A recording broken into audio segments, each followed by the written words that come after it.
Capitals 3, Giants 4, Warriors bringing up the rear. Whoever wins this game, by the way, they've all got 6 points there, gets 2 points and will go to second spot. So that in itself is going to be quite interesting. The toss, well, that was won by the Knight Riders and they elected to bowl first. The feeling was it was going to be sluggish initially. That was going to quicken up a little bit later when it's an opportunity to bat in this day game.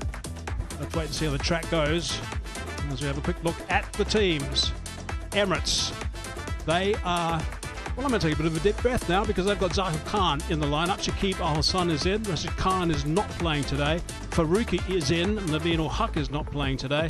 And Sanjay Krishnamurti is in the lineup, but they're going to rely on a couple of blokes at the top. Mohammad Wasim initially, and also Johnny Bestow. Nicholas Puran, he's only played 6 games and he's only scored 6 sixes, which is quite extraordinary for him. Banton's been a bit up and down. And Kyron Pollard would like to get his teeth into this one.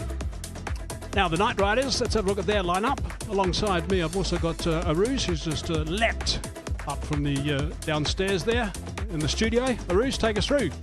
Yeah, quite a big leap for me and quite a big leap for the Abu Dhabi Knight Riders as well. Coming off 2 wins, fantastic batting order. Saul Sharaful loves his ground.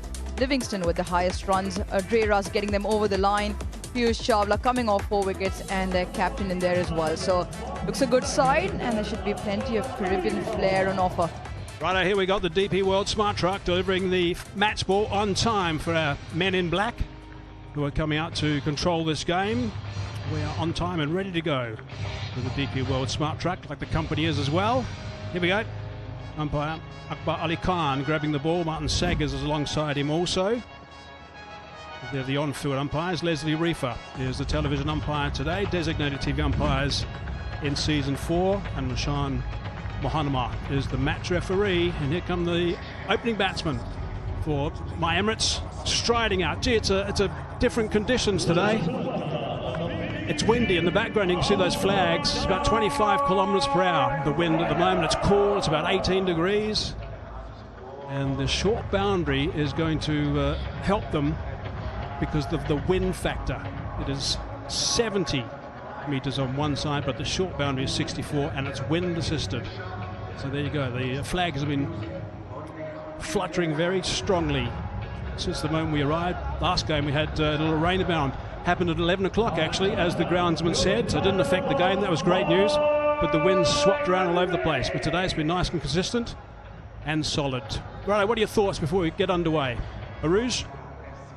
Yeah, I think both sides with momentum. My Emirates, the pattern for them has been win-loss, win-loss, win, coming off a great win the other night where the captain played tactics, mind games. You know, Wasim up the order, just 1 run for his 4,000 in the T20 career.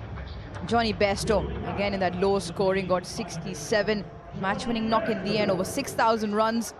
Right up there with the strike rate as well. So they've got the firepower. You mentioned Nicholas Puran, who's just been short of runs. We associate massive sixes with him, match-winning innings. But just feel 2 teams that have found momentum at the right time. It'll be about how many runs My Emirates can get on the board. Yeah, I think this is going to be a wonderful encounter. I really do. It's a couple of teams that are stacked with some power. Abu Dhabi, by the way, they've played 7, these 2 teams. The Knight Riders have only won 1. My Emirates have won 7. This is a rematch of match number 2 that was played at this venue, where it was very, very low scoring, actually. 122 only batting first, bowled out for 122. And the Knight Riders only hit 4 sixes in that game, so it was a real struggle, actually, at sixes. In fact, I remember at the toss, the correction of the presentation, Kyron Pollard said it was sad to see the batsmen get caught all the time on the boundary trying to hit sixes. Right now, the countdown is halfway through.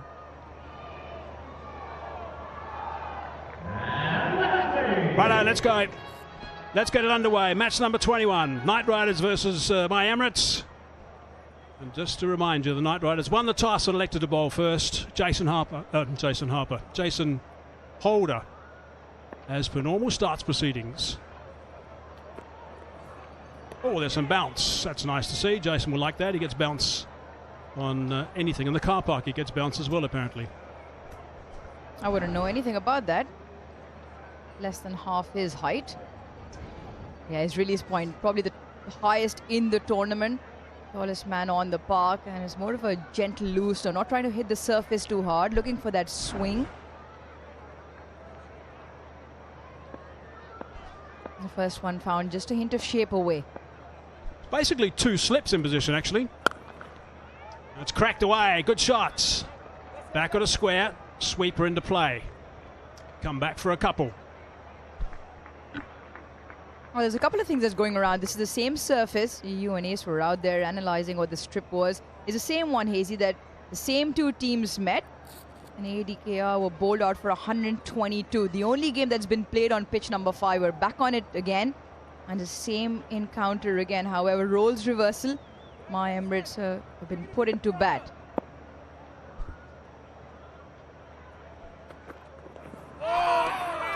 Going past that outside edge. He liked that, the big fella. Liked that a lot. It's the X factor that the captain brings. Because of that high release point, he's always going to look to hit the deck harder than the others and get that extravagant or exaggerated bounce. That is brilliant. Drawing Mohammad Wasim forward. That's the one that just held its line, comes back in.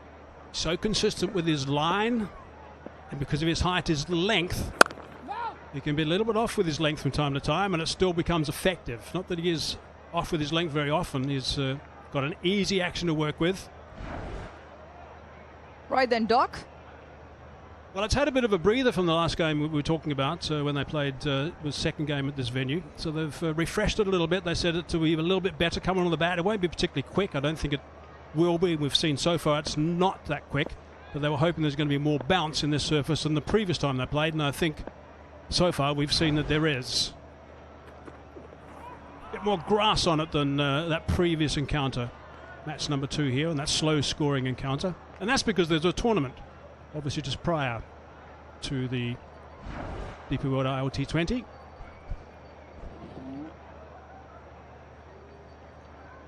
Second day game here. The first one was Sharjah Warriors, My Emirates. Sharjah Warriors 174 on the board. Different surface.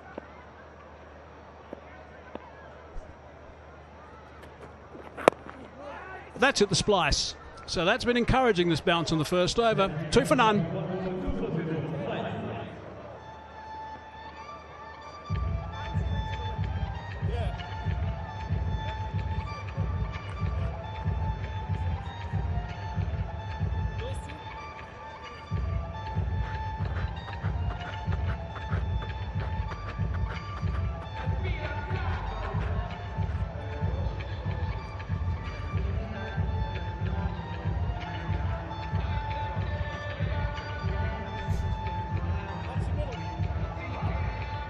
Knight Riders unchanged. Emirates, 4 changes. Shakib, Sahil Khan, Faruqi, Krishnamurti in the lineup. No Rashid Khan, that's a blow for them. Hard to replace him, of course. So we had some good bounce in that first over from the Giant. What about AJ Kumar? What can he do? He's been terrific so far. Look at that economy of 7.63, best of 3 for 21. Bowled a really crucial time as well, bowled that last over and saw them home after bowling that over waist height, no ball, very first delivery. Came back strongly. A great find and great in terms of UAE cricket as well. An opportunity given, and he's become one of the pillars in this bowling lineup. And he'll want to follow up from the other end in terms of what his captain has done. He's obviously not going to be similar in terms of the way he bowls. He's going to try and look for any swing if there is. And with the wind blowing away, the ball will continue to favor his angle away from the slip cordon.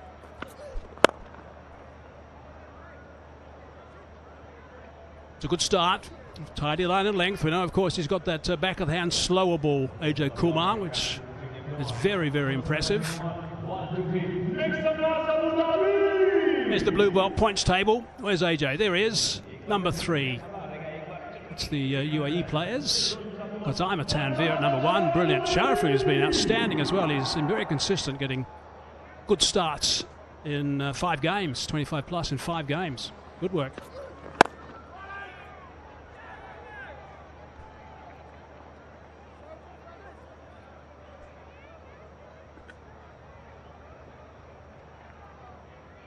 What a turn of events in terms of the weather. It was down to about 14 degrees last night. The wind is blistering, always is. Because of the rain for a couple of days, the temperature has dropped. Most will enjoy the weather, especially when the sun's out. Hazy, probably not so much. Oh, I forgot my jacket. Yep, there we go. Just forgot it. Oh, looking to go downtown with that one, but a big, thick inside edge. That's going to run away for a boundary. So there we go. That's the first four, and that's our 459th big ticket four of the tournament. Play big, dream bigger, big tickets.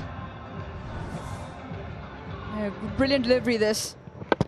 Just trying to drag it into the leg side. So marginally close to that leg stump. Chop back on, and Bestow survives. Off the mark with the boundary as well. Knight Riders have won their last two, losing 4 in a row. Looking to go over the top. That's solid. Of course, we're in the power play. There's plenty of spare spots there. Good shot from Johnny Bestow. From not convincing to something very pleasing to watch. It's Fuller, and he just checked this. The punch of the bat and the timing of it, it is a one bounce into the boundary. There's the power of Bestow, and he's been in good form. Coming off a half century, their leading leading run scorer. Bestow for the Emirates. Right there up the order. Good comeback from Kumar. Tighter, a little bit shorter, back at the body of Bestow. We've spoken at length about the surfaces being slightly tired because they have been used prior to this tournament. And so always is about assessing. Yes, you want to make use of the power play, the hard new ball coming out of the bat, as we saw that shot from Bestow previous to this one. Ajay Kumar just adjusting his length, pulling it back, not allowing Bestow any room. It'll be a case of what they can get in the first 6. They will obviously have something in mind now. They've had a look at the surface for a couple of overs. Been a day game, only the second one of the tournament. Yeah, there's no great pace in the pitch. Have to work hard initially. The call was for 2. Can they double up? No, they decide against that. But that's a pretty good over. 10 runs coming from the second, 12 for none.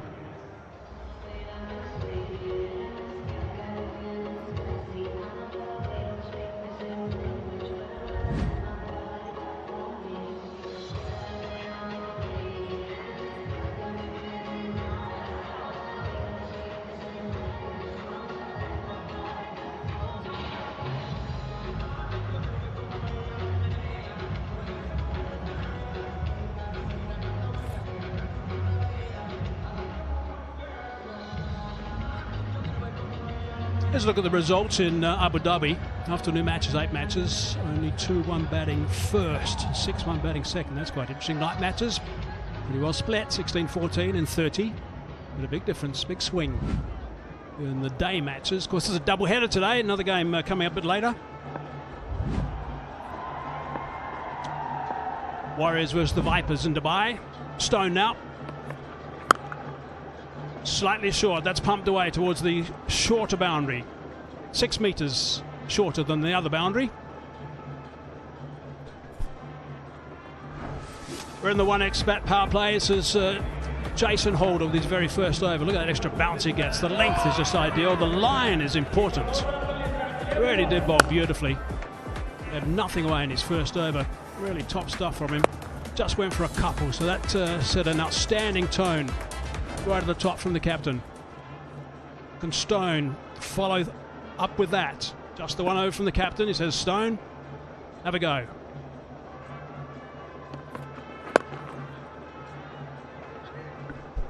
You look at the way these two teams have panned out. 7 games between them throughout the DP World ILT20 all seasons. All 7 games here in Abu Dhabi. 6-1 into the Emirates. There's a bit of a skewed figure in the favor of the visiting side. However, said this at the top of the show, the ADKR side have 1-2 on the bounce here at home.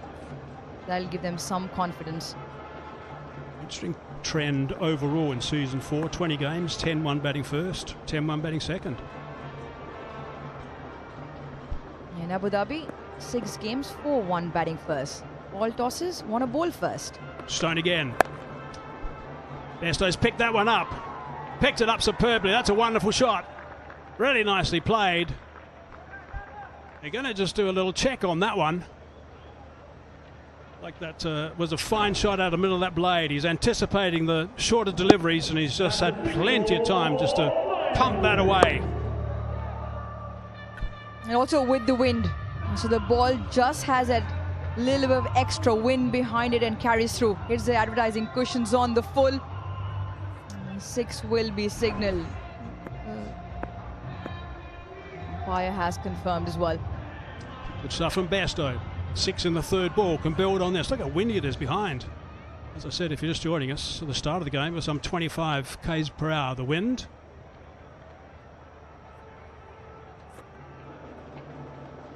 Sweeper on the offside has now come inside the circle, and there's a little bit more protection on the leg side. 2 men now posted, as you can see on that graphic bottom left.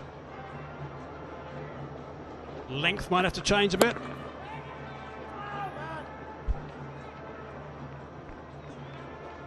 Now because of that field change, Ollie Stone has to keep it very straight. Johnny Bestow well aware of the gap on the offside. Yeah, you expect a few of those to fly around. We take that as our DP World dispatch of the day. First of many, I reckon, to come this afternoon. Especially given the batting order on both sides.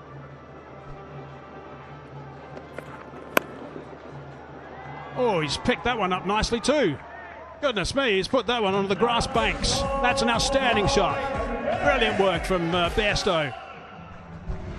Oh, it didn't take long, did it? And Bestow moves across to the offside. Also goes back deep into his crease to pick up that length. And is more of a flick of the wrist. That is once again with the win. The muscle from Bestow. This is turning out to be an expensive first from Ollie Stone. 15 off it. He's still got 1 more to finish off. Welcome to the crease, Ollie. Of course, these two guys will know each other very well. Ollie Stone and Johnny Bestow. He picked the fact that he was bowling a little bit short early in the over, pumped that third ball for 6. That time he identified it was going to be a bit fuller and did the same. Again, holding back in the crease, works that on the onside. He says, "I'll just retain the strike now, I'm doing okay." 16 off the over, 3 done, 28 for none.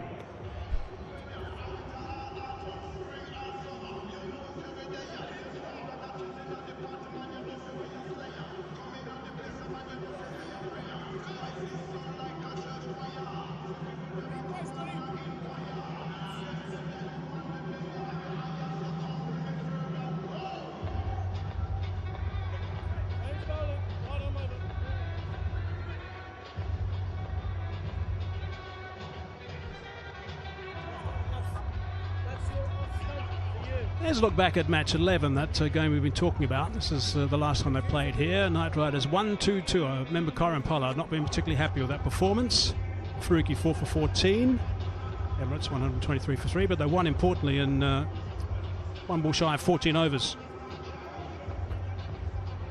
Bestow 49 not out in that encounter. The winner of this game will go to number 2 on the table. How important this game is. Knight Riders have got 1 extra game than Emirates.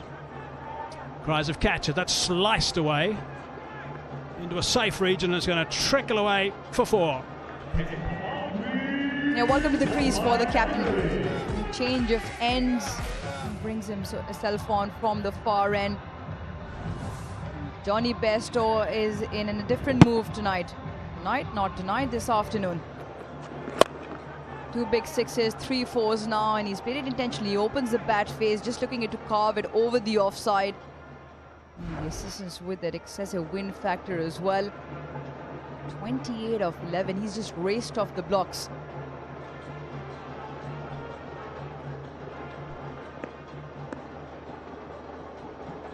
Mohammad Wasim has not had much strike. Bestow is walking around a little bit and easing that from off stump. For 1 to bring his partner into the action. 2 aggressive players, Wasim and Bestow, going at 10 to the over at this stage. Have a look at the green belt points table. Nasanka, top of the pops, 308. Johnny Bestow, 280. Second spot, Cox. And third, Sammy Curran, who's been brilliant with the bat. And Gabaz, Ramanala Gabaz, 260. Number 5 at Bestow. His eye on that at the moment is the best batter. It's currently Nasanka. Had to get back, had to scramble. It's theatre always. Mohammad Wasim trying to get out of the way as he's punched this back straight to Jason Holder.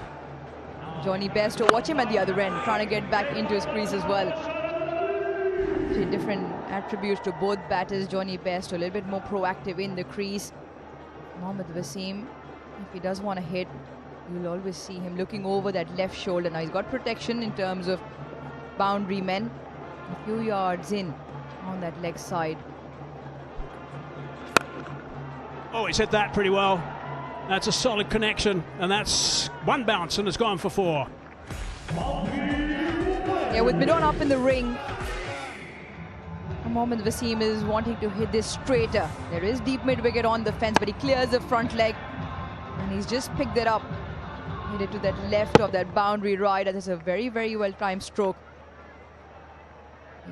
8 of 10 now. Just faced the 8 deliveries. The bulk of the scoring has been coming from the other end. Done so well to get this run rate so high, so early. 10 and over, it's over that now. Followed in that time. Did Holder. There's some communication out there about possibly coming back for the second, but no chance. No, so to get to 10 and over, basically in the third over, is really good going. No wickets down, so they'll be nice and aggressive, mainly, as Arooj said, Bestow. I think Mohammad Wasim has said, okay, well, I want to have some fun as well. It's an interesting balance, right? Like you say, they're already going at just under 10 runs and over. But you curtail your natural instinct, you play out the situation, or you still try and get as many. 16 in the previous, 10 in this one. And Bestow back on strike, 29 of 12. It's an area they've discussed. They haven't been at their best in the power play batting. Slightly short. Did well, straight to the fielder though. Just the one, another got over. 11 from that. 4 done, 39 for none.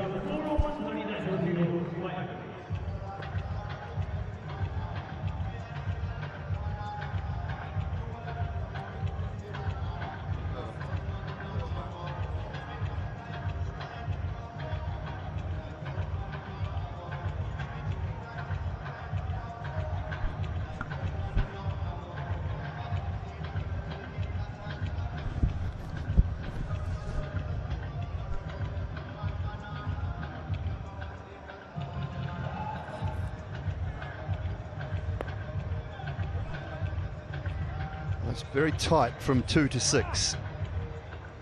Warriors suffering a heavy defeat again last night. For either of these two teams, second place on the table for now beckons. Emirates off to a good start. A tick under 10 and over for the first 4. Decent power play. It'd be from now 55 to 60. It's that time of year.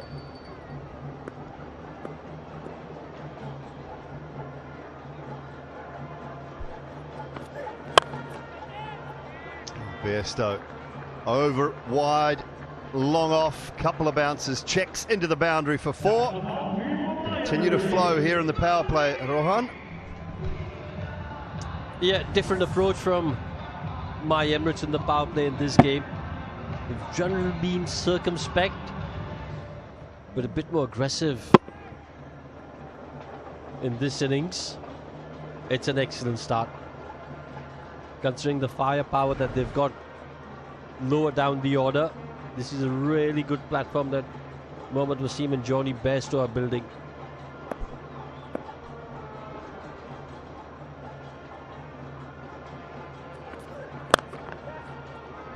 Nicely punched down the ground for 4 more.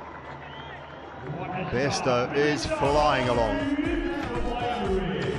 He's been an excellent touch. Did an outstanding innings the last time round against the Capitals. And just a quality shot. There's no real follow through of the bat, just a real good punch down the ground.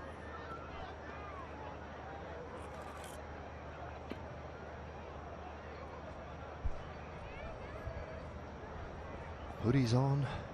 Not quite beanie weather, but it's cooler today. Still very pleasant. The highest power play of the season for My Emirates came in match 11. It was on this surface against this opposition.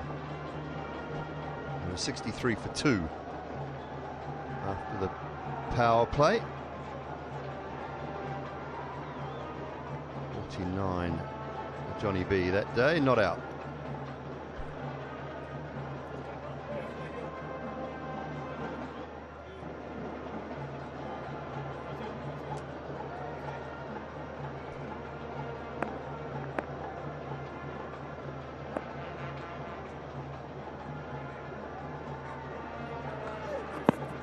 It's out. That is out. Oh, unless he's hit it. Oh, and nearly run out as well. Sprawling on the ground, Johnny Bestow. They've got to review this. And they will. Over to our third umpire, who is Leslie Reefer. We have a player review for LBW. The original decision is not out. It's a fair delivery. I'm looking at the split screen. Forward, forward. There appears to be a gap between bat and ball. Can I have Ultra Edge to confirm?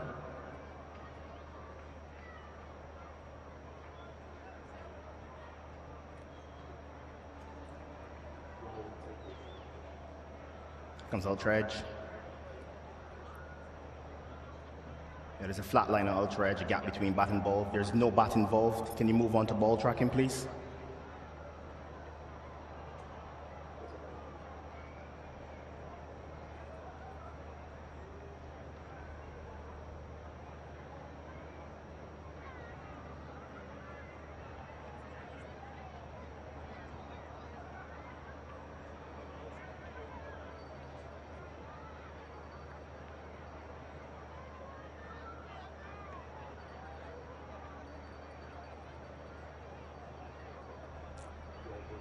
Ball tracking coming up. Pitching outside off, impact in line. Wickets hitting, review retained. Can you go back on field to Akbar? Akbar, I'm going to have to ask you to change your not out decision to out. You are on screen, make your signal. Looked good, was good. Decision overturned. Johnny B's got to walk back for 38. It's 47 for 1.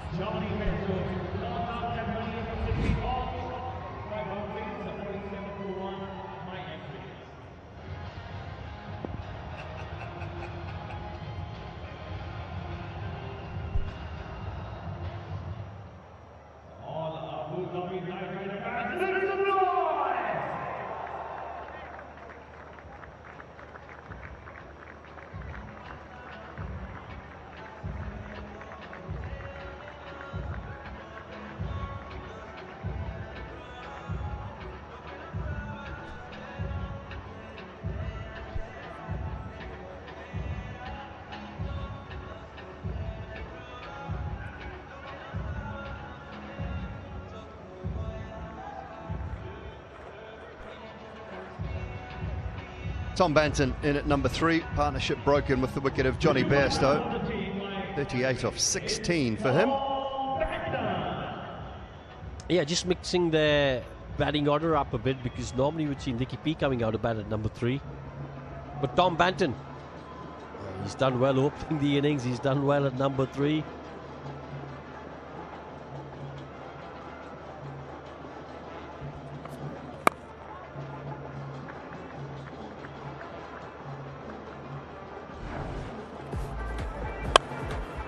First ball of the over, really good shot for 4. Second ball of the over, fabulous punch down the ground for 4. Changes his angle, chat between Salt and Ajay, and then Jason Holder and Ajay. Changes his angle and picks up a wicket. It's a team game, folks. If you can think of something which could help your teammate, you go up and you tell him. Yeah, really good from Ajay Kumar as well. To get the line and the length spot on. Moved a long way, Johnny Bestow, but felt impact was always around that off stump, inside of the pad. Oh, and that one's just held its line a touch.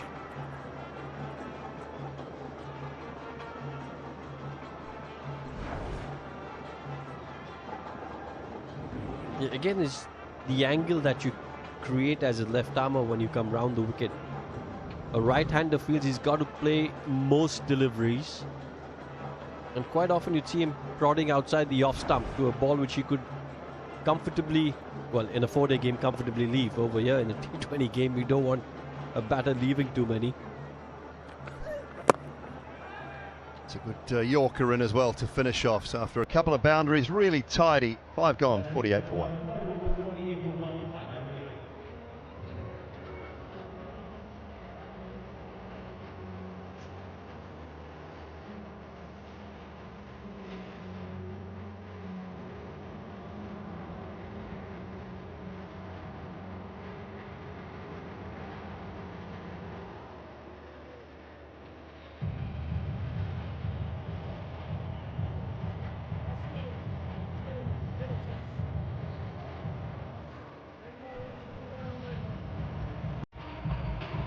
Strong batting lineup.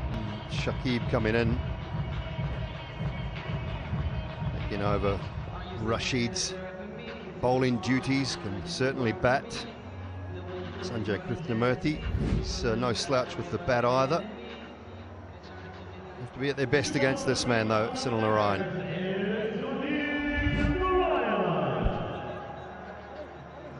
Right, to have an economy of just over 6 after playing so many games tells you what a quality bowler he is. Absolute legend of the T20 game. And I like this too from Holder. He's often been a little reluctant to bowl in the power play, Narayan, but generally the 6th over is a very important one. Batters look to make the most of the last over of the power play. So bringing Narayan in for this over, a really good option. Well, Ajay Kumar has jumped to number 2 with 11 wickets, just ahead of Khuzaima Tanveer. Slightly better economy rate than Tanveer and Mustafizur Rahman. Waqasalam Kheel right out on top with 15 wickets. Oh, no.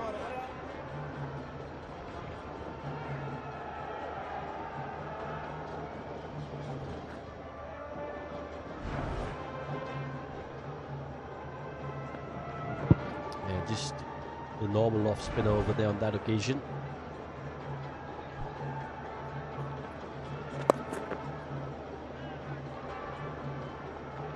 $50 on the board for my Emirates.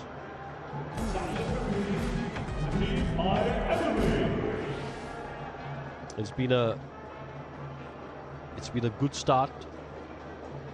Just the 1 wicket lost.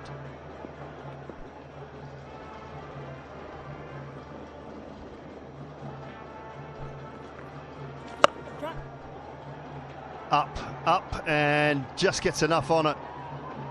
Does Banton, not perfectly timed, but it'll bring about a couple. Yeah, trying to take advantage of the last couple of deliveries of the power play. Just reading our stats sheet here, Ryan. Narayan hasn't taken a wicket in the last 5 matches.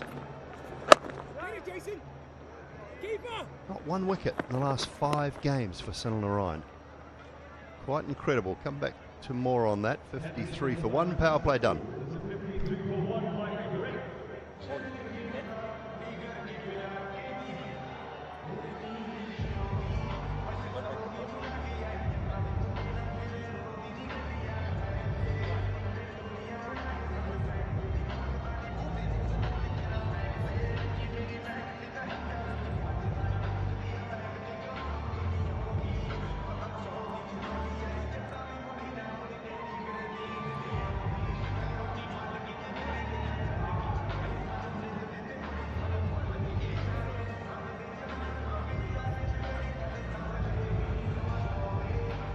4 bowlers used so far. A couple for Holder, the captain, and Ajay Kumar.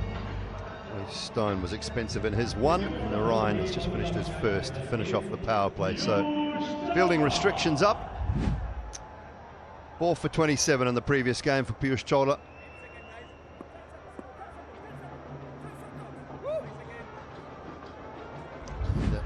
Rongan going nicely. Spoke to him after the game. He said he was continually working on the genuine leg spinner. It was like the Rongan's pretty much bang on. He's always working on changing his position in the crease a little bit and working on getting that regulation leg spinner right.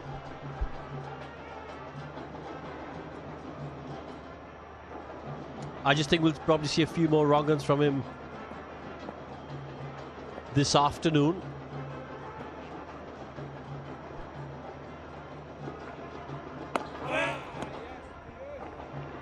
And the reason I think we'll see a few more wrong ones from him this afternoon is just because of the way and the direction the wind is blowing. From the end that Piyush Chawla is bowling, it will aid the wrong one. And there's a very stiff breeze blowing across the ground. That's hammered into the gap by Mohammad Wasim. He needed to get along with things, and he's found a boundary.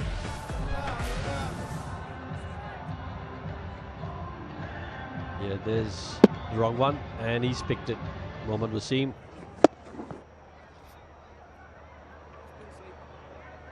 Seven boundaries in this innings so far.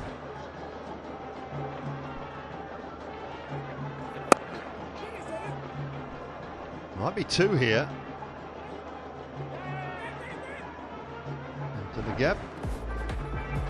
And 4 wickets in the previous game. Just chipped straight to cover. James Vince to Alishan Sharafu. Oh well, he got the wrong end, got the outside edge. One was straight up in the air from Omar Azai. And then Matthew Ford. Jumped on the wrong train. Completely the wrong line.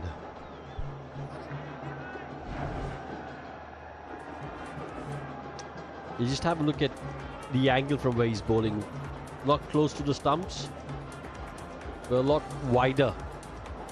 His release point then changes, and as a batter you're looking at different angles and the way the ball's coming into you, the degree of turn that you might expect from that angle.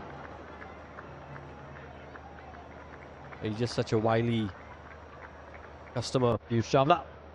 End of the 7, 63 for 1.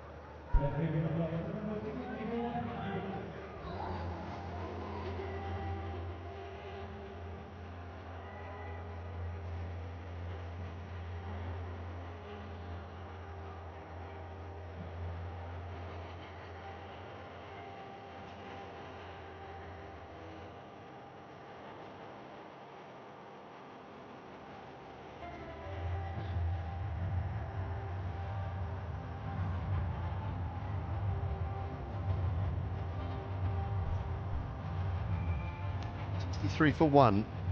My Emirates, little change with Banton in at 3s, 8 from 7. Wasim struggling to get going, but it was Johnny Bestow's aggressive nature at the top has allowed them to be in a pretty good position after 7 overs.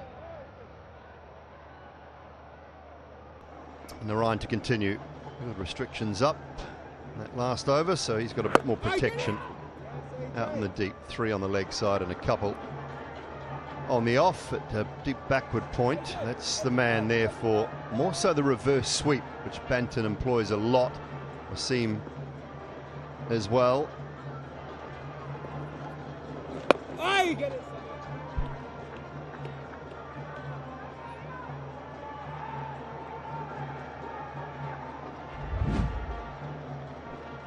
That's the recent form.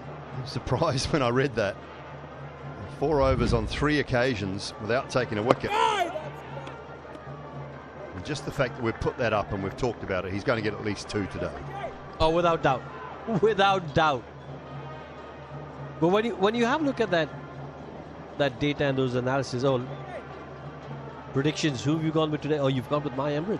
Oh, nice. You and Uruj. 3 for the Knight Riders with myself, Hazy and Oais.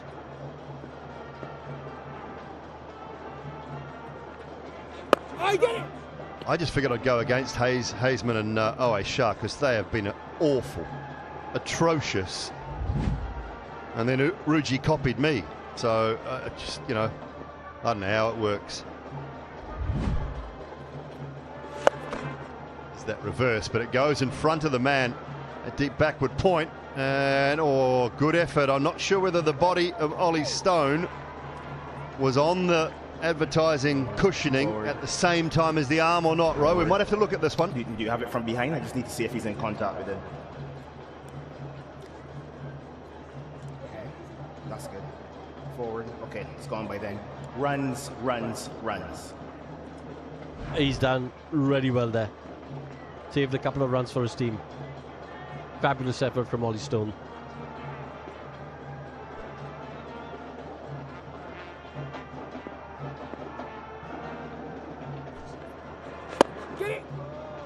It's nicely played and timed and placed as well from Banton. Finishes the over with a boundary for 70 for 1 after 8. Lovely placement, angle of the bat, timing from Banton. 70 for 1, end of the 8th. Martin Saggers taps the watch. We'll have a timeout.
Righto, the timeout is just ticking down. We're 8 overs in, 70 for 1. The coaches have had an opportunity to have a bit of a discussion. Time for the VZ Presents Jawa Dekal Inam Pau contest. Who took the most catches in the DP World ILT20 Season 3? Banton, Gowden, James Vince or Shinaka? ABCD. Winners and the answer tomorrow. T's and C's apply. There's Smart TV on offer too, by the way, so get active. Nice prize. Right, here we go. Current run rate at 8.75. It's dropped a little bit from 4 overs ago where it was hovering at 10. Stone. A little bit over pitched. Brings that sweep into play. Owe Shah's alongside me. Oase, how are you assessing things at the moment? Well, am I started really, really well. Johnny Bestow, I thought, was going to be on for a big one. the way he started. Unfortunately, he's back in the pavilion. However, that start, that foundation that he's laid out for MI Emirates is really beautifully now poised for these two guys to really get MI perhaps around the 170, 180 mark. They got to bat well against spin through the middle, especially with Piyush Chawla.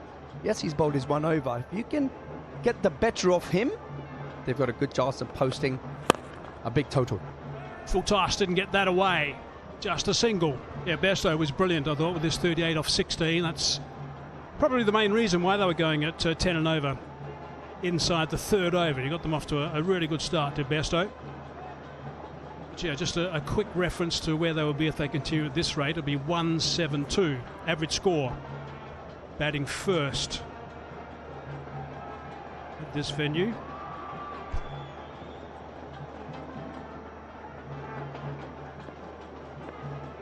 Bowled beautifully the other night, Chawla. This time he's going to pick up 4. Nicely played, good bit of placement. Yeah, squeeze that out. Got it down to that vacant third man region. Just walking across a little bit, Stone went a little bit wide, just inside that guideline, and opened that blade at the last minute and got it fairly fine. Very good shot. Just to finish that average score, by the way, batting first here is 166 in season 4. That's just an average score though, bear that in mind.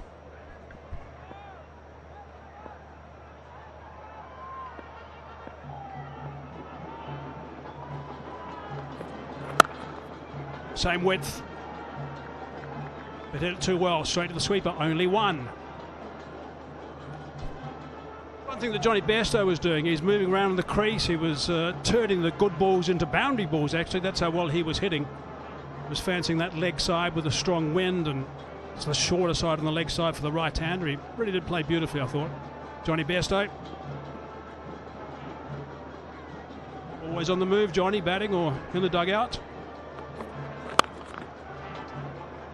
It's a good line he's bowling, nice and consistent, staying away from that short boundary. Yeah, I think it's a tactic that the Knight Riders are using. They're aware of the fact that there's a short boundary, and if you get something on it, especially with the wind assisting, the boundaries are very easy to come to. They're bowling a wider line.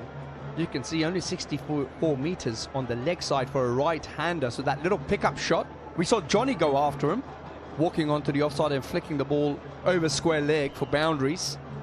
And hence the reason that wide off stump line, which is exactly what's being used right now. That's the conclusion of the 9th over. MI 79 for 1.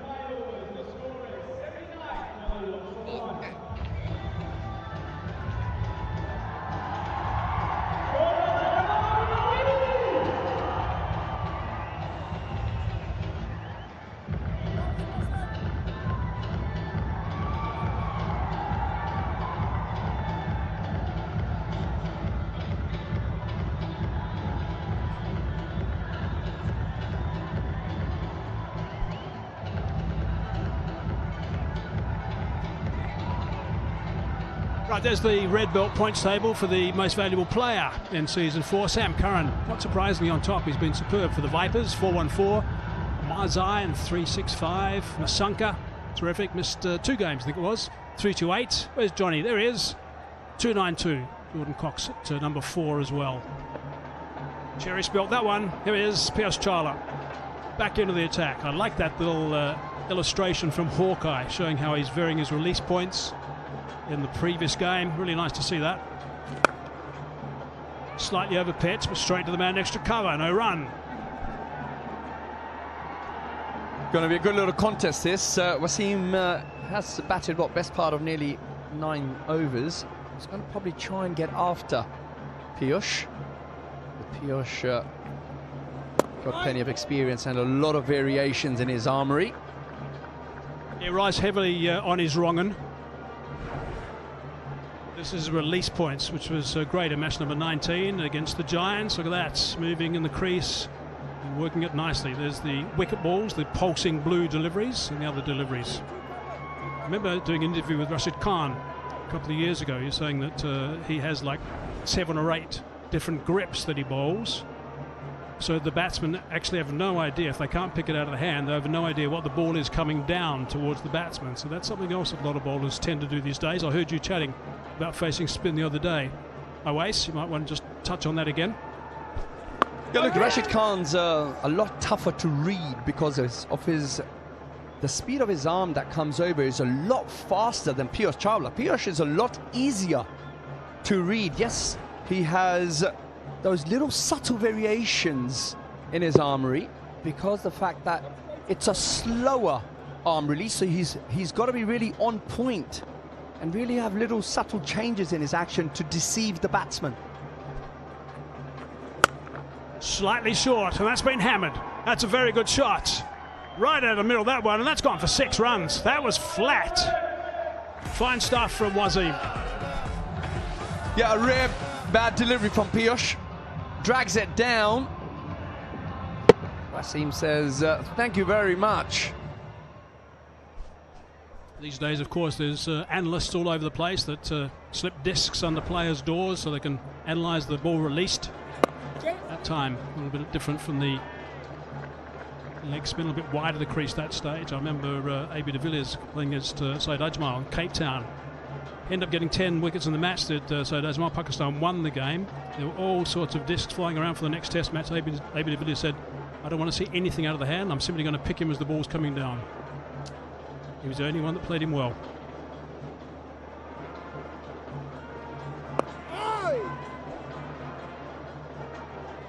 Fascinating over to watch. 9 off, halfway mark, 88 for 1.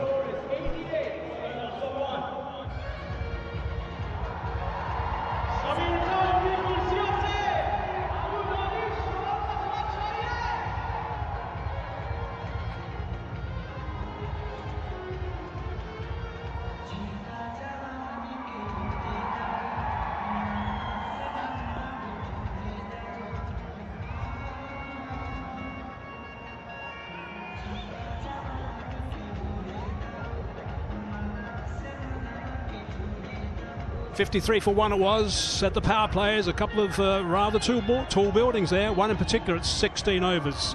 Correction, 3 overs for 16 runs. One satellite dish in the 5th over. Slowed down just a fraction since then. It's gone to a shade under the 9 mark. They continue at this rate. 176. 10 and over. 188. Stone again.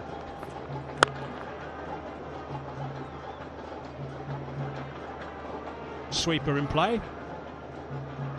Right, we bring you all sorts of technology, of course, in the DP World ILT20 broadcasts, all the latest cutting-edge technology. Here's one of them, our DP World Smart Truck Bogey Cam. There it is, it's been zooting around the boundary line, giving us all sorts of shots. Great, showing us that unique perspective. Just outside that blue line, and on the bounce. DP World always using the latest tech to keep trade moving. We're trying to bring you the best pictures with that DP World Smart Truck Bogey Cam, who's just showing off right now. In reverse.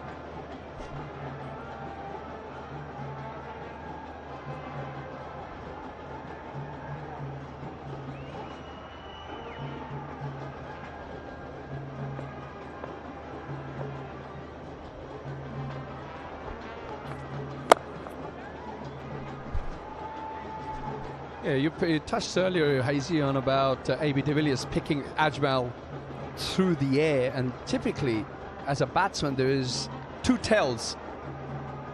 The top players who tend to have time on the ball tend to pick the ball out of the hand, and then the second tell is the revs. If you read the revs of the ball, then you have a decent idea as to once the ball pitches which way it's going. Now, if you don't know those 2 tells, all of a sudden, your mind as a batsman is saying, well, I'm not sure which way the ball is going. Hence, the batsman's mind all of a sudden goes into a defensive mindset, and hence you don't end up playing a shot, and instead you just poke and prod and maybe try and pick up once, or maybe just end up blocking it.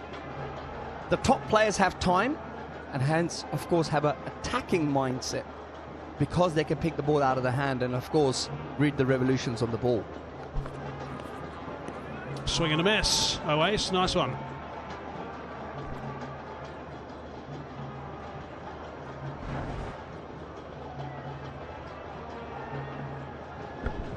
think his control has been really good, actually.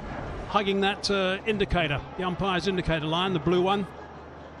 Kept things reasonably quiet. Yeah, he's got a little bit of tap. He's going at over 10. He's been asked to do a job, and the job right now is to make sure he doesn't get hit for a boundary.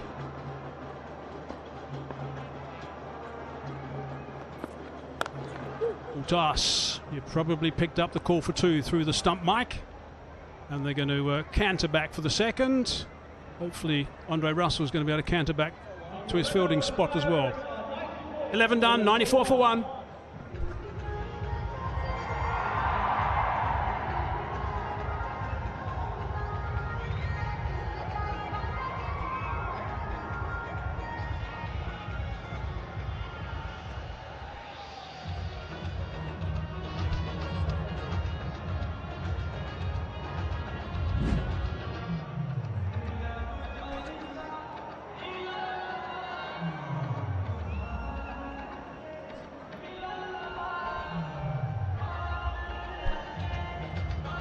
All teams look at all these various parts of the game. 7 to 15, Emirates right at the bottom. They've struggled with their run rate.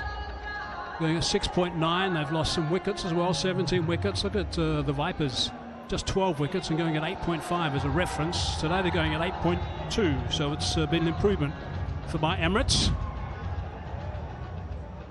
Nicholas Paran obviously quite chilly. 6 games. Season 4 for him. He's only hit 6 sixes, which is for him extraordinary.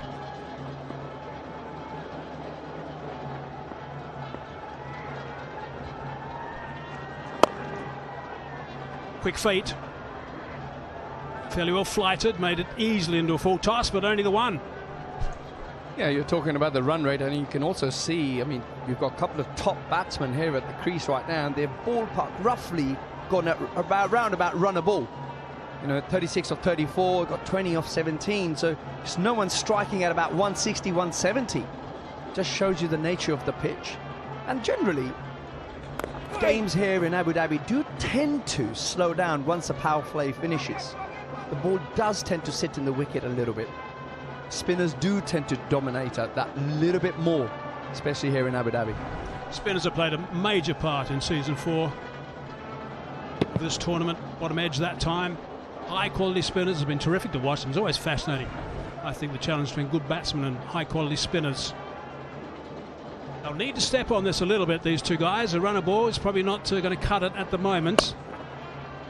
Need to just try and raise it a fraction. Now they've got that partnership. It's 50 off 42 deliveries. Of course, the last thing they want to happen is to this partnership to be broken. They've now got to try and escalate that, but pretty quickly.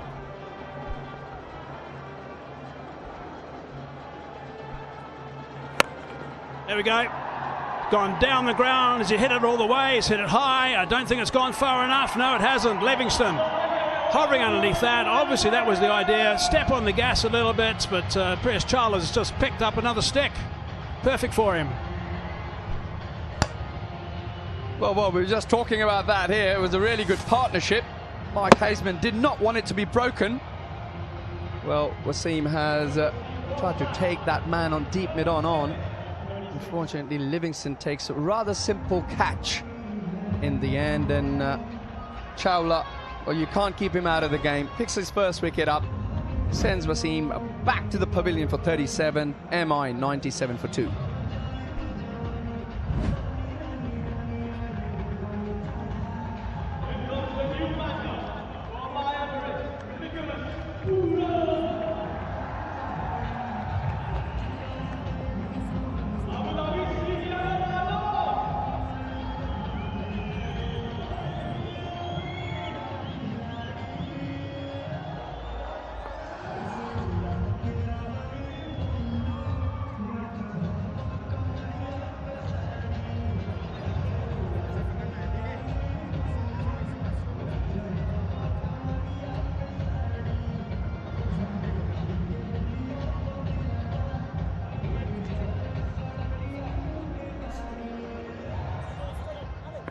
Nicholas Perrin now, we know he's a huge hitter of the ball. Very aggressive player normally. 147 his strike rate in 37 knocks in the DP World ILT20.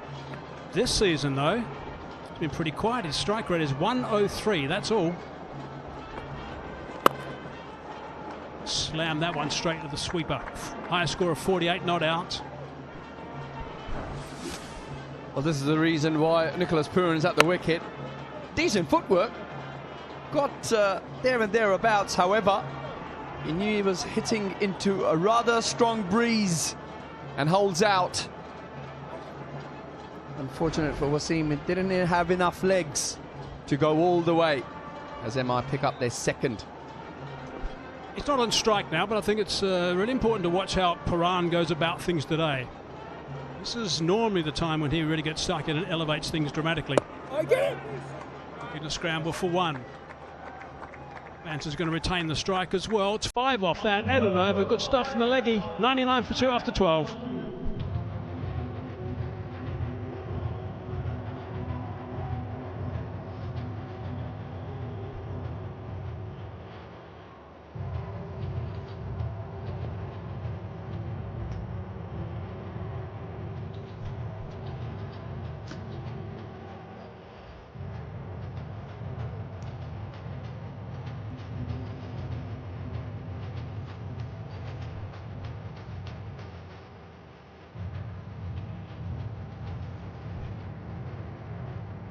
Emirates 99 for 2 in the first 12 overs. It was Abu Dhabi Knight Riders who won the toss and elected to bowl first. Last wicket to go down. Mohammad Wasim, once again the leg spinner. Piyush Chawla, 4 wickets in the previous game. He's for 27, already picked up 1 so far. Ollie Stone, been expensive in his first 3, here to close out his spell. Put away. Spanked all the way for 6. That is some welcome to Ollie Stone. Not the first time he's been welcomed with a boundary. Also brings up the 100 for my Emirates. And Tom Banton promoted up the order, comes out at 3. He's got great numbers at that position. Moves across and dispatches it with some disdain.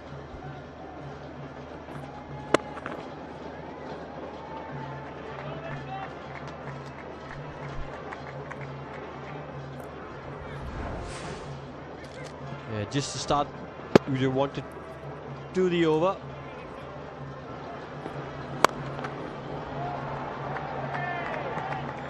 A good platform now, 8 wickets in hand. 2 really explosive batters at the crease. A few more very aggressive batters to come. My Emirates will be looking at a score of about 190. From here on end. That's what they'll be looking at. They've got a great start here, batting at 8.5 runs in over, and it's about that batting depth.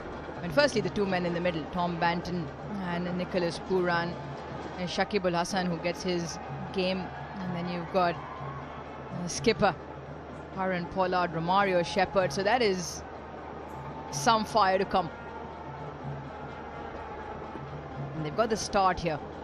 10 runs and over gets them to 181. 12 runs and over, 196.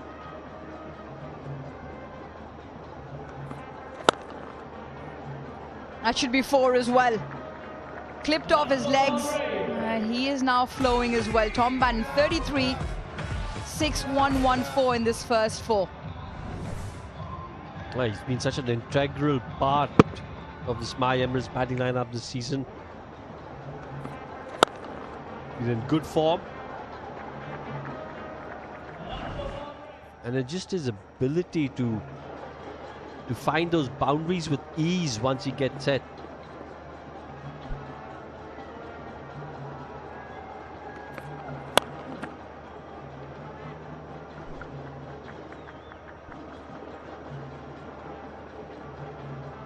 Got to say though, Ollie Stone's got a bit of tap in this innings. Overthrows. Yeah, not what you want when you, as a bowler, when you've gone for a few runs.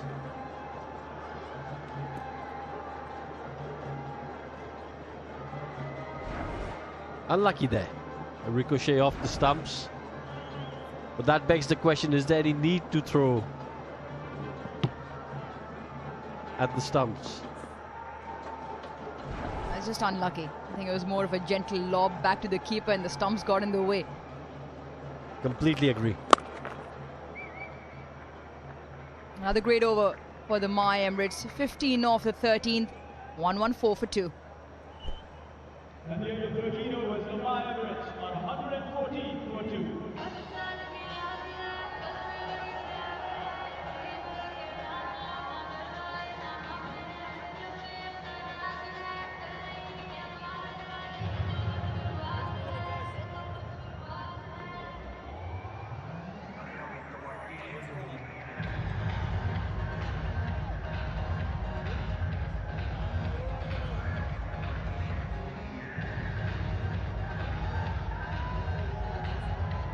They've been consistent throughout that phase in the middle period, consistently scoring at 7 to 8 runs in over. The previous one was good. 15 came off it.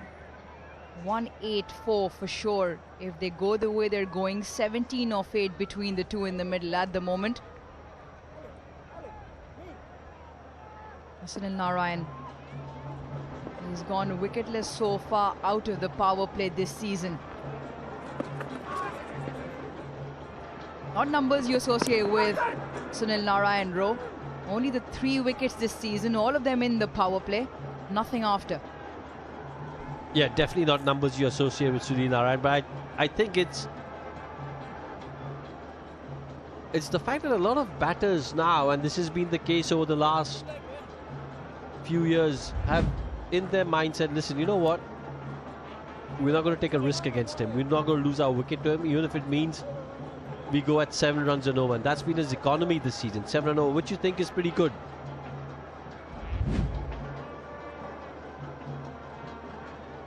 And the middle overs, economy of 7.5, you take that. It's got a bit of tap towards the end. 10 and overs in the last 5.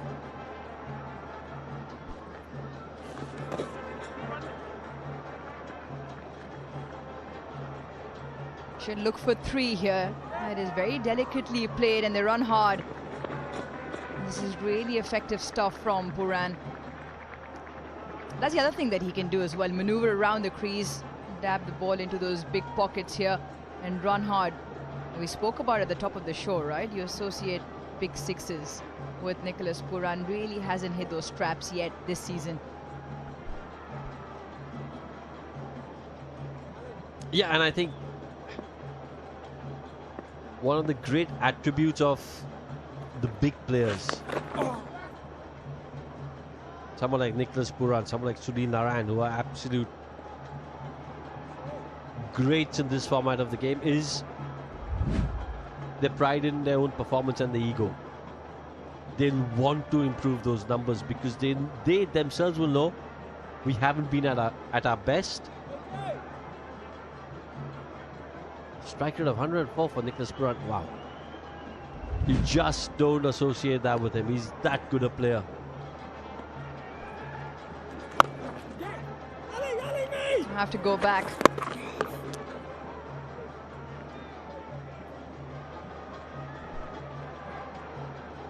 You were just mentioning off it, just 6 sixes from Nicholas Puran this season.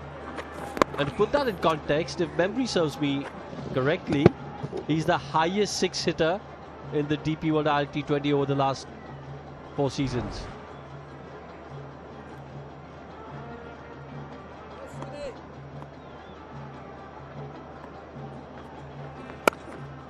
Now, Ro, because you're so good at predicting, and you're right up there in that comms prediction table, take a wild guess in terms of how many sixes he's hit in the competition. 6 only this season. In the first 3 seasons, how many? Well, I'm going to go with over 65. It helps when you got the stats guy next to you nodding away. Yeah, but that's that's exactly why I didn't go with the exact number of 77. Because that would have been a little too much. So I went up with, let me play it safe, and let me play it kosher. That's an over 66.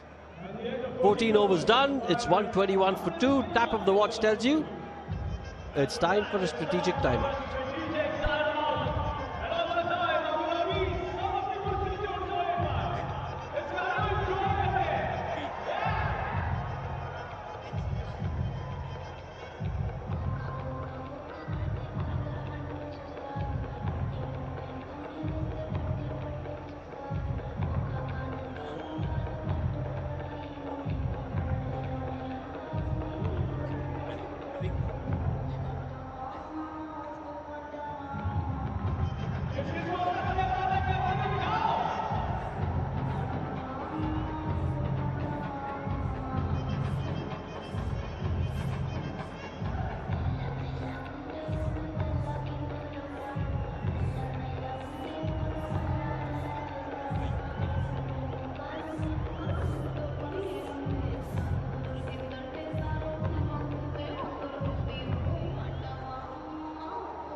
Welcome back to the Zayed International Stadium, and we are ready to go again. 14 overs in, 121 for 2 My Emirates, and a great partnership now building. Banton 38 off 27, 24 of 14 between him and Nicholas Puran. Ajay Kumar, who's been the standout feature from a UAE point of view, from an ADKR point of view. In ball is third now. Catch it is the call, and it's been taken. Sunil Narayan with a simple take. Ajay Kumar strikes again. I'll tell you what, it's a big wicket. It's the wicket of Tom Banton, who was going along nicely. He had a strike rate of 135. A wide delivery. Had to reach out for it. Through his hands. Awkward height for Sunil Narayan in terms of where he caught it, but he did it really well. Tom Banton, he's got to go for 38. It's 121 for 3.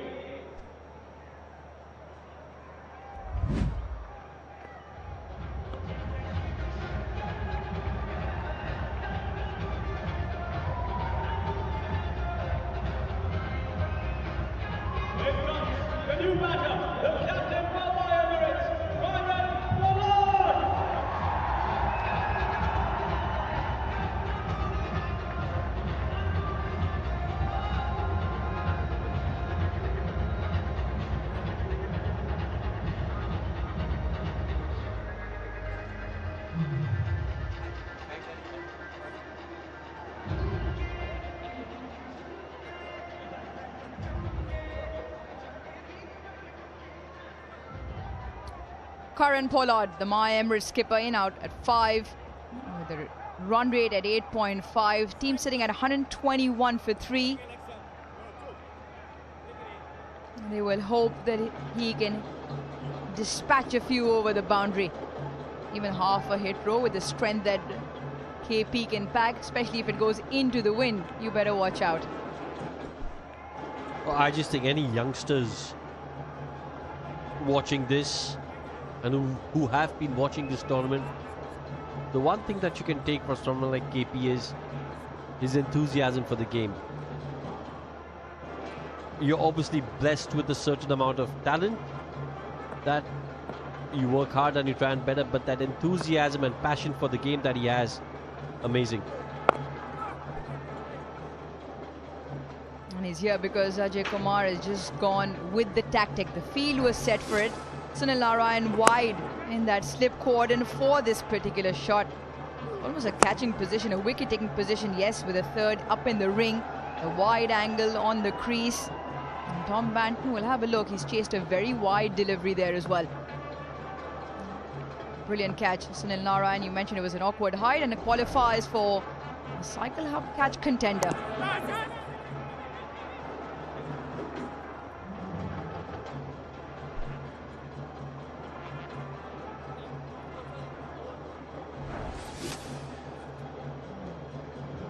Yeah, just threw his hands at it.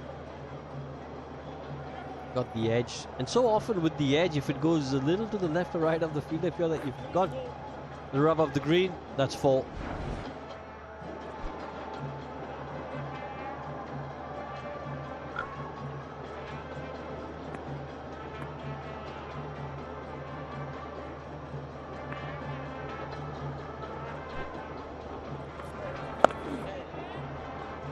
Should be just the one. And I talk about Karan Pollard, 727 T20 games. That could be collectively all of our careers combined in the commentary box.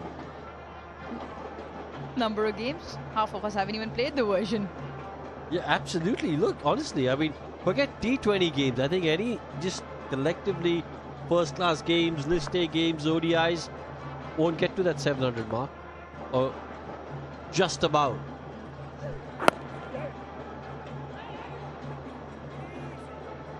Well, the other day, Simon Dool was with Wasim Akram and Waqar Yunus, contributing 7% of those thousands of wickets. We could be contributing far less. Oh, there he is against that brilliant game against the Capitals. It was all for the Capitals. And then came the magic delivery, the magic moment from Karan Pollard. His enthusiasm. He said he knew his counterpart and Robin Powell well. Mind games and tactics. Look, also, we'll talk about this in the next over. 15 run, 125 for 3.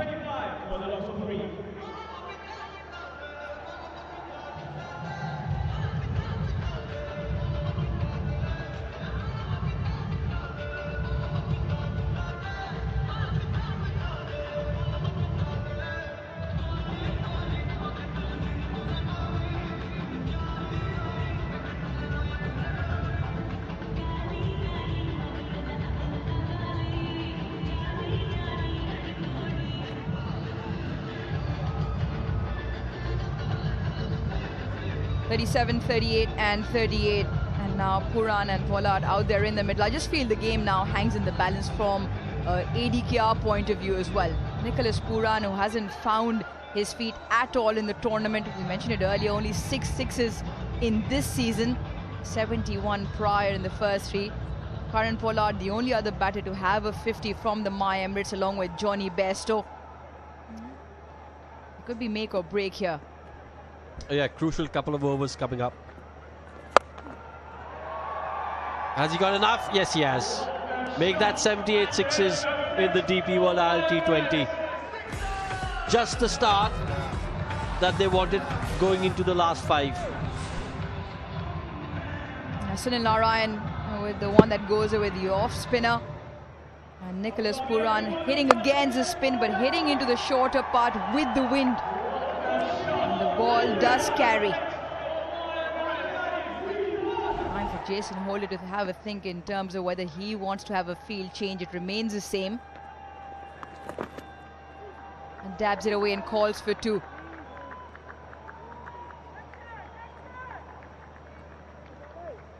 First couple of deliveries, 8 runs.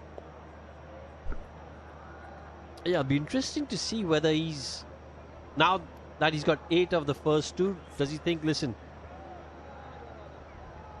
a 12 run Sunil Narayan over is good, or does he think we've got to try and make this a 16-18 run over? So take a few more risks in trying to get to 16-18, or just be thinking, yeah, not too many risks against Sunil, and we'll keep this at 12 run over. The other thing is all these players know each other really well in terms of mind games, in terms of outsmarting one another. So they'll obviously build salt marshalling troops in terms of where Jason Holder wants their fielders for. And these 3 deliveries for Sunil Narayan. Also brings Karan Pollard on strike. Very strong down the ground. So for him, a lot of the times you'll see a long on fairly straight, maybe just off the cut surface. Even right now, there he is, bottom of your screen. Mid-wicket also very straight. Long off and a sweeper on the offside boundary.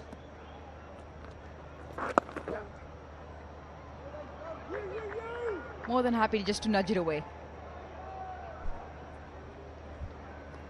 Yeah, I think sensible cricket. They realize that even though Sunil Narayan hasn't picked up too many wickets in this tournament, he's still the danger bowler.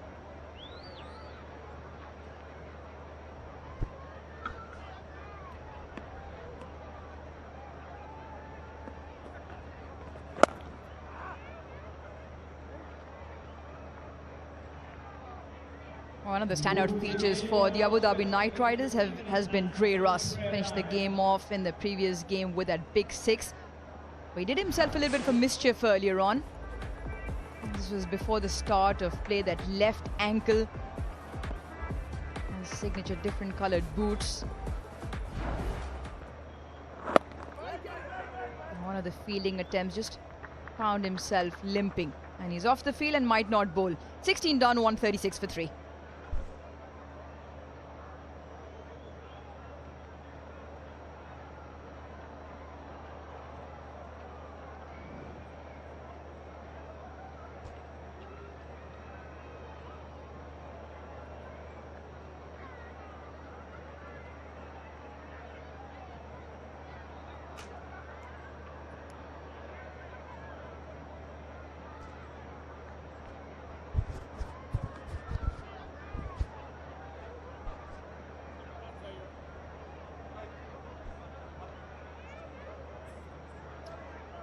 Well, 4 to go, somewhere around that 12 and over, up over the 180 mark, I think. My Emirates more than capable of that. Andre Russell off the field at the moment. What's he done there? Away Sharon alongside, ankle, what, didn't seem too much going on there. Well, he certainly didn't roll it, but by the looks of it, perhaps a previous injury that he may be nursing and may have just put weight in a certain part of his foot, may well have just aggravated it. He's a big boy, he'll be fine. He'll just get on with it. Just want to say that how this game now, MI Emirates have done the hard work, laid the foundation, and if there were 2 guys in world cricket you wanted in the 17th over onwards to try and get their team to nearer the 200, well, it's these 2. 2 Trinidadians love hitting 6s and 4s. Shepherd to follow. Shakib. Getting Romario Shepherd in next. I think he's just standing down the sideline in front of the dugout there, waving the wand around.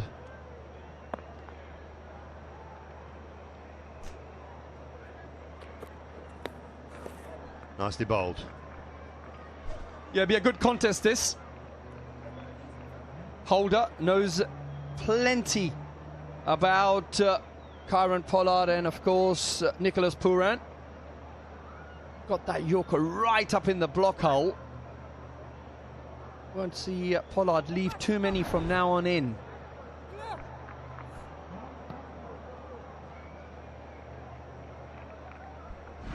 Bigger side into the breeze as well. that offside, so I think he'll try and target that area from a bowling point of view. I've got a feeling Pollard's just been talking about getting the right-hand, left-hand combination still going on. We just had a little bit of communication, sign language going on between the skipper and the dugout. Here we go. He's waving to perhaps the coach and saying right and left-hander. Perhaps he saw Romario Shepherd padded up, ready to come in. But I've got a feeling he's saying Shepherd only comes in if Pollard gets out. Pooran, if he gets out, of course, still got the opportunity of Shakib to walk in.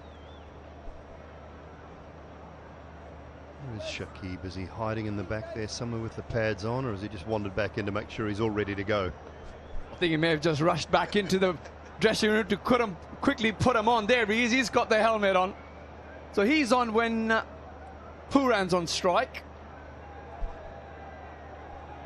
And Holder now putting a straight man back, which we've seen often over the years for Kieron Pollard. Got a long on, a straight man right behind about where the batter's, the non-striker is, and then a long off who's also very straight. And these four for Pollard, it wouldn't be 80 metres between four fielders. Yeah, I like the fact that teams have done their homework, and not often you see this, but I think teams should be doing this more and more. Kieron Pollard has played his way, the power way, but I think now he's got to also look at options square of the wicket. Perhaps he won't get down and paddle. However, he's got to start thinking about moving around the crease, creating his angles so he can hit the ball a lot squarer. Something perhaps the skipper of MI Emirates to think about.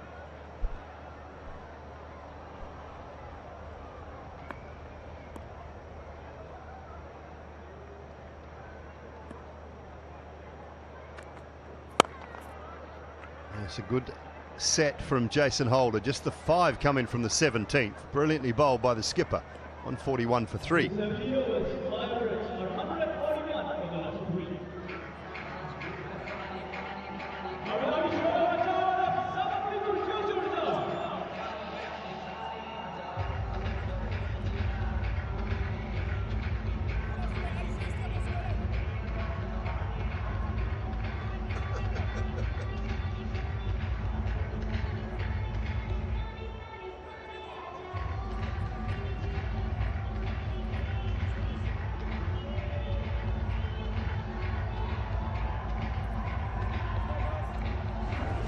I like the left-right theory. Just wondered whether the sun, see the sun shining on the gold on the top of the My Emirates uniforms, was that putting Kieron Pollard off? I prefer the left-right theory myself, but I don't know. A little bit of a reflection going on there. So no Andre Russell. Shafane Rutherford with a little bit of medium pace.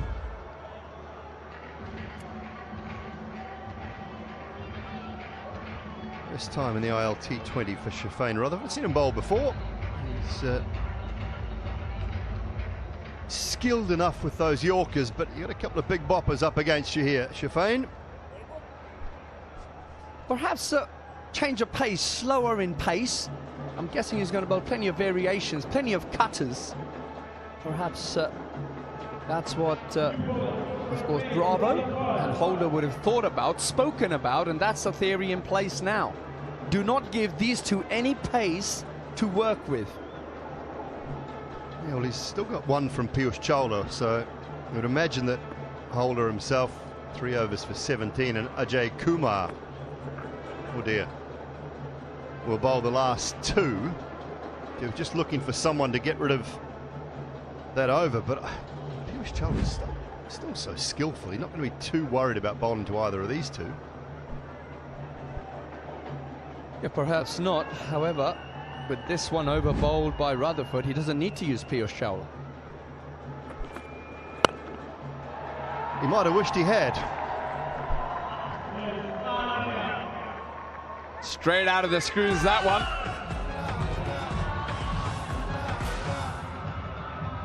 Well, the world of cricket knows all about Nicholas Pooran. Shots like this is how he's made a serious name for himself. Nothing's changed. Straight down the ground, no fielders there. Well, I was asking him to go slower and wider, more pace off and wider. There's a conversation now with Jason Holder. I mean, I don't know. It's a gamble. I understand that. He might get a wicket. Not sort of trying to predict things, but just think you're experienced. You're one of your best bowlers, just back from injury. Still rather take that 9 times out of 10 than a part-timer. Another wide, so he's still only about 1 ball, gone for 8. I see what you're saying, Dooley. So where do you sit in on the matchups of the, the modern day coaching, modern day cricket that is being played? They talk a lot about matchups. I know what you're saying. Back your best bowler. There's a reason why he's in the team. He's a bowler. He has to deliver the skill. Where do you sit between that and the modern day of, well, you don't want to bowl leg spin to the likes of Pooran? Didn't take the single. What's going on there? Pollard's having a little crack here. I'll come back to that, Ace, because he said no. Whether Pollard's angry that he didn't get a hold of it or whether he didn't take the single. I'm not sure what's going on out there. That's been swung away, and that'll be 6 more. I think it's hit on the full or just short. Just short. On the matchups, I think the boffins, the computer geeks who have never played a game of cricket in their life, are having far too much to say.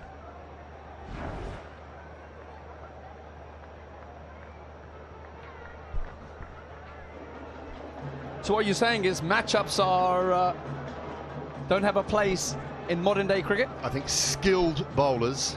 Are you trying to tell me that Sunil Narayan doesn't want to bowl to a left-hander or a right-hander, or the great Shane Warne wouldn't have wanted to bowl to a left-hander because he might have been hit over mid-wicket? Great spinners, good spinners can bowl to anyone and want to bowl to anyone. I think the fact that they leave a left-arm orthodox spinner away from bowling to left-handers, there are so many highly skilled left-arm orthodox spinners around the world. Liam Dawson, does he shy away from bowling to a left-hander? Never. One of the best T20 bowlers in England domestic cricket for so many years. Never shies away from bowling to a lefty. So I just think if you are skilled enough, you can bowl to anyone.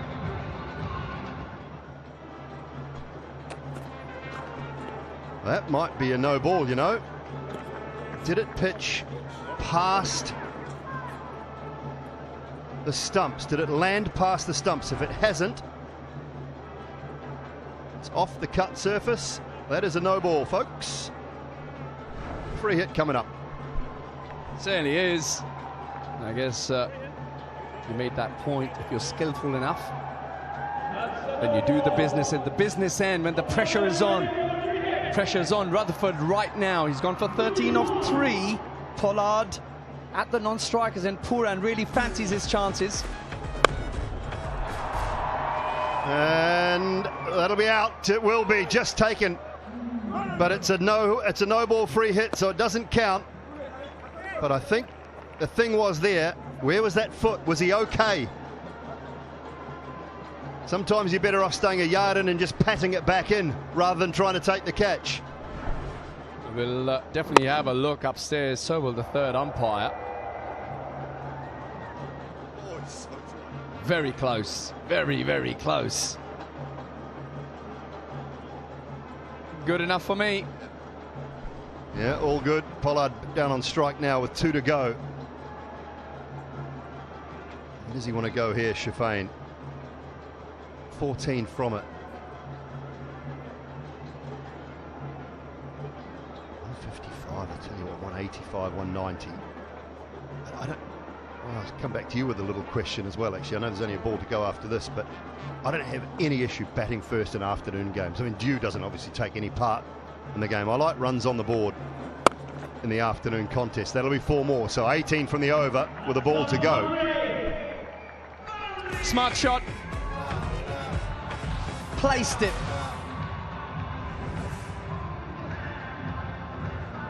cutter, just sat up beautifully. Timing. Got a lot of experience, that man, in your screen. That's the beauty of Kieron Pollard. Turns the strike over to himself. Sorry, he'll keep the strike over there. It's the end of the 18th over. MI Emirates 160 for 3.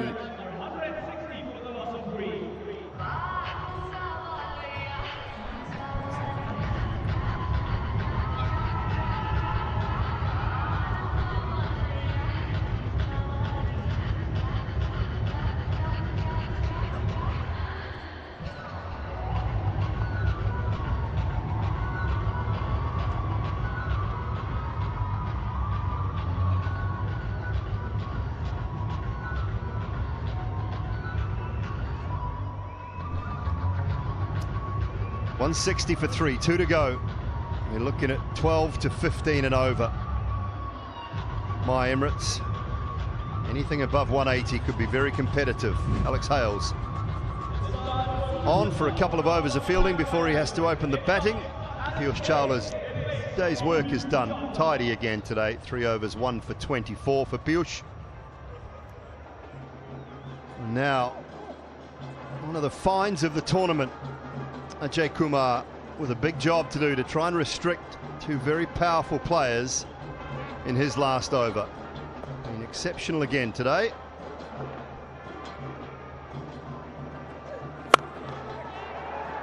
Toe end, it's just got enough though. Doesn't matter whether it's the toe or not from Pollard at times.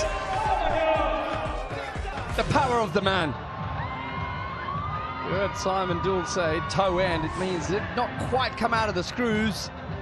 But he's got enough bat speed and of course hitting with the wind. Takes up on that man at deep mid-off. 166 now, MI Emirates. Can these two really go well from here on in and get their team to 195, 200 perhaps? Have another go. You're going to get it in this time. Just the one. Just the one. No timing from Pollard on that occasion. Wide, bowling it wide to Pollard. Doesn't quite this time get it out of the middle. Sorry, that was the 6.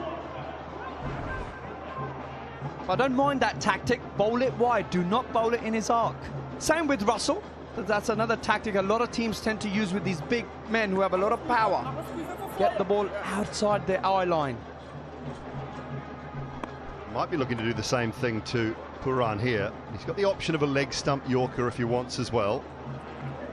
There. Oh, no, Sonny.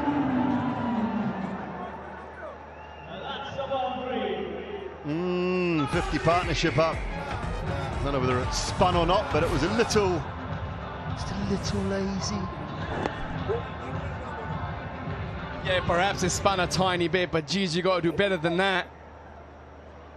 Got to be able to move and anticipate. The ball may well spin. It wasn't far off the perfect delivery. As I say, into the wind, big side. You can afford to try the leg stump Yorker. He can go wide of off if he wants to with pace off. He's got 2 men quite straight at an extra cover and a long off. Now Pooran opens the face and they'll pick up 1. Good from Pollard to call him through. Right, doubleheader day, of course. Saturday in Abu Dhabi and then up the road in about an hour and a half's time. The Vipers and the Warriors. Warriors looking to bounce back after being humbled yesterday. And the table-topping Vipers. Battle at the Dubai International Stadium. 6 p.m. start. 2.5 hours, Simon. It's a long day, folks. Stick with us.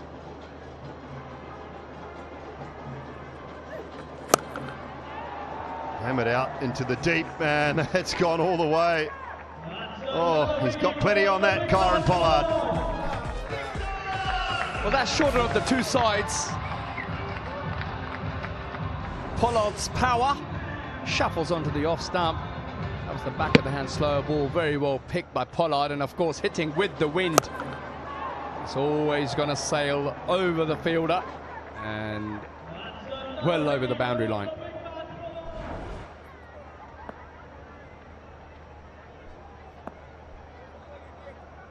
19 off the previous Shafane Rutherford over, 18 with the ball to go off this. Maybe 19 off this one as well, just be one. 38 off the last two, one to go, 179 for three.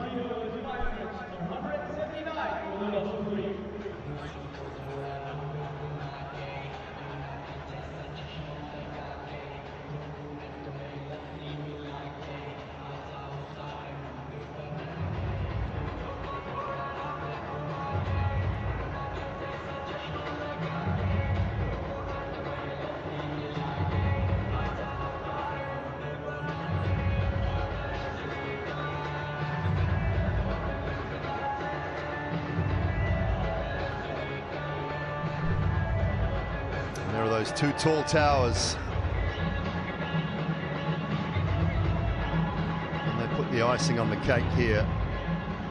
Quran 37 from 21, Pollard 24 from 14. So both striking in the 170s at the moment. Anything over 11 or 12 puts them into the 190s.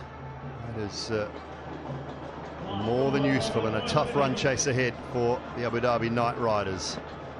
And Jason Holder to bowl, and he's skillful and he's bowled beautifully today. The captain, without picking up a wicket, only gone for 17. Gets it past for 4. Just sneaks it past the tall figure of Alex Hales. He's got to be careful here, Holder. If he's going to follow the batsman and bowl it that real full delivery, you may want to consider having that fine leg fielder back on the boundary. Because we all know Pollard, with this field set, is going to try and access the offside. Leg side means he's hitting into the wind. It's a tougher hit. It's the bigger boundary. Yes, we know he's the Mr. Muscle Man, but I still think you've got to be smart. Pollard is smart. He's played a lot of cricket. He's going to try and access the offside.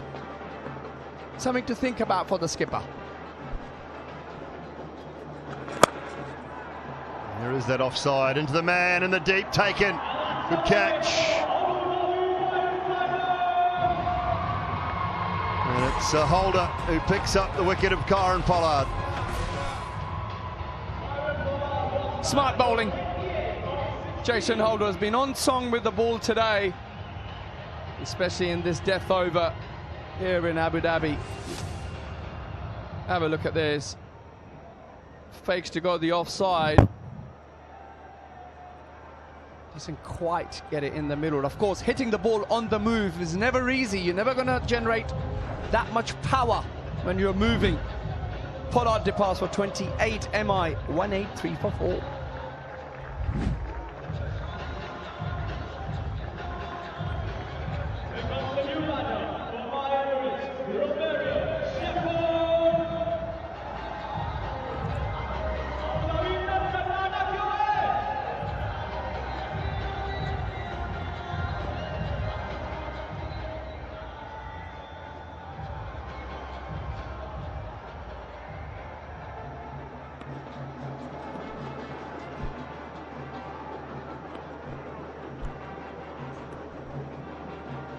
Romario Shepherd with 4 balls to go is at the crease.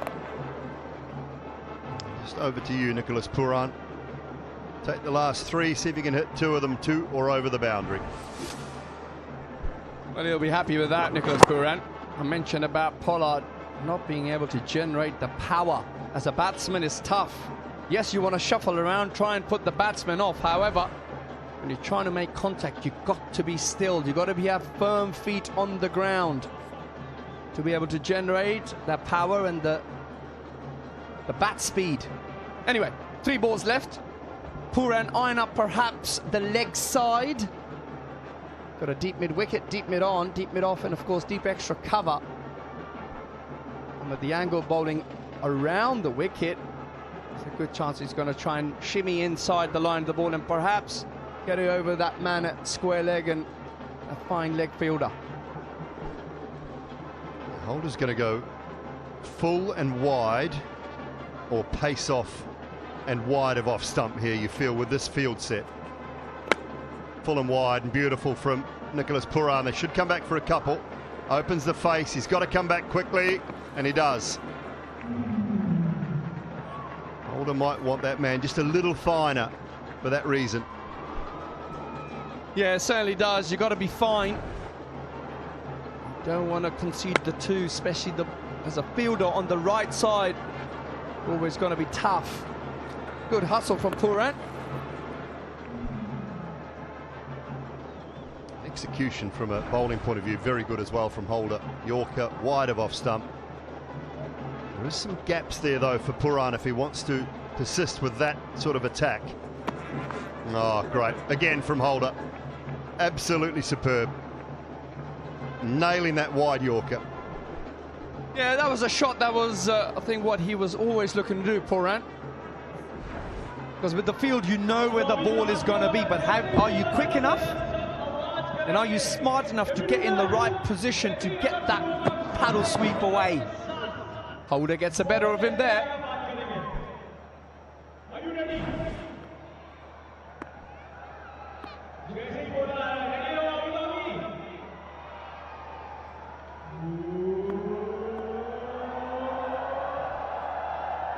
Last ball. And this time he goes down towards that deep backward third.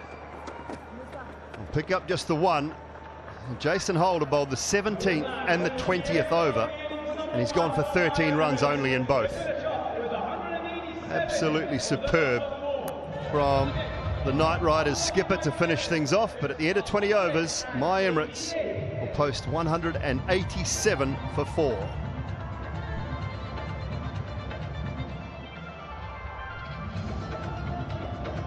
.62 for 1 in that last period. The middle period was very good, actually. It's somewhere where Knight Riders usually look to close things down with Piyush Chawla and Sunil Narayan, but they did a good job going through the middle. Having been sent into bat, 187 represents pretty good value.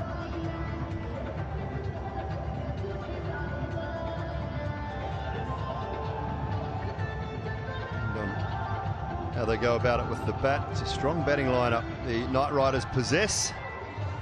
Ajay Kumar had a tough last over for him. 4 overs, 2 for 42.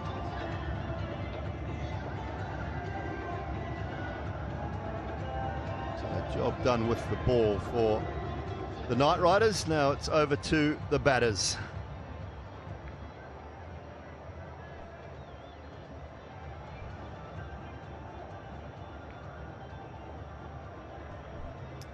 To do for the batting unit now. In the afternoon sunshine, bit of breeze as well here in Abu Dhabi today.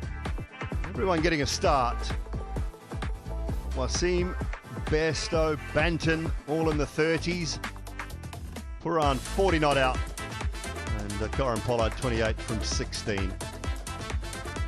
Good numbers all round for My Emirates. Holder with a wicket and a very economical spell. Ajay Kumar picked up a couple. Piyush Chawla was good again today. 3 overs, 1 for 24. Overs for Stone, Narayan and Rutherford. 187 for 4. Time to go sideline. Grace Hayden. Who have you got with you, Grace? Well, I'm joined by Tom Benton, 38 from 28 from your innings today. What were the conditions like out in the middle? It was a good wicket. I think the wickets over the tournament have been a little bit tired, but today was nice to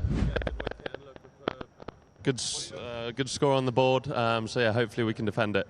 How much you got to change your game from playing a day game to a night game? Good question. Yeah, I think just adapting to the wicket, no matter what time of day it is. I think my role is kind of bat through and let the other boys bat round me. We've got obviously some big, powerful hitters. The West Indies boys seem to hit sixes at ease, but yeah, that's kind of my role. Do you enjoy playing during the day? It's like we were just saying, it's my favourite time to play. It means we've got an evening to do stuff. But no, look, it's great. We got a good score and hopefully we can get the win. Knight Riders have a powerhouse batting unit, as we know. Do you think you've got enough on the board today? I hope so. Look, they've got, like you said, a lot of good players. Hopefully we can take a few early wickets and we'll see. Absolutely. Okay, thank you so much. Good luck with the second innings. Thank you. 38 from 28, striking at 135 for Tom Banton today. And there was plenty of good innings in and around him as well. So Zayed Cricket Stadium for the afternoon contest here today, and it'll be the Abu Dhabi Knight Riders to win need 188.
Welcome back. We're at the halfway mark, of course, of this all-important game. Match number 21, and this is the My Emirates lineup. The opening stand did very nicely, 37 to 38. Bestow was terrific.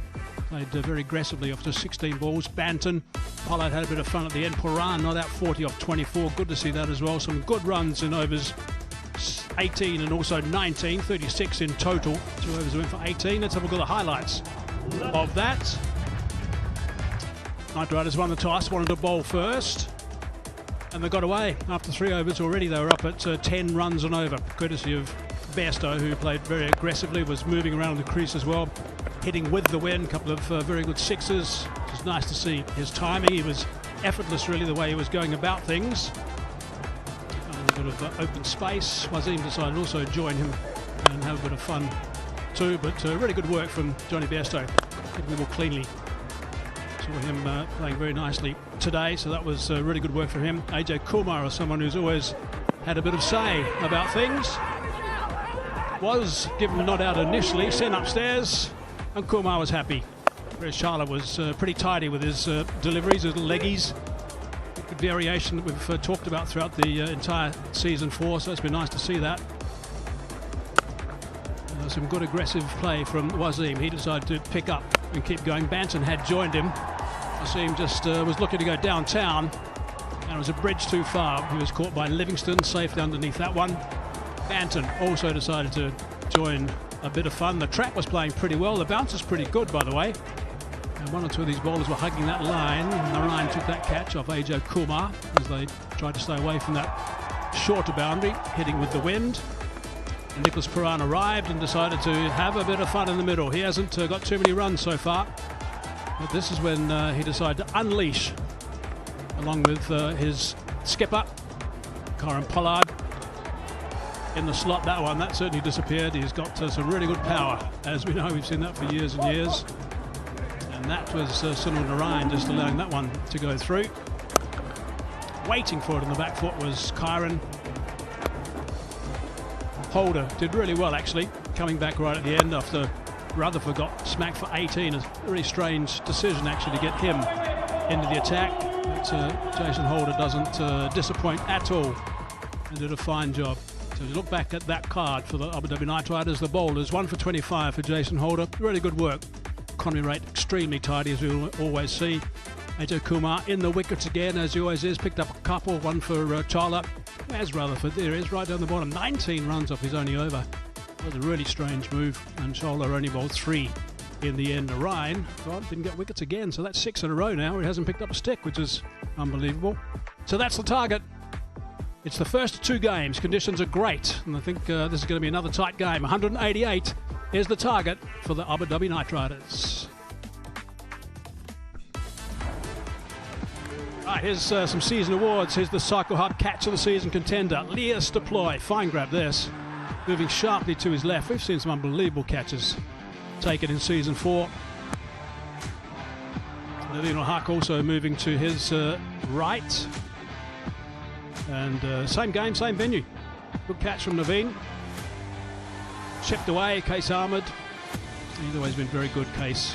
Full length of dive. And there's the corkscrew catch. There it is. Dre Russ. Nicely done. That's a brilliant catch for the big fella. Fine grab. And the last one I'm going to show you is Liam Dawson diving to his right a little bit, but well forward as well. Good hands, Liam Dawson. He's a fine cricketer. Very good grab.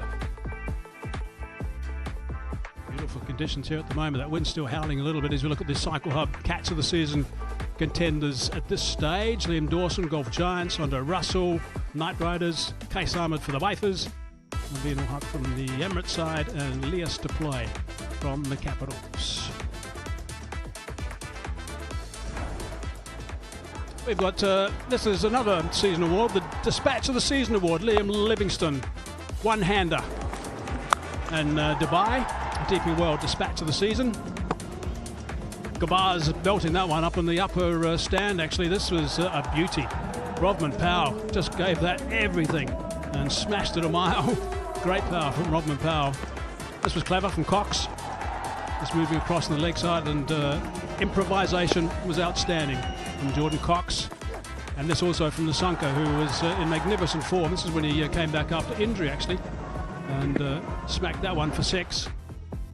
There's a look at some of the DP World Dispatch of the Seasons. Nasanka, Cox, Powell, Gabaz and Livingston. So there's the 5 at the moment that we can show you, the top 5 that we're looking at this stage in the DP World ILT20 Season 4. There's been plenty of magnificent action to see with the sixes and also the catches.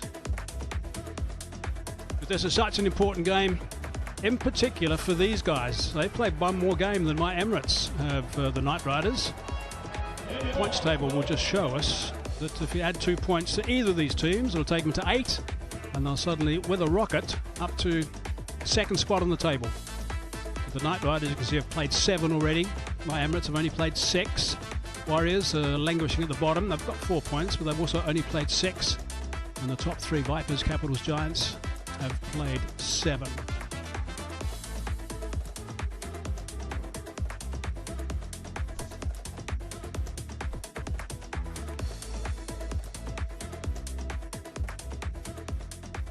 There's the skipper, just getting his boys fired up for match number 21. Now, of the 6 games we've had here in season 4 in Abu Dhabi, 5 of them have been last over thrillers. 5 of them. It's been quite extraordinary.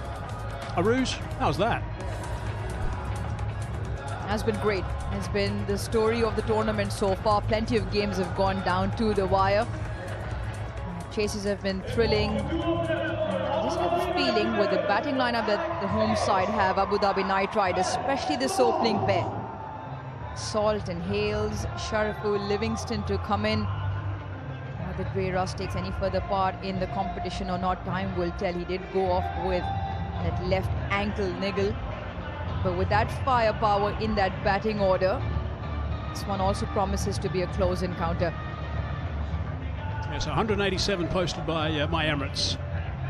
After being asked about first, there's a look at the numbers for Phil Salt in his DP World ILT20 career. 12 knocks, 261, strike rate of 143, 150 only. He's had a real habit of late of getting out on the power play, which is something that he didn't do in the last game. Something that's plagued him a little bit. Alex Hales has been terrific at the start of the season and has missed out in the last 4 knocks. Alex Hales, but there's his overall strike rate. It's a lot of runs in the DP World ILT20 career. And here's a guy who loves bowling here. Terrific stuff, Faruqi. Economy rate is outstanding at 7.81, but he's been really impressive at this venue, Faruqi. He's got 31 wickets here. It's the most at this venue for Faruqi because he gets a bit of swing with this wind around the place, and he'll have some assists. Average winning score, by the way, a little bit of perspective for you, is 178. The average winning score. Average score batting first is 166, with the average winning score 178. But as I said, 5 out of 6 so far have been thrillers in Abu Dhabi. Here we go. Faruqi to start. Oh, that's a beauty. What a beauty that was. That's a great start. Fazlak Faruqi with a natural angle from the left armour that comes back into the right-handed batter. And he's bowling with the breeze as well. So the breeze blowing from left to right of screen, which will assist in that ball to just curve back in. He can swing it around hoops when he's on song, Fazlak Faruqi. And now what a matchup in terms of the numbers in this tournament. In this particular season, Alex Hales left arm seamers. Dismissed 4 times, not striking them at too many as well, averaging only 15. Around the wicket to Hales. On the other way. Wide has been called. We're spending quite a bit of time, Faruqi, just on one of the practice pitches earlier today, just running in from this end because of the wind, the bustling wind, and just checking his swing both ways, and they were going considerably then, so there's no reason why that should stop suddenly, because it's still at about 25 k's per hour. You might be blown away here, Rouge. Yeah, I had to put a few stones in my pocket at the top of the show. Oh, that's a beauty too. Came in considerably, and he has the ability to do it nice and late.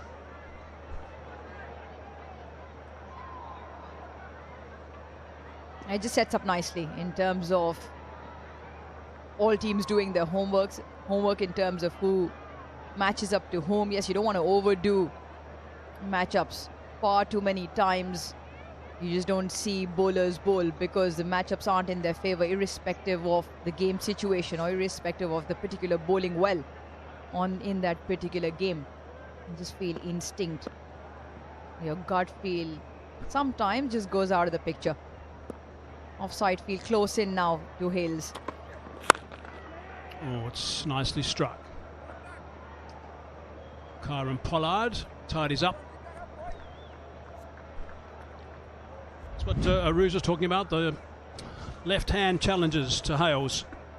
It's a feature because of the way he plays. He obviously got that booming offside play where he uses his hands to reach to the pitch of the ball, and he doesn't shy away from playing those extravagant strokes through the offside. So with the left arm pacer, swing the ball back in. most often than not, sometimes can be bowled through the gate.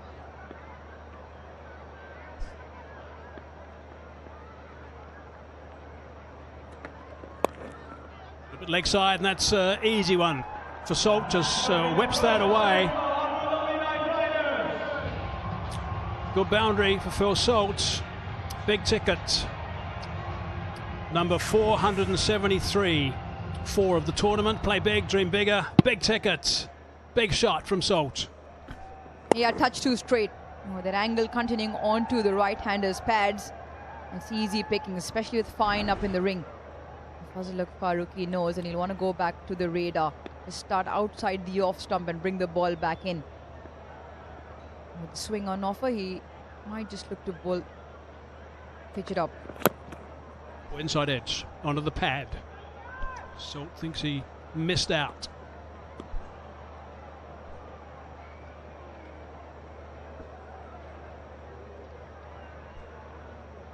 Interesting over this one. First one to Alex Hales, just saw with the wrist action of Fazlul Farooqi looking for the away swinger to the right-hander. It was called the wide. Touch too straight, clipped off the legs from Salt. And a few that have just swung back in.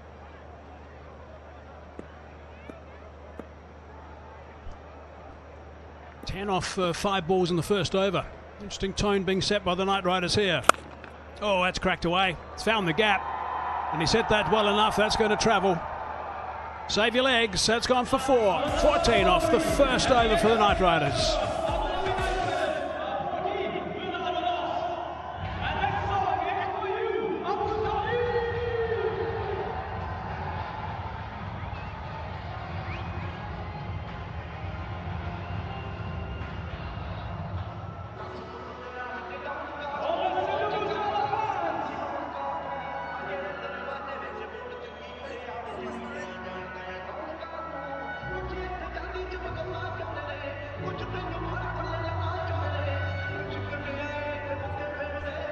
There's the work done by my Emirates earlier today. Bestow was really good. Wasim too. Bantam played nicely, 30 out of 28. Paran contributed 187 for 4, 19 runs off a crazy move with Rutherford coming into the attack instead of Charla, which they might rue, but we'll see how things work out because they've got off to a good start, the Knight Riders, in their first over. Let's look at that boundary for the last ball. A very good offside player. Just a hint of width, and he's cracked that through the gap. And picks up a boundary. So great start for the Knight Riders. 14 off the first. A spin from Ghazanfar from the other end. Got him! What a delivery! That is just exceptional. He loves bowling the power play. That is a magnificent ball. Carrom ball, gripped, turned, bang. Brilliant stuff from Ghazanfar. That is a piece of magic.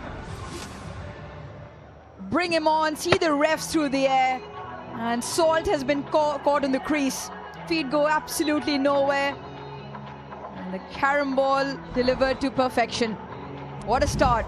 What a start from Ghazanfar. And what a wicket to pick up as well. Salt goes for 6, 14 for 1.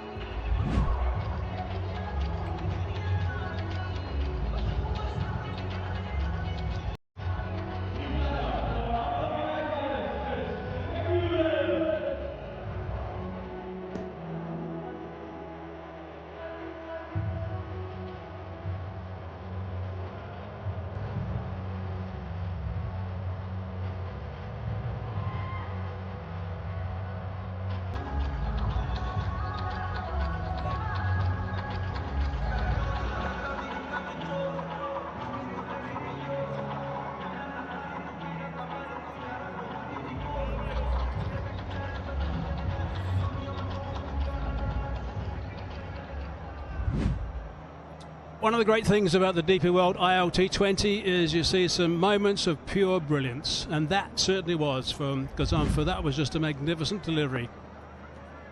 McMullen's now got to try and counter him.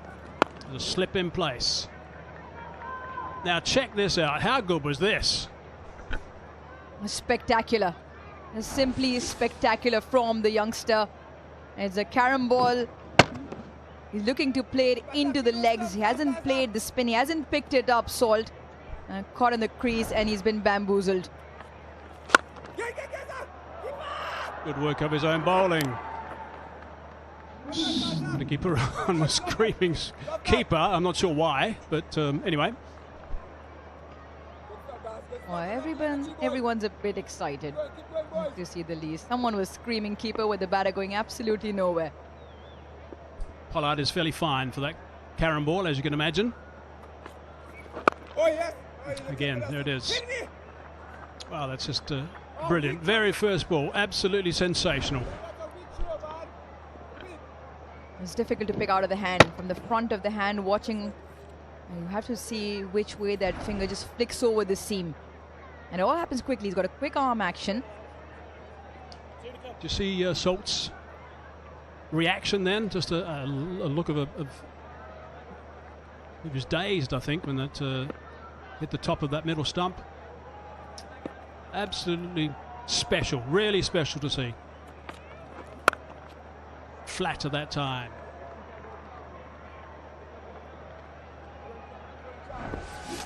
See if we can see Salt's response to this as it just stops, turns a fraction. He's got his head down a fraction. He's not going to put his head up. No, we go to the celebration of Gazamfa. Magnificent. Very first delivery. Could not be better. Big player. Over the top. And that's gone for 4. But that is going to be an over that's going to be talked about for a while, I think, with that delivery. 5 off it. Wicket assault. 19 for 1 after 2.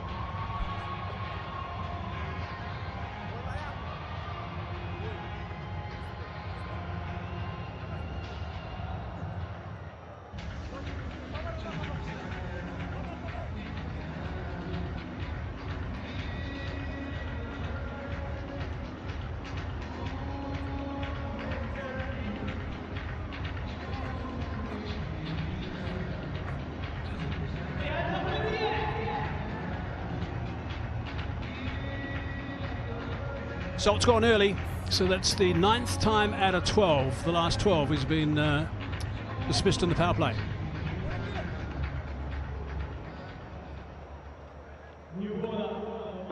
Shakib into the attack. A little bit of flight first up, and that's been given some treatment. That's disappeared for half a dozen. Hello and welcome, says Makmalan to Shakib Al Hasan. What a strike that is. Look at the sound that it makes. Listen to this. It's been tossed up and it's been dispatched. Yeah, gets in there for the DP World. A dispatch of the day. Last ball of the previous over ends with a boundary. First ball of this one. So 2 balls, 10 runs. 25 going at 9 runs and over. A little bit flat at that time, didn't float that up. That first one was floated up, was under 80 k's per hour, and it was hit with the wind for the maximum. It's going to be a feature throughout the day with the wind. We've mentioned it pretty much throughout the game as well. If you want to take your chance, if you want to toss it up, most batters will back themselves. That's better. That's a better line, better length, releasing from nice and wide. Shakib. Twice now. The first over ended in a similar fashion as well, where he cracked one through the offside, and that to Farooqi. And same to Ghazan Forever. What an over that was. The first delivery, the carom one, to rattle Salt stumps.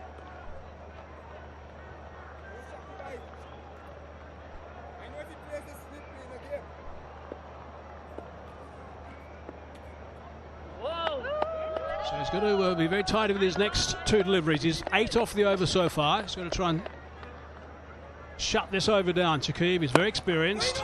Nice drift. No run there.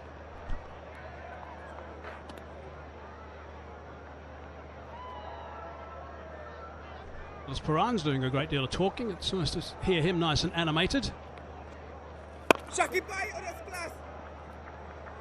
Just the one. 9 off the over, 28 for 1.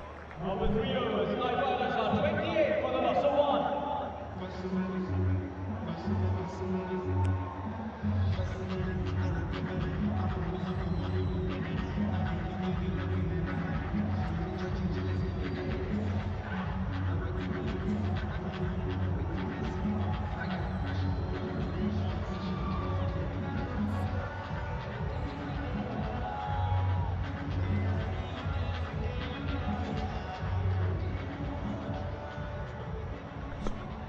Sharafu in next. Now he's been really consistent. 5 times he's got 25 plus. Livingston struggled against spin. Rutherford's, well, he's been a bit nowhere in the last couple of games.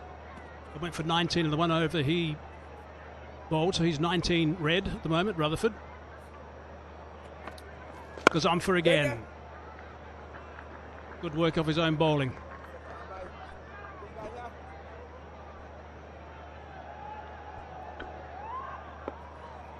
Interesting challenge, this one. And the approach from Brandon McMullen will be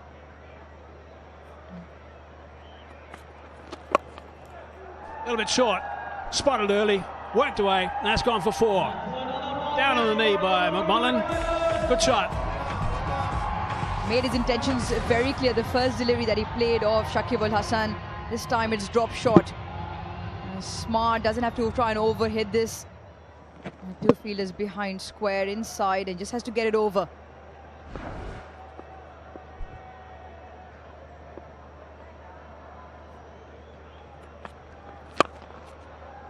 Task. There's protection out there. We're in the power play at the moment, the 1xBet power play. Sometimes there's just a moment of brilliance that we need to show you again. That is just absolutely sensational stuff for that Karen ball. What a turn. Outstanding, absolutely outstanding. Very first ball he bowled in the game. Picture perfect. Oh, he's gone for a leg spinner there. A little bit of a thick edge. Faruqi's going to try and track it down. He does nicely. Good chase from Faruqi. He's trying a few things. Ghazan for trying to mix it up. I reckon a bit too much. A full toss, the previous one. Now then go back to the magic moment. Trying to show you the deviation off the surface. It is a carom ball. It is absolutely just done. Phil Salt. I wonder if Phil Salt's worked it out yet. Surely paid for the turn. The one that turns into him. Look at the bad face. Like you said, Hazy, he didn't look back up. 3 degrees was the deviation on that one. Great revs on the ball. What a spot to land it in. That's a lot. Flicking out the front with your finger. 3 degrees. Wow. Got underneath that and he's hit that well. That's a nice blow, and that's gone for 6 to sign off that over. It's a biggie. 15 off the over. 4 done. 43 for 1.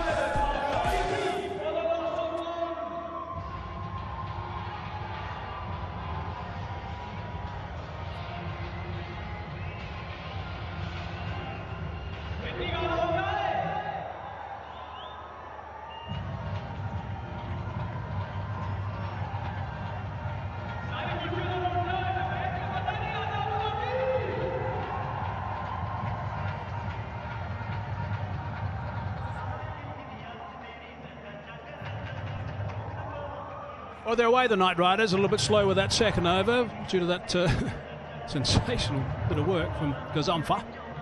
He's got an early satellite dish. They're going at 9 runs and over. 43 plays 39 at this stage. Wonderful facilities around this ground.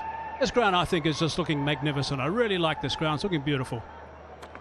Faruqi again.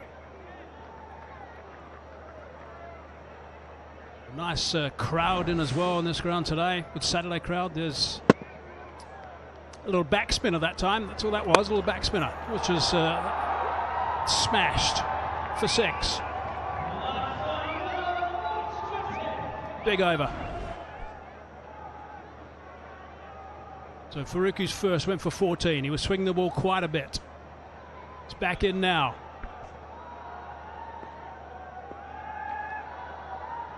Games, it doesn't swing for all that long.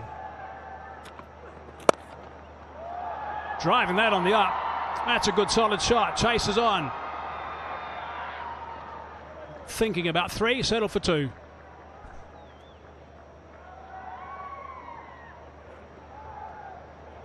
It's locked away at the moment. 47 runs, plays 45 at this stage. Here's the commentator's leaderboard. Aruj is, oh God, thank goodness he just left the comment box, otherwise I'd have a full go at her. I'm still here. Hear you. Andy Flower's done nicely.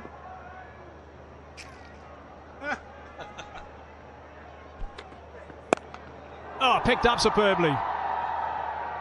Great shot. Excellent shot. Just picked the length up really early on this occasion, did McMullen. On the front foot, just a little bit of transfer of weight as he plays that through mid-wicket. Quality.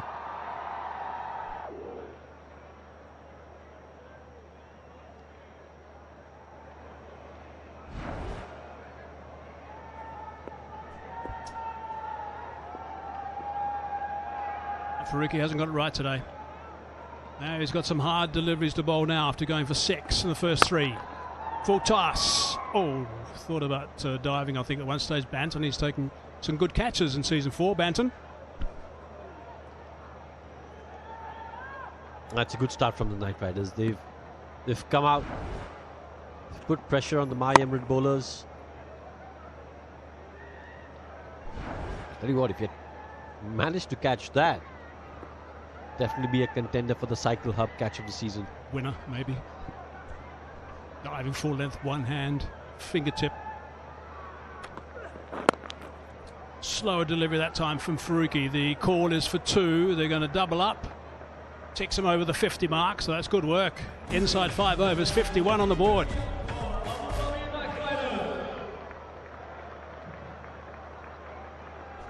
This has been a bit of an action-packed game today. Match number 21, great entertainment.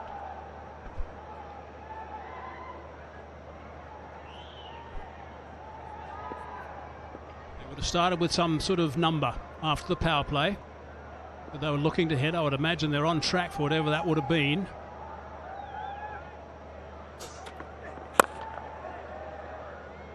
Nice and confident, nice and aggressive. 9 off that over 2. 5 done, 52 for 1.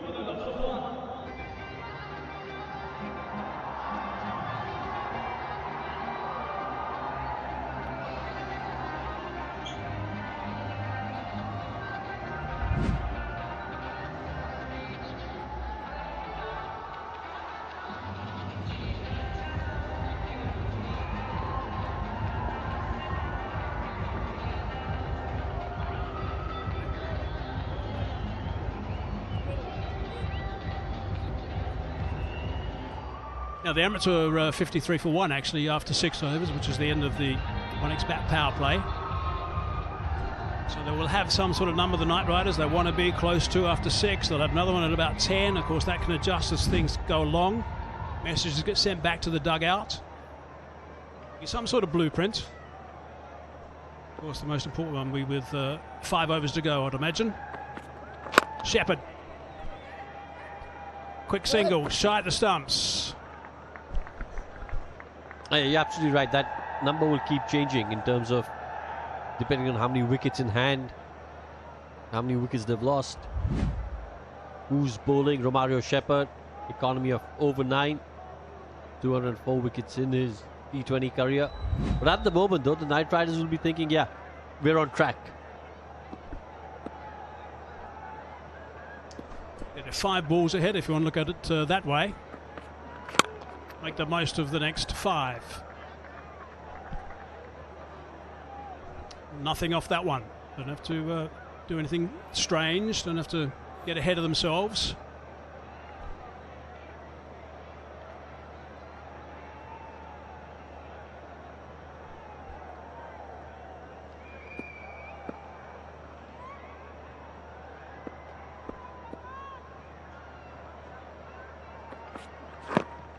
Oh, that's a full toss, sliding down the leg side. There might have been a little bit of bat involved. I'll have to wait and see if there's any call from the umpire. Well, I heard a couple of noises. Yep, runs given.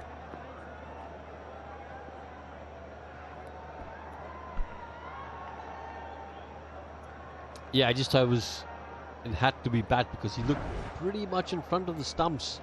Hit him on the full. You're right, may have been sliding down leg side as well.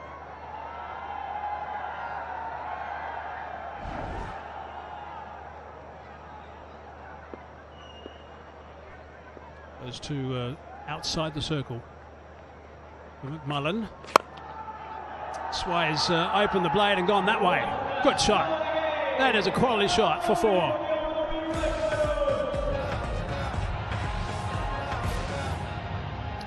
Well, the great thing about this shot is that he hasn't tried to hit it too hard.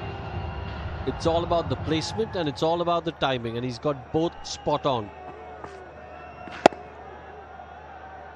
He's hitting the ball so cleanly today. 153 is his strike rate. He's got 19 off 29. Oh, that's a good comeback from a Mario Shepherd.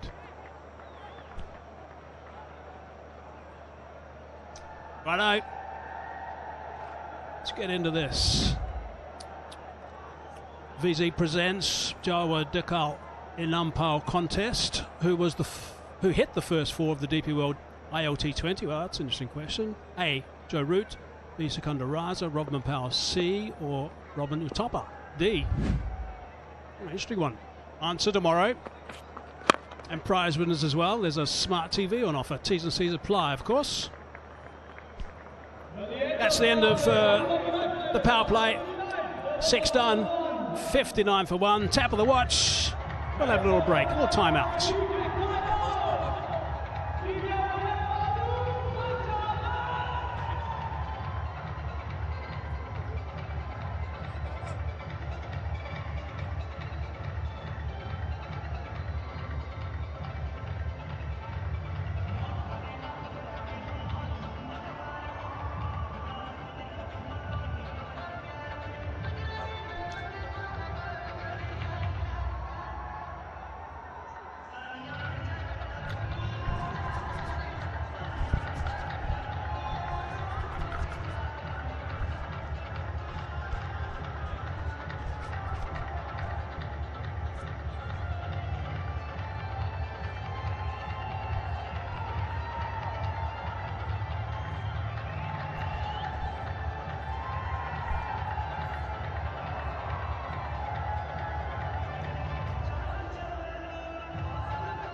Out of everything being discussed and out of the power play as well. 59 for 1, 53 for 1, so neck and neck at the same stage. Both teams making good use of the power play, not having losing too many wickets. And they've done well. Mullen has come in and he's belted the ball to all power. This is the one expat power play. Yeah, like you said, it's been a good one. He got an absolute jaffa, did Will Salt from Gazanfar. But after that, this partnership through, worth 45, some quality shots come in good time.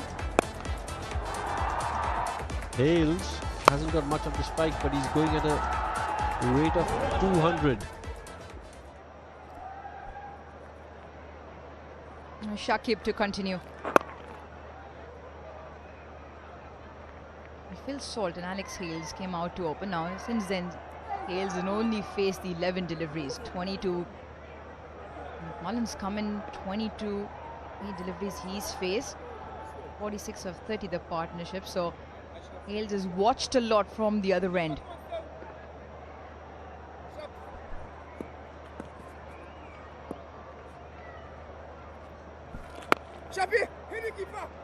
impressive in Brandon McMullen's innings so far. It's now the best power play for the home side, Abu Dhabi Knight Riders, 59 for 1 this season. And just away. Could be picked up by the sweeper. Yeah, sliced on the offside. No real timing behind that shot from Alex Hales. Yeah, it's never easy if you're a batter and you've been out there and you don't get much of the strike, especially if you're an aggressive, attacking batter like Alex Hales, who likes to be in the thick of things. Hit me! Hit me! Oh goodness, that's it. Never easy, but he's got enough quality and he's got enough experience to handle the situation.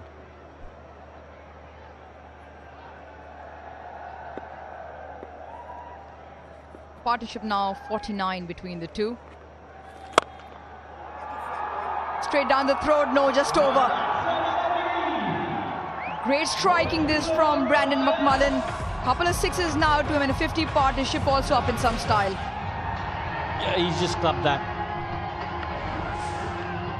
When you have a look at the replay of the shot, just that foot forward and then boom. It's a couple of great strikes now. The first one also to Shakib Al Hasan. It was the first delivery he bowled in his first over. He picked it over mid-wicket. This time once again drops it short and generates some real bat speed off the bat. 7 done, 70 for 1.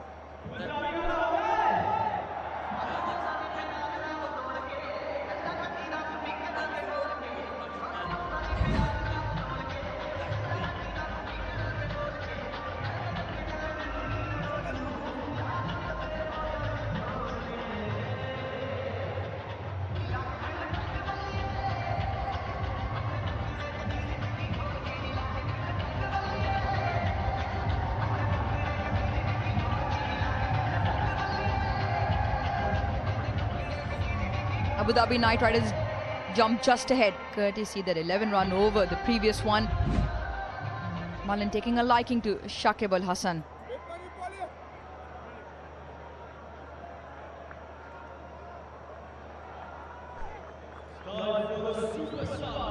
A super sub now. Johnny Bestow has been substituted for Arab Gul. So spin to continue in the middle in tandem.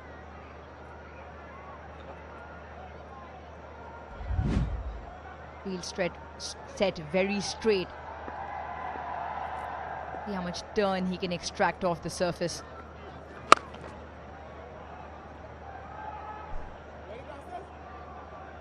Yeah, just a little surprised that they didn't use the super sub early on. Because what you've done, Arab Gul now, he's come in straight into the thick of things and he's bowled a no ball. Ideally, you'd want him to be there from the start because Johnny Bestow wasn't going to bowl.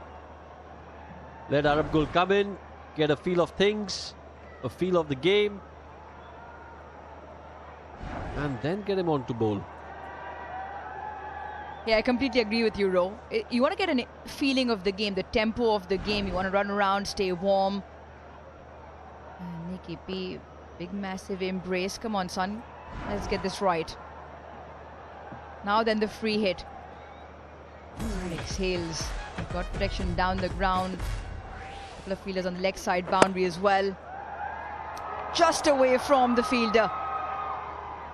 And boundary rider will pick it up. There's Romario Shepherd in that circle.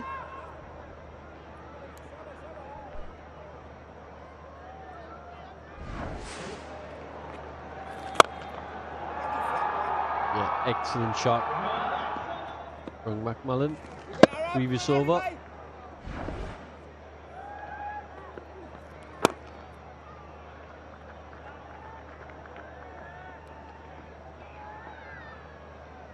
And chase coming along nicely. And going at over 10 runs and over at the moment. 75 for 1. And they just pegged the required rate back. My Emirates was scoring at 8 runs and over out of the power play. Arab Gul bowling quicker through the air.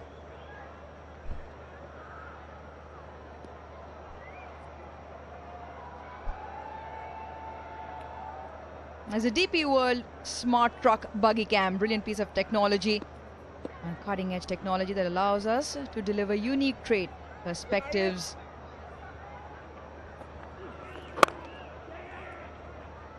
And just like DP World, who are also using the latest tech to keep trade flowing. That is one of the shots. That is a phenomenal angle. And great camera work, and great depth perception as well from ground up. Have you driven that thing, Ro? No, but it looks like a lot of fun. Again, if memory serves me right, Danny Morrison at one point a couple of years ago wanted that little truck to take home back with him. Well, I hope you didn't give him the remotes, because God alone knows where that truck would have ended up. Danny Morrison behind those controls, dangerous.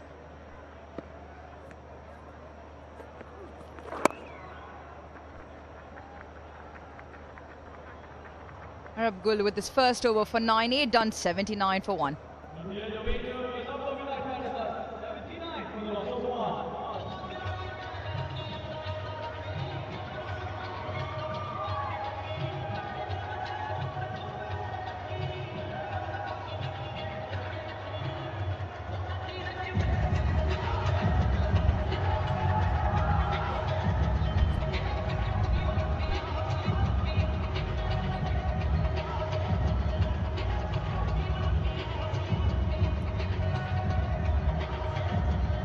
Purple worm just shying away and on the ascend, courtesy of partnership. 65 or 42 between Mullen and Hales, and it's come at a decent rate as well.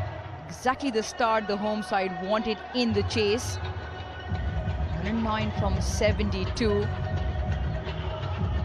Great numbers for both of them. Alex Hales 30 of 18 now. Romario Shepherd just making sure the field is right. Deep mid wicket straight, long on, now comes back, long off, and just adjustment for that deep backward point fielder. Third is up in the ring. And the way it looks like it will be wide outside that off stump. Touch too wide.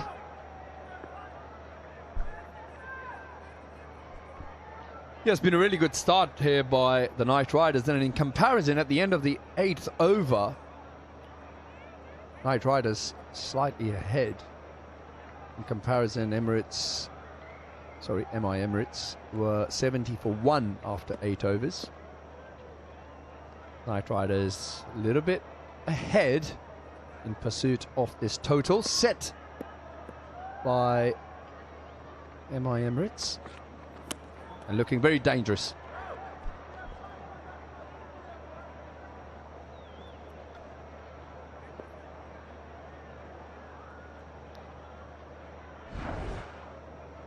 Romario Shepherd, first over, just went for the 7 and given the duties again. Now the middle phase, my Emirates have found it very tough to pick up wickets.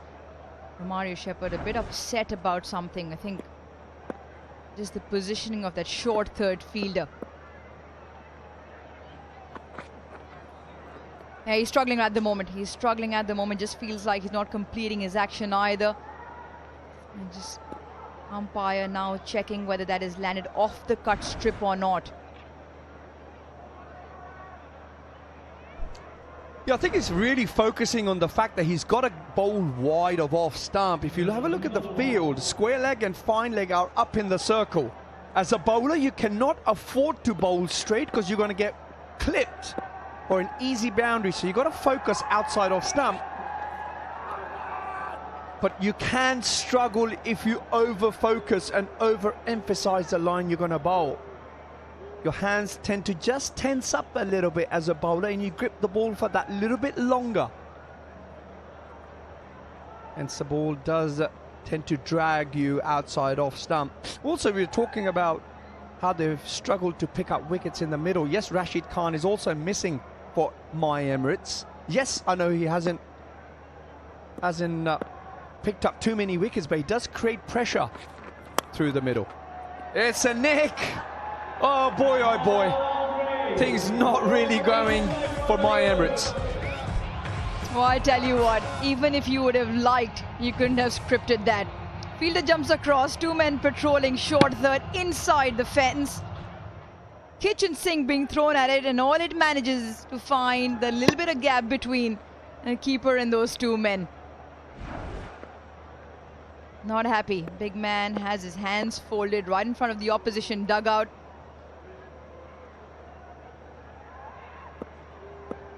Seven of just the two from Shepherd. This will be touch and go again. Umpire Akbar Ali Khan has already had plenty of horizontal exercise. This time keeps the arms folded. Have a look at this. Shuffles over to the off stump before the ball is released. And then, of course, that blue line ever so slightly moves across because of the fact that the batsman shuffles over to the off stump. Remember, it's a guide. It's only a guide, that blue line for the umpire. We also saw a puzzled Kyron Pollard earlier, and I feel it's because the run rate is at just around 10 and over. Knight Riders well ahead of this run chase at the moment.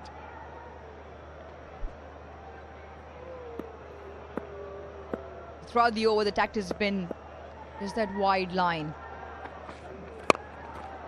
Alex Hales now trying to create his own length by moving laterally in the crease. He's trying to access that open leg side field where there are plenty of gaps available for him to run across. And for those of you who might be wondering what we're talking about, like Ove has just said, the blue line moves almost as an imaginary line with the batter, so it's at the umpire's discretion in terms of how far the batsman has moved forward or towards the offside, and it's as much the wide line goes along. So you might see the ball outside that blue mark, but it's all in perspective, and that should be called a wide.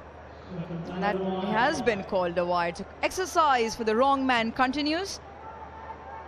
Long over this, wide, dot, wide, wide, 4, dot, dot, 1 wide, not a phone number. 5 deliveries, 9 off it, still 1 more to go. Just here, watch. McMullen doesn't move. He stays in his stance, hence why the wide line, the blue line, is the marker and it's outside. It should be the over done. It's been a long one. 10 off it, 89 for 1.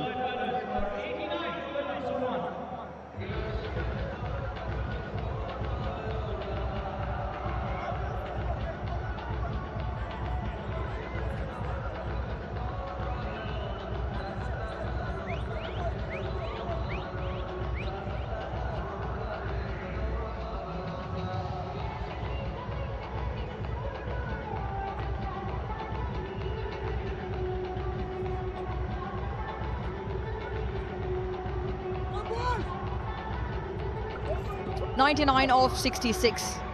It was the Abu Dhabi Knight Riders who won the toss and stuck My Emirates in, who got 187. 40 from Puran, great partnership with his skipper. And now it's down to McMullen and Alex Hales, 76 now. It's turning out to be a really good partnership in this chase, and they're ahead on run rate as well. Similar stage, the My Emirates were 79 for 1. Yeah, looking in complete control, these two, getting singles at will. So one thing I think Pollard's got to be careful of, make sure the good balls are not being the batsmen are not getting singles off the good balls. Sure, a bad delivery or a good shot deserves to go for a 4, but got to make sure they dot up the good balls. Otherwise it becomes too easy for the batsman. Now we're talking about it in between overs. And the previous over from Romario Shepherd, long over and just the 1 boundary. And the context of how that over went, still only 10 came off it. Could have been far worse. 4 wides and just the 1 boundary, couple of singles. Yeah, just want to mention that. Look, I don't mind the tactic, but you've got to be able to execute the skill. Hence, if you can execute the skill, then only the tactic works. I'm sure they probably will persevere with the tactic because boundaries, of course, were not scored. Yes, he conceded a few wides. But if he gets that line and length right, he can really be pretty dangerous, Romario Shepherd. Meanwhile, 4 more for Alex Hales as he moves to 40. He's got this beautiful ability to just open the bat face right at the end. Always looking to play the ball late, and the big man is perplexed.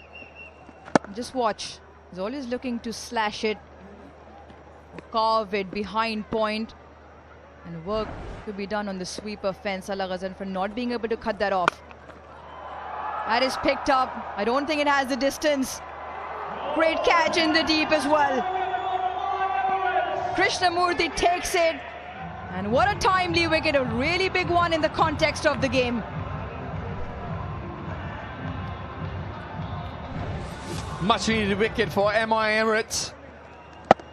Hales takes that man on a deep square leg. The bigger boundary doesn't quite have the legs, and of course a very, very smart catch there. Arab picking up his first wicket. The dangerous Hales departs for 40. 80 KR, 96 for 2.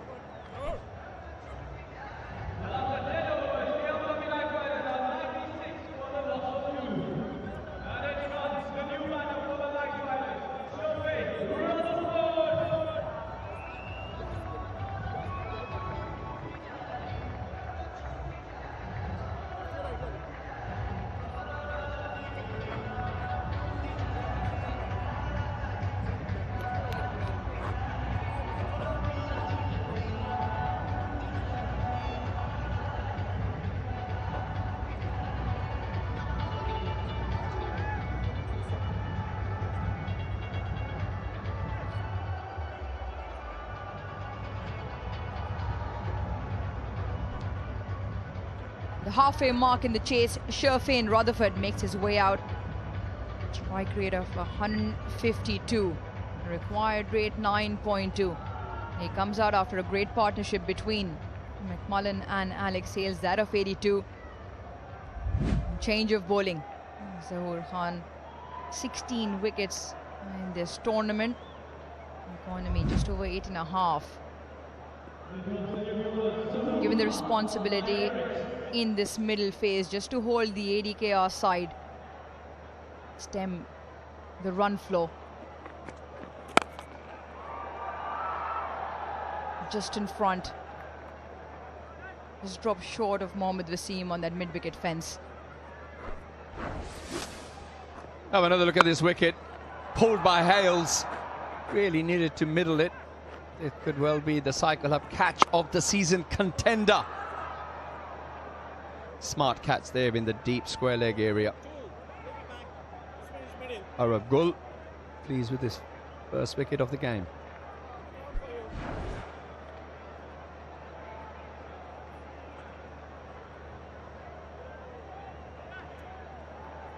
And plenty of open spaces to run ones and twos for Sherfane Rutherford into that leg side.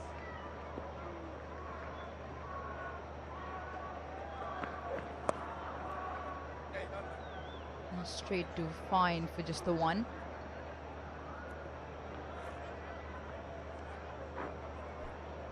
Smart bowler, Zahoor. Played a fair bit of cricket for the UAE. Likes to change the pace, bowls plenty of slow balls. I think he's bowled the second most amount of slow balls in his tournament. I actually run his fingers across the seam of the ball. Understands the conditions here in Abu Dhabi. He'll be a canny bowler.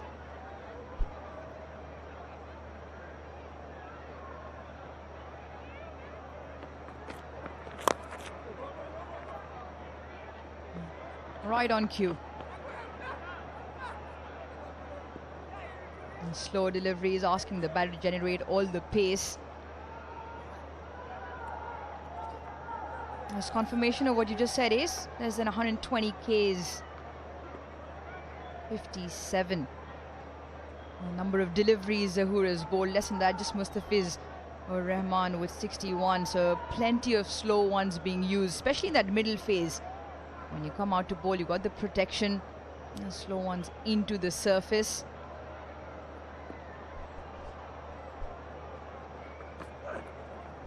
It just tells you T20 cricket at its best, isn't it? Modern day T20 cricket, you cannot afford to be predictable. With that wide, of course, 80 kr move on to 100. If you're predictable in T20 cricket nowadays, you get lined up from the batsman and you can fetch it, especially bowling in the middle overs. Boundaries don't come easy after the power play. So as a bowler, you've got to come up with some sort of variation to deceive the batsman.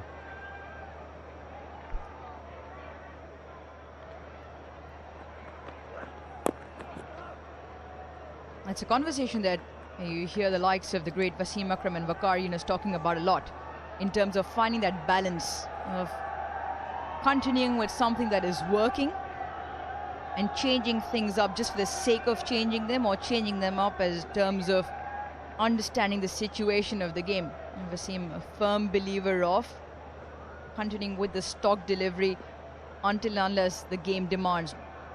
Not just try and dish out the whole bag of tricks.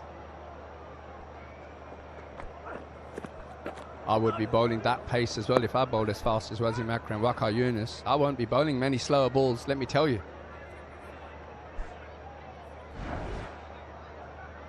From nose to toes, swinging around hoops. Menace, the two of them were bowling in tandem. Imagine being at the receiving end of that. 150 Ks, Waqar Yunus right up there.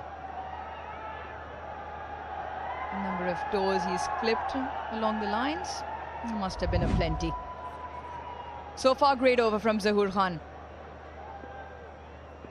His speeds throughout the over, so plenty of slow ones. He'll want to close the over out. He's only conceded 4.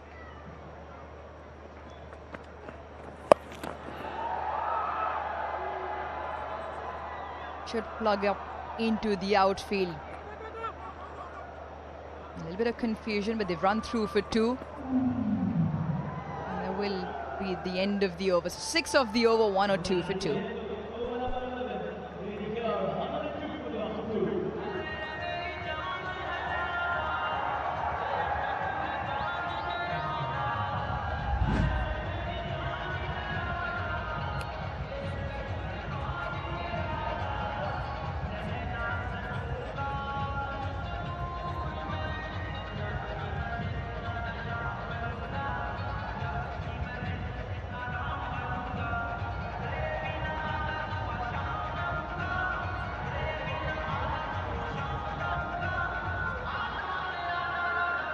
Knight Riders 102 of 2, so head on the rate at the moment in comparison, albeit have lost an additional wicket. There's this middle phase, mentioned it earlier, where my Emirates have found it a touch difficult to turn wickets over. The bulk of their wickets have come courtesy Kamindu Mendes, who's not playing today, and this man on screen. He's already picked up 1. What a delivery that was, an absolute peach.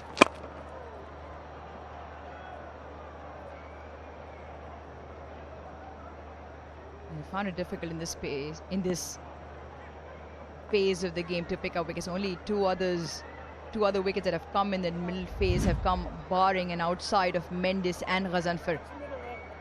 Mention no more. Rashid Khan, Shakib Hassan gets a go, who's been taken to the park by Brendan McMullen. The Mendes right of screen, not playing today.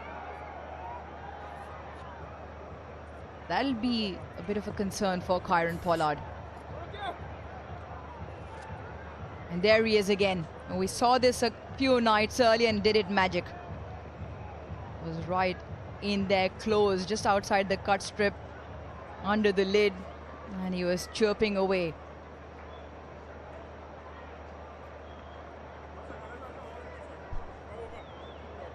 Be interesting there, Shafeen Rutherford. Will know plenty about each other, Pollard and Rutherford. Heavy offside field.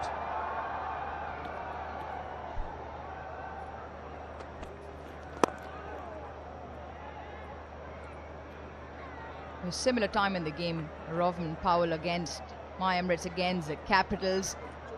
Didn't require too many. He had Rashid Khan bowling from the other end. And it's a plan that came to absolute perfection in terms of landing that wrong one. At the moment, Brandon McMullen has stood his ground. He's played some really glorious shots, a few of them that have crossed the fence as well.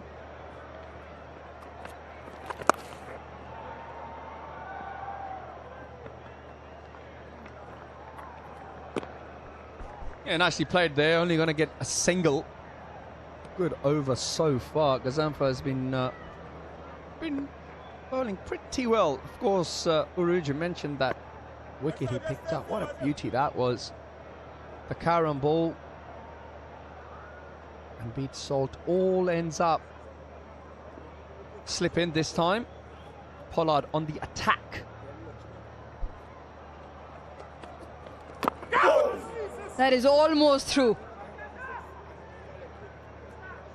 Hands on heads, and because it was that close.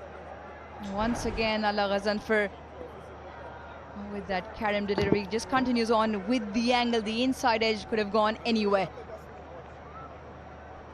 Yeah, I'm not sure if Rutherford is picking him out of the hand. Now there's another change in the field. Pollard goes from slip to short leg.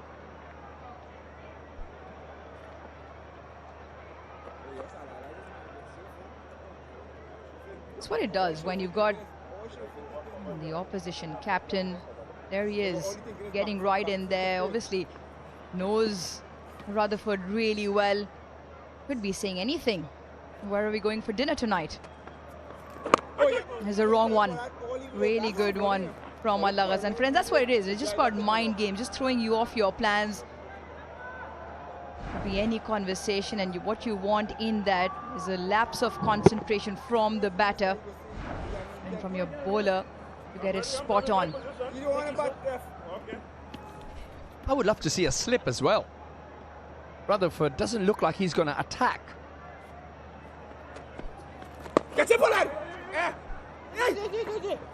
Quick single. Safe in the end. Great over from Ghazanfar, just the 4 off it. 106 for 2.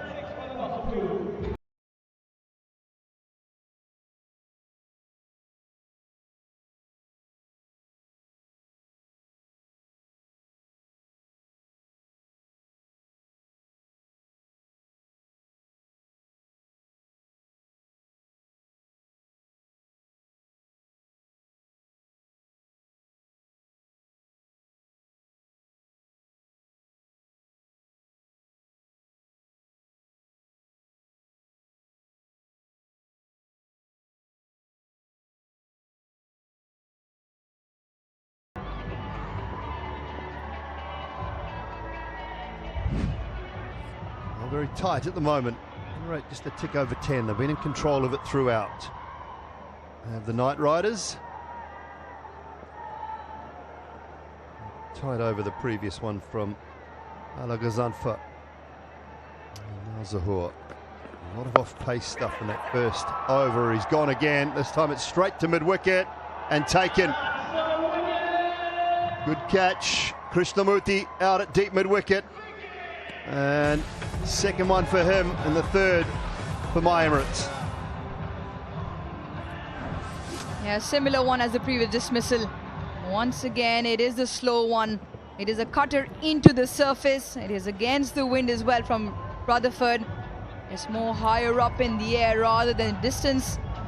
Good catch from Krishnamurti. He has 2 this afternoon. Zahoor picks up his first. The home side are now 3 down. Sherfane Rutherford goes 506 for 3.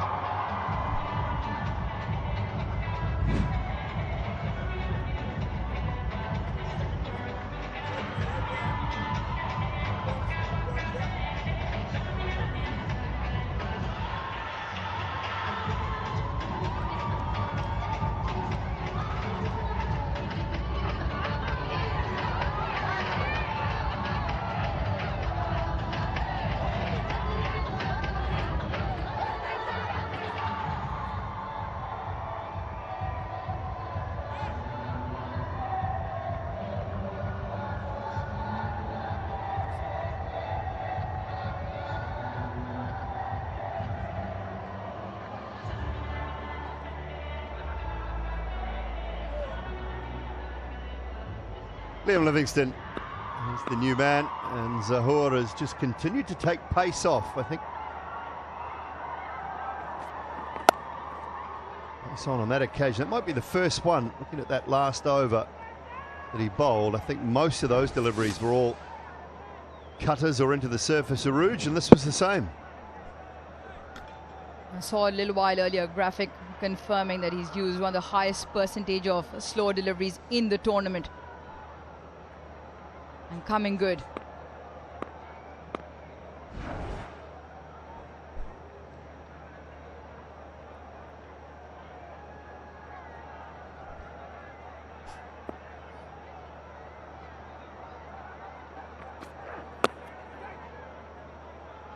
The ability to jam those Yorkers in as well, the thing he does very well. I think that might be more the plan with the right-handers.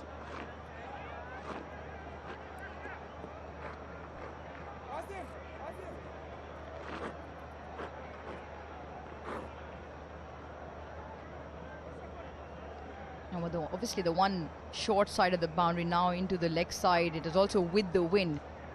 So he wants to be bowling the slow deliveries away from the batter's arc. If you want to drag him in, you've got to generate your own pace. It's been a very special knock from Brendan McMullen so far. He's played the situation well. He's put the bad balls away. He's sitting on 48. In a change of field, so he now has to be aiming in at middle and leg stump with those Yorkers. Or if he's trying to tempt McMullen with a pace-off delivery into the surface, looking with the wind shorter side. And he does, and McMullen obliges for one.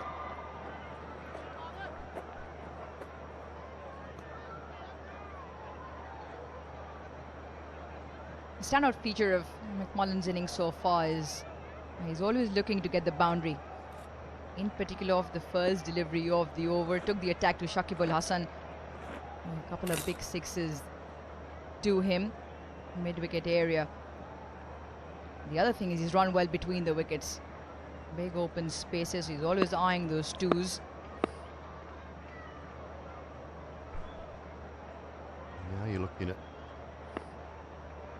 wide Yorkers, again into the surface.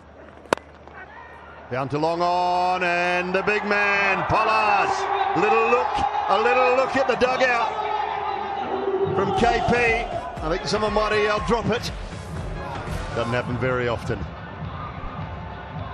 It's not a little look, it's a stare. It's a stare you want to look away from, and he's staring at DJ Bravo and the opposition camp. He's feeling right in front of them. You know, watch this. He's never putting that down. Immediate. Someone said something and he didn't like it. In the meantime, Zahoor's bowling a phenomenal spell. He's picked up a couple of wickets, 2 important wickets now. Latest to go, Livingstone for 1, it's 108 for 4.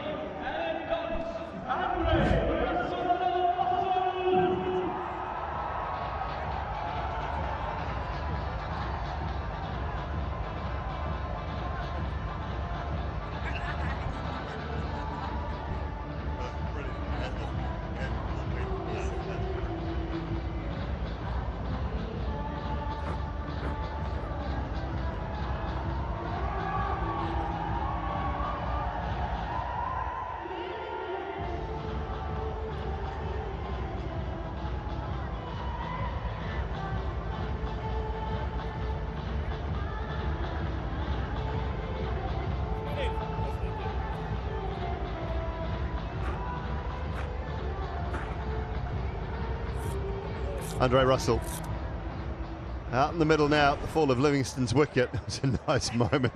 Pollard's chasing him, pretending to step on that foot, that ankle. He left the field, of course, during the fielding innings for the Knight Riders.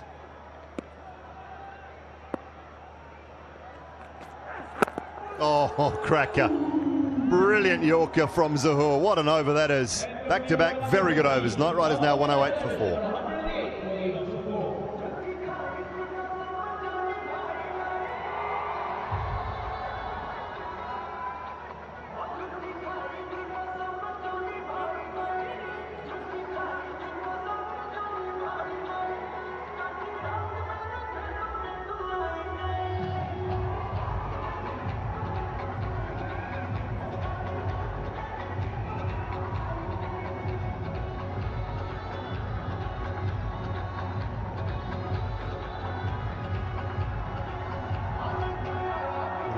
score. Required rate now 11.4.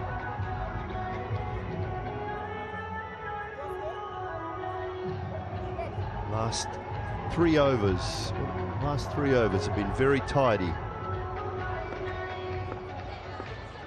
Just push that run rate from 9 up to 11.5. Just 12 runs off the last three. 50 for Brandon McMullen. Played very nicely. Second one for him and the ILT20. And both against the same opposition, against the My Emirates. He's the one who's been holding this together. He's seen a few wickets fall around after that big partnership up top. A very well crafted knock. Just feel for ADKR, yes, they've got the batting depth, but McMullen has to stick around. Gray Ross got a great delivery first up from Zahoor in swinging Yorker. And we see how that left ankle's holding up.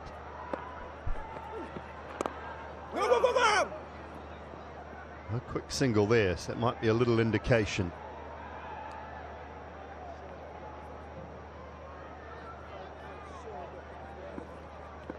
When does Kyron Pollard go to the last over of Alagazanfa? Oh, bowled in, swing and a miss. Brilliant. Dre Russ's stay is a short one, and all of a sudden My Emirates are right back in it. Yeah, he's disappointed. A long walk back. And he's just been heaved into the leg side, doesn't make any contact whatsoever. Dotted in and crashes into off stump. Arab Gul now playing a great hand with the ball. A couple of wickets to him. What an over to follow up Zahoor's over. 3 wickets in no time. Doesn't crack any tonight. It's 109 for 5.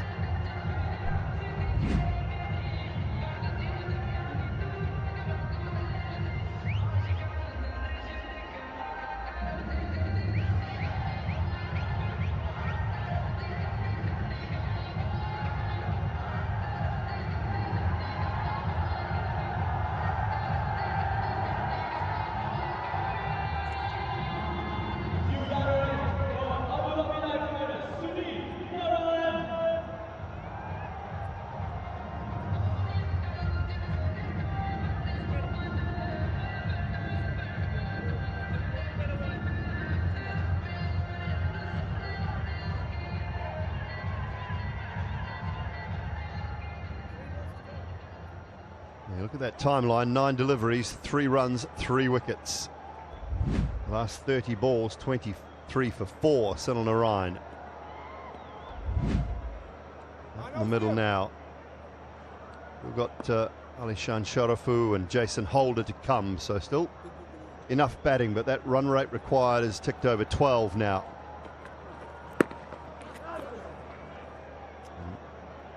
And Arab Gul doing a terrific job. 2 for 17 now. Skidded on a bit, Ruji, didn't it? Yeah, and he's trying to muscle this. Losing shape.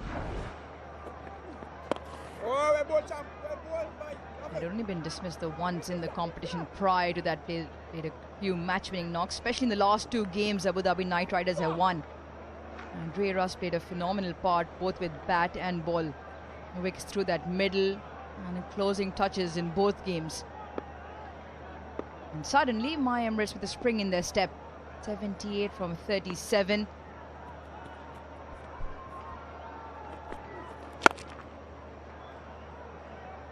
And another very good over. Just the 3 from that one. Rate continues to climb. 111 for 5.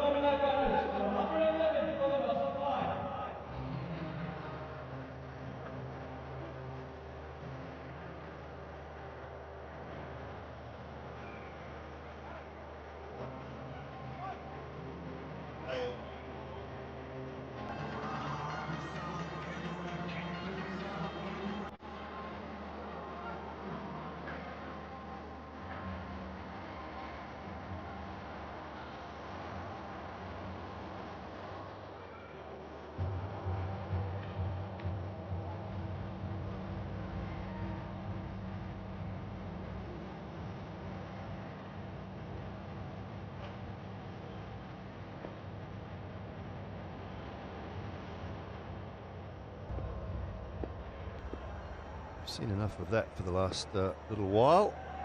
The water, I mean. 27 off 36 now, Zahor. Continue, McMullen gets a full toss, can't put it away.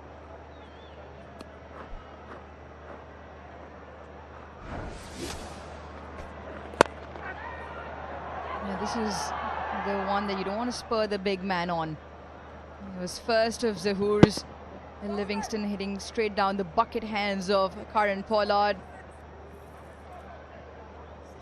You don't want to be in the way of that. Not in the way of that stare, not in the way of him. And the plan once again. Spoke about the wicket-taking ability of my Emirates in the middle. And prior to this, Rashid Khan held a key role in at least keeping the run floor down, allowing for bowlers at the other end a little bit more favor for their wickets. How slow is that? Does that qualify for a moon ball? Sam Curran special? Not as slow. It's 100 Ks. Sunil Narayan saying, what's going on? My Emirates are loving this. It's high quality bowling. I mean, to go from bowling these types of deliveries to nailing Yorkers, this is bounced just beyond the stumps. Just beyond the stumps, second time. But to go from nailing Yorkers at 130 to bowling that type of delivery, it's high skill. And again, look how long he had to wait for that. What is that little one? They're giving nothing to work with into the wind to the left-handers. It's superb from Zahur. They can chuckle about it. Yeah, this is great.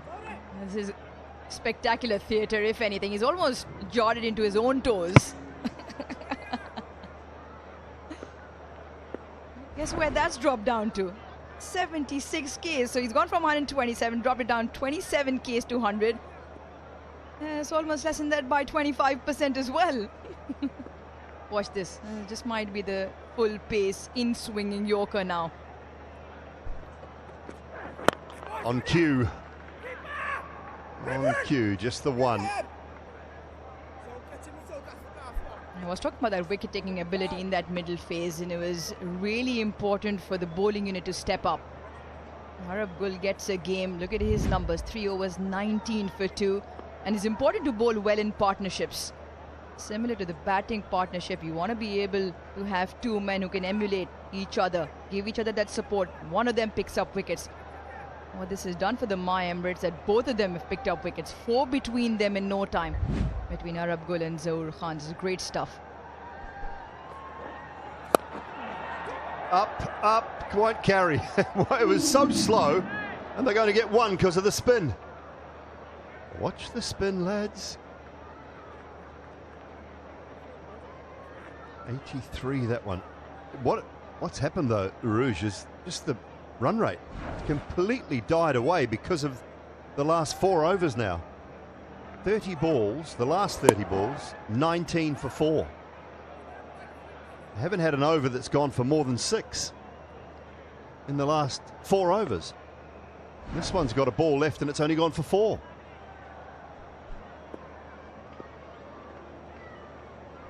Just high skill. If he can execute another Yorker here, in at that middle and leg stump, like that, that is just quality from Zahur. He's going to get a pat on the back from Nicky P here, charging up to him. Yeah, there you go, Nick. Well done. Brilliant. Tap of the watch. Time for the Abu Dhabi Knight Riders to think about something in this timeout.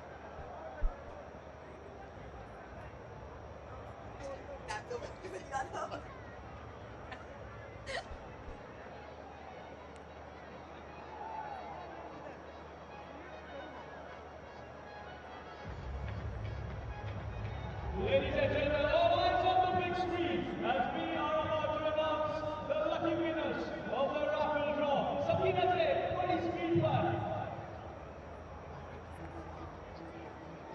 The winner for the brand new ILT20 is Suruj K, ticket number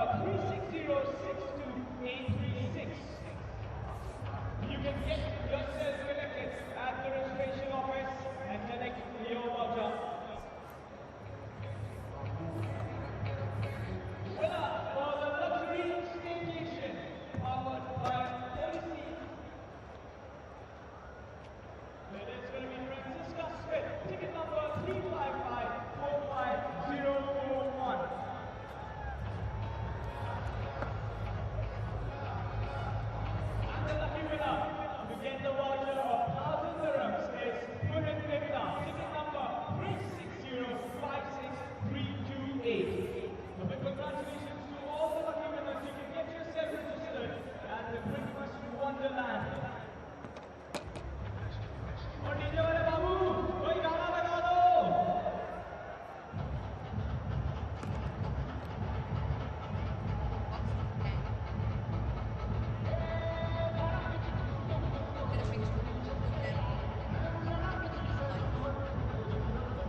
Well, timeout done. I'm not sure it came at the right time from a My Emirates point of view, but the Knight Riders needed it.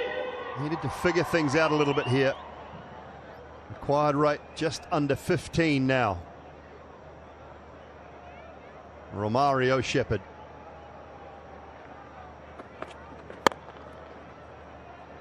That's good. All he's looking to do is bowl it full and just wide of off stump to the left-hander. Use the big extremities on that side.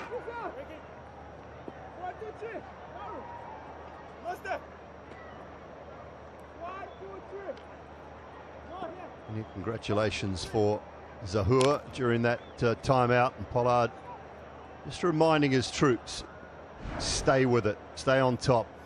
And a brilliant game as captain in that last match up in Dubai. Basically stole a victory that was never theirs. Just through some inspirational captaincy, field placements, everything about it. Did at the toss that it just gave them a bit of belief. Timing, but just the one.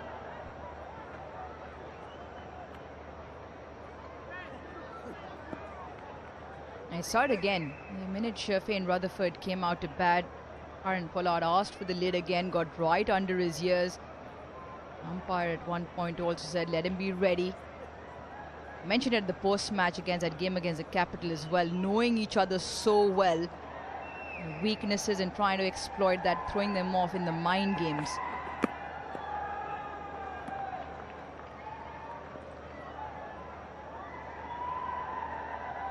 Captain to come in next. Oh well, that's not. Sharks lost a tooth. Not one, two of them. A bit like the Knight Riders batting at the moment. How would you go fixing that, Ruchi? With dentistry history and background? Not something that even I can fix. Or a job for a seamstress or something, I think. The Sharks lost a tooth.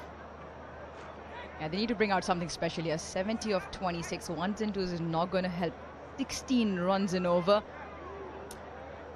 Understand the left-hand combination with Alishan Sharaf, who's got phenomenal numbers at the ground. Don't understand what he is still doing there. Sunan Narayan 5 of 8. Don't quite get that batting promotion.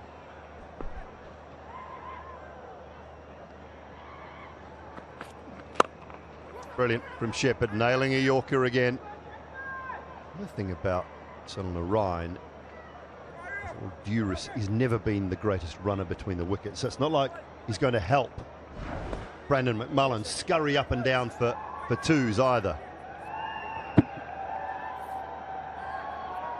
He is a boundary hitter. I've seen him explosive at the top of the order. More success at the top of the order than he has at the middle and lower end of the batting order. That'll just be one as well. He'll keep strike. Another fantastic over, just 5 from that, 120 for 5.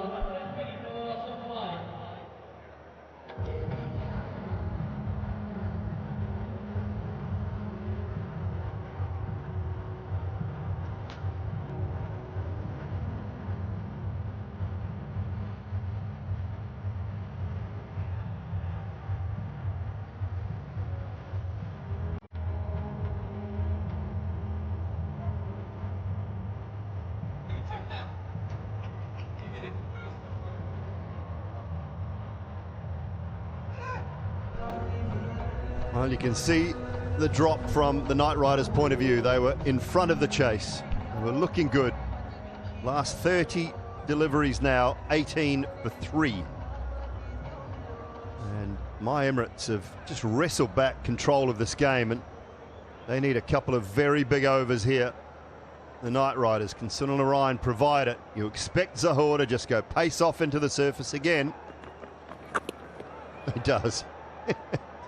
He does. It's just brilliant. Oh, it's been an outstanding performance from Zahoor.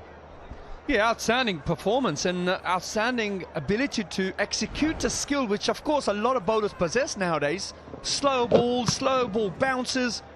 The boy hasn't he done well. He's read the conditions beautifully, worked out the lengths, importantly, that where he needs to bowl his slow ball bounces, his Yorkers, and then, of course, the stock slow ball. Would you believe that? I think he's just missed out on a wicket there. If I was bowling, I'd be diving full length. It's just going so slow. Narayan is having to wait and wait and wait. By the time he plays a shot, he's just lacking the power because the set is there and he just can't get anything on it. So tries, no chance. I wonder if he's prepared, or if he just sticks to this plan, or is he prepared to surprise him at some stage, this ball or the next ball, with a quick Yorker. There. Thank you very much, Zahoor Khan. On cue. Cleans him up. Well, Simon Doull, for all you guys who don't remember him playing, was a fast bowler. Has a brain of a fast bowler, and of course understood exactly what Zahoor was trying to do. Sets him up beautifully. A reverse swinging Yorker. Very well bowled, young man. What a spell he's having as he sees the end of Narayan for 6. ADKR 120 for 6.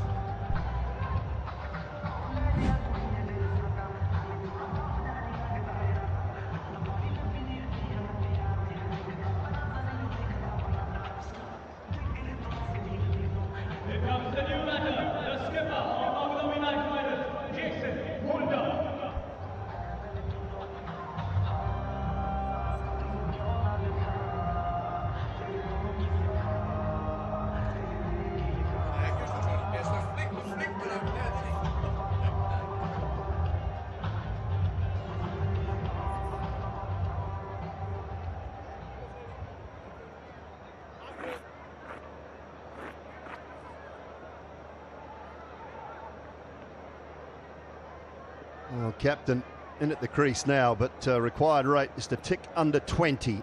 It has fallen apart dramatically for the Knight Riders here this afternoon.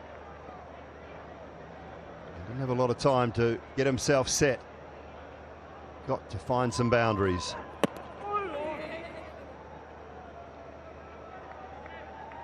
talked about it, Oase, the skill to execute. They'll pick up another one here. Just a little bit wayward from Nicholas Pooran, but skill absolutely brilliant. Yeah, outstanding skills on display today by Zahoor Khan. These slow ball bounces, conditions perfect for Zahoor, because the left-hander is hitting to the big boundary into the wind. It's not easy.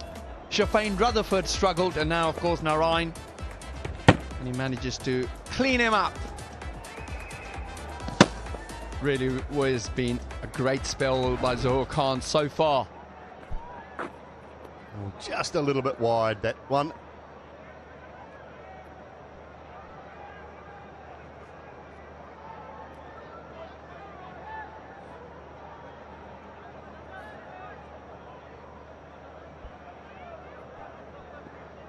These things have slowed. Brandon Mullen has slowed a little bit as well. I think one stage his strike rate was around the 175, 180 mark. It's down to 130 now.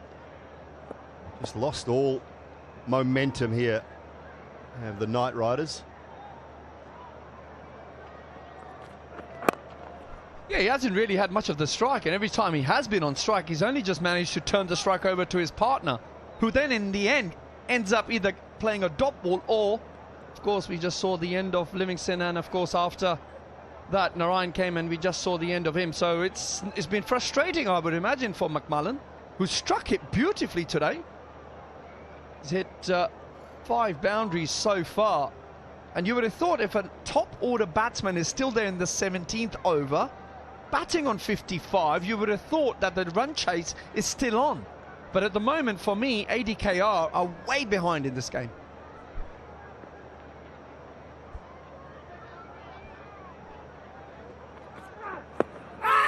just outside the line, just outside the line. He was down the wicket quite a bit too, I think.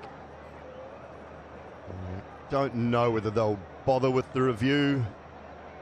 Pollard coming in to talk to Puran. Shake of the head outside the line.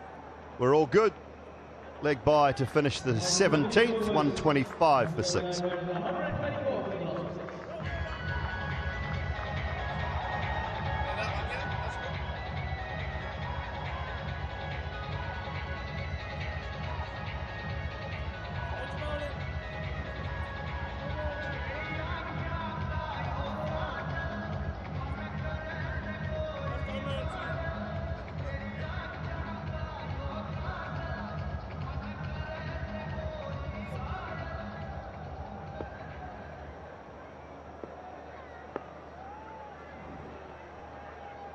Fazil Faruqi is back.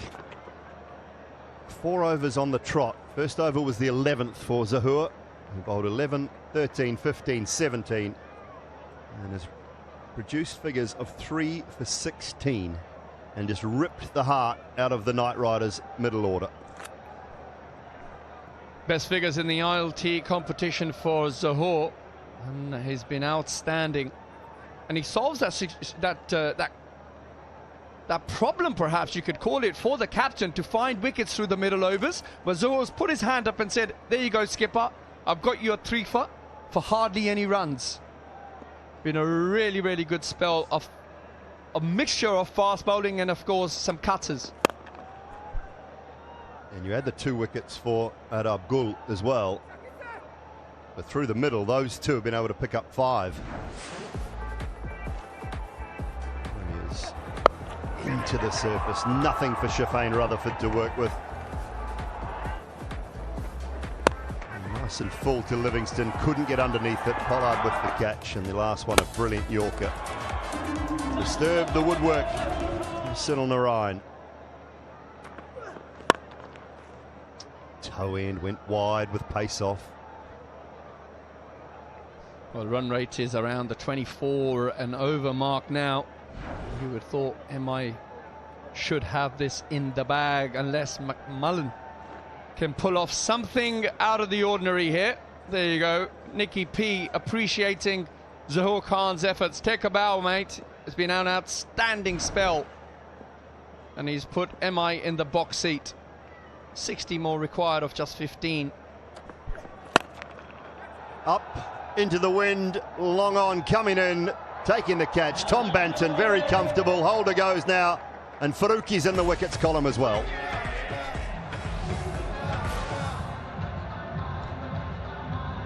Well, that's the end of the skipper for ADKR, and perhaps the last hope for ADKR has vanished. Holder departs for 4, ADKR 128 for 7.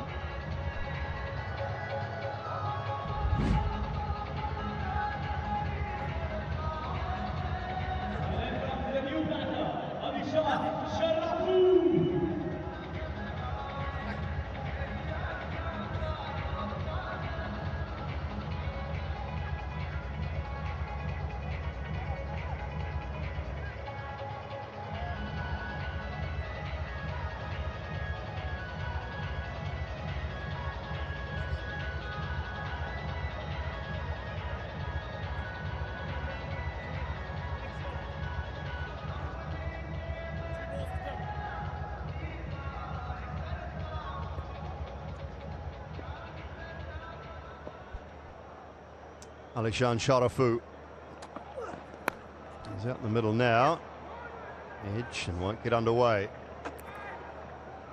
Faruqi, he's now picked up his first, and into the surface and into the wind. Holder just not quite getting enough of it. Tom Banton patrols that area so often alongside Kyron Pollard at mid-off or long off and long on. Been excellent. Emirates. From about the power play onwards. All underway, but just the one down to long off. 2 to go, 129 for 7.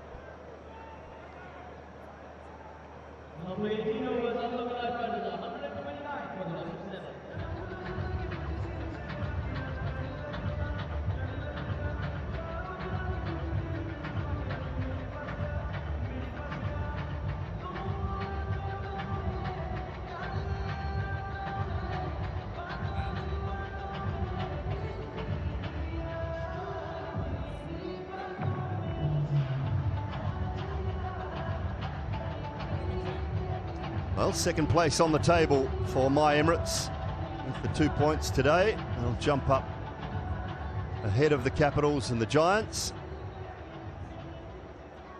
And the Knight Riders will have played 8 matches. Good net run rate improvement as well for my Emirates if they can make it a big margin. You don't need any extra time, Romario. You can keep it between the tram lines, please. Yeah, he struggled today, hasn't he, with that tactic. I understand exactly what he's trying to do. He's had a long chat with the skipper. Got the field right, but you got to be able to execute the skill. Got to bowl that wide Yorker. You've got to have the discipline to be able to bowl it, because the field does dictate that the batsman would perhaps shuffle over and access the leg side.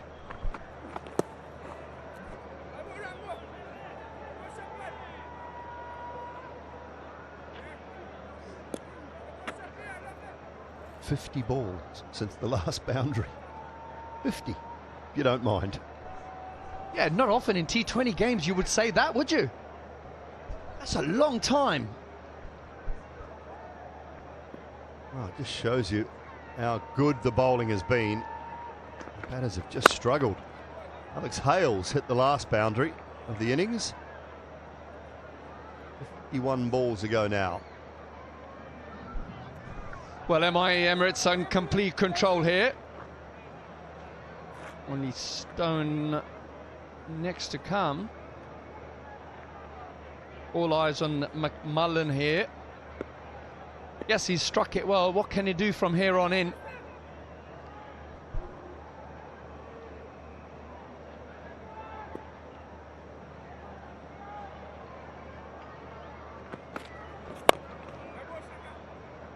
Oh, we just saw the points table. Okay, they would have played 8 games at the end of this, but they've still got 6 points. Golf Giants and the Capitals have played 7, so only 1 game less, and they're on 6 points as well. You're on a bit of a run for your last couple of games. They can find their way to 10 points, maybe. That 4th place will be 8 or 10 points in the comp.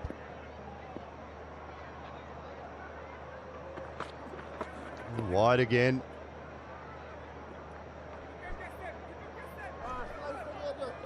I don't know if Shepherd perhaps could go round the wicket. May allow him a better angle. I know perhaps he's not going to bring in any dismissals. Certainly, yes, could get someone caught, but apart from that, he's not really challenging the stumps. May give him a better idea, better angle. Something to think about, because he's certainly struggling at the moment.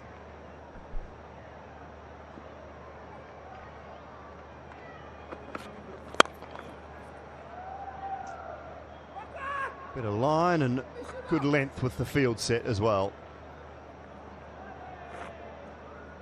He's working really hard. They're seeing him now from an international point of view, from a franchise point of view, particularly here, the IPL as well, as a genuine all-rounder, a guy that's got to bowl 2 overs for them at least. He has been working hard trying to get that bowling rhythm right. He might have another one here. Can Pollard get there? He won't. He won't get there. First boundary after 53 deliveries is a 4. Yeah, nicely struck there by McCullough. About time as well, he would be thinking. Yeah, it's an opportunity, isn't it, for the likes of Shepherd to showcase their skill, come up with a tactic, a skill, and be able to execute it. In a tournament such as this, it certainly does help you, give you confidence for the other tournaments later on in the year. That's the end of 19 overs. Knight Riders move on to 139 for 7.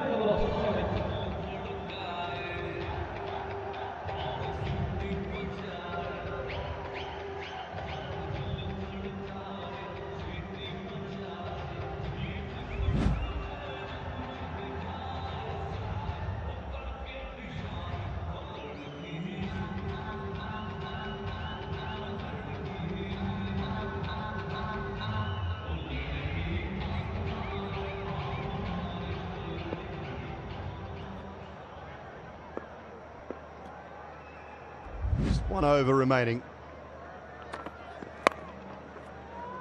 First of our double headers for this Saturday in the DP World ILT20 season. Head up the road to Dubai for a 6 p.m. start. Second game of today, the double header. Vipers taking on the Warriors up there.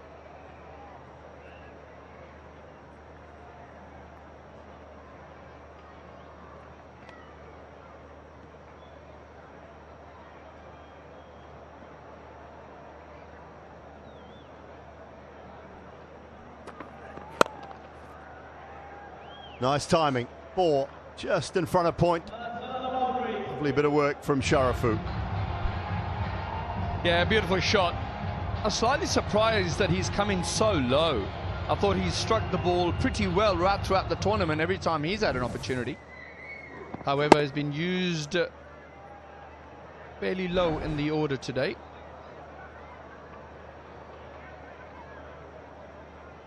Bit too late now for Knight Riders. However, I guess what they're trying to do is get that run rate, the margin, a bit smaller. Oh, would you believe it? That was a sitter. Gazanfa, the culprit. Looked like it was straight to him. Just had to reach above his head, but one that you would expect to take. The tall man too, Ala Gazanfa, just snatched at it a little bit. Didn't get the hands up in time to settle himself. Tipped it over the bar.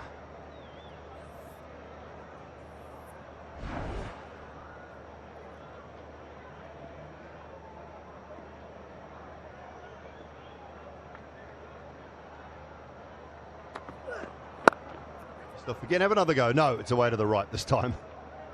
4 more. Yeah, a bit of a gift that really. Kyron Pollard's just saying to the bowler, let's just finish this game off. Nice bit of timing again from Sharafu. He's a decent batsman. I like the look of him. Hey, I'm with you, so I couldn't quite understand. He's been one of their better middle order players.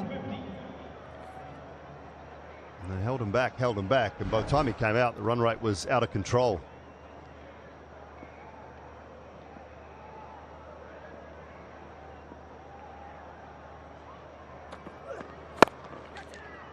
Just short of cover.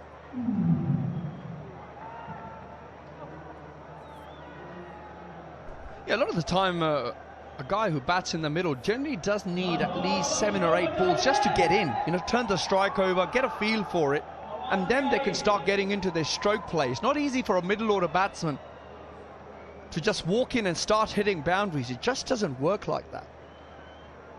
And of course, like you mentioned, he's found himself in a situation where they need, what, 30-odd runs. Well, he'll pick up a couple to finish the innings off, but it will be comprehensive from a Emirates point of view. First time in season 4 that they were able to go back-to-back with wins.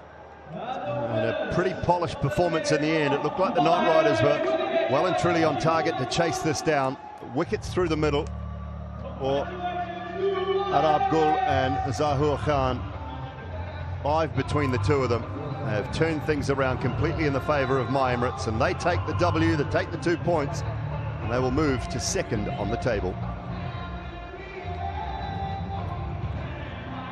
Thank that man there, Zahur, for his performance today. Been absolutely superb.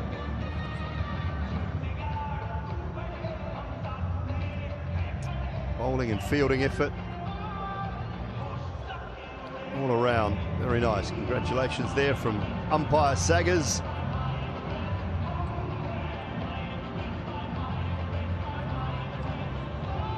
Chat there with the 2 local men. Plenty to talk about from a Emirates point of view. They've been dominant today. Pretty decent innings from Brandon McMullen in the end, but he ran out of deliveries and partners just kept falling by the wayside. He'll finish 64 off 49.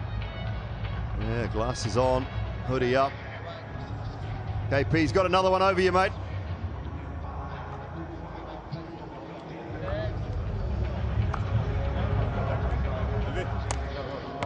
Still some work to do for the Abu Dhabi Knight Riders. They're not out of it by any stretch.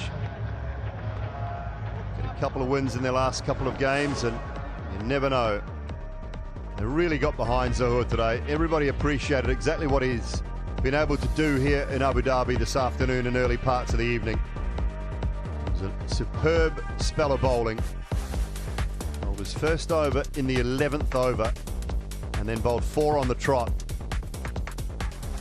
Broke the heart of the Abu Dhabi Knight Riders' middle order. So game number 1 all over and done with of this Super Saturday here in Abu Dhabi, and then, as I said earlier, up the highway in Dubai. Tonight, my Emirates winning by 35 runs. A lot of middling scores from the batters, but they fought their way through to a really good total. 3 scores in the 30s, 140 and a 28 for my Emirates, but the reply from the Knight Riders was Hales and McMullen at the crease. They worked their way through to 96 for 1 at one stage and were well and truly on track. But things just fell away dramatically. Looking at the scores through that board, right down to Alishan Sharafu, not much to speak of through the middle. Faruqi, little expensive, 1 for 40. Gazantfa was good, just bowled the 3. Shepherd, 4 overs for 32, and the 2 men at the bottom of the page, 7 overs between them, 5 wickets for 35 runs. Absolutely superb from Arab Gul and from Zahur Khan. 187 for 4, 40, 38, 38, 37. Good contributions throughout the top order for my Emirates, and the Knight Riders responding with 152 for 7. My Emirates winning by 35 runs. Healthy for the net run rate. My Emirates have jumped to 0.34 in the positive, and they're now in second position. Knight Riders still not far away from the other 2 sides, but they have, however, played 8 games. All right, post-match presentation coming up for you after a short break.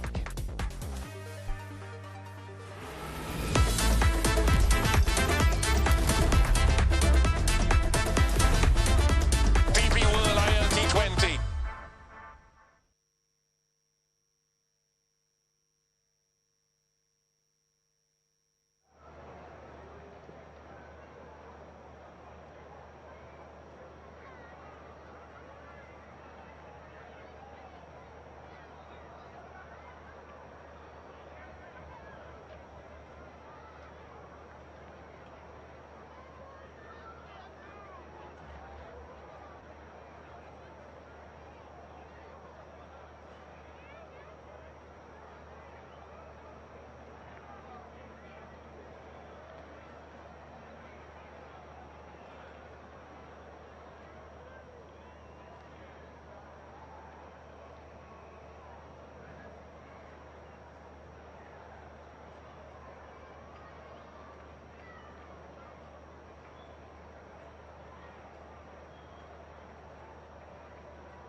First game of Super Saturday over and done with here in Abu Dhabi. It was match number 21, My Emirates and the Abu Dhabi Knight Riders. Knight Riders won the toss. Jason Holder said My Emirates can bat first, and they put 187 for 4 on the board. Buran, Bestow, Banton, Wasim all with good contributions. And in reply, McMullen 64 not out, but the Knight Riders couldn't get there, 152 for 7. My Emirates winning by 35 runs and going back-to-back. Time for the post-match presentation. In charge, Uruj Mumtaz Khan. Ladies and gentlemen, welcome to the post-match presentation. Match number 21 of the DP World ILT20 Season 4. And the My Emirates win comprehensively against the Abu Dhabi Knight Riders by 35 runs. All right, I'd like to start by thanking on behalf of the DP World ILT20 Season 4 all the sponsors, DP World, 1xBat, Big Ticket, TCL, the Cycle Hub, Exchange On, and Crypto Cash. DP World ILT20 would also like to thank all the government organizations, stadium authorities, and all those involved in the smooth conduct of this match. Right then, the first award in today's presentation is the DP World Dispatch of the Day. The winner gets a trophy and a check of USD 1,500, and the award goes to Johnny Bestow. A couple of sixes in his innings, and it is this particular one that found the fence over backward square. It is the DP World Dispatch of the Day, Johnny Bestow, and he will receive the award from Ms. Tara Grewal, Director Marketing and Communications, Abu Dhabi Cricket and Sports Hub. Can I please ask Jason Holder, Captain Abu Dhabi Knight Riders, to have a chat? And since he will be on the first floor, I might as well get up on top as well and make this happen. Well, I can see you, and you could probably hear me now as well. Tough loss. What do you make of the first innings total? Yeah, I don't think it was a bad total. I think it was definitely chaseable. Yeah, we were well winning the game at the halfway stage of our batting innings. You know, I thought we were well ahead of the game, but we just obviously lost wickets in the middle, which really killed our momentum. Yeah, you talk about that. You had momentum on your way with 2 wins, but at 106 for 2 with 12 overs done, you thought you had that? Yeah, as I said before, we were cruising the game, you know, just some blunders in the middle. We never quite got a partnership, and then it took us, I think, like 38 balls to get another boundary in the back end, which was difficult. I guess credit to Mumbai the way they bowled, but I think having said that, we should have won this game. You've got a couple of games now left, and then obviously everything has to go your way. What are the tweaks like that you're looking for? You said obviously blunders along that middle, but what are the tweaks that you are actually looking to turn over 4 important points?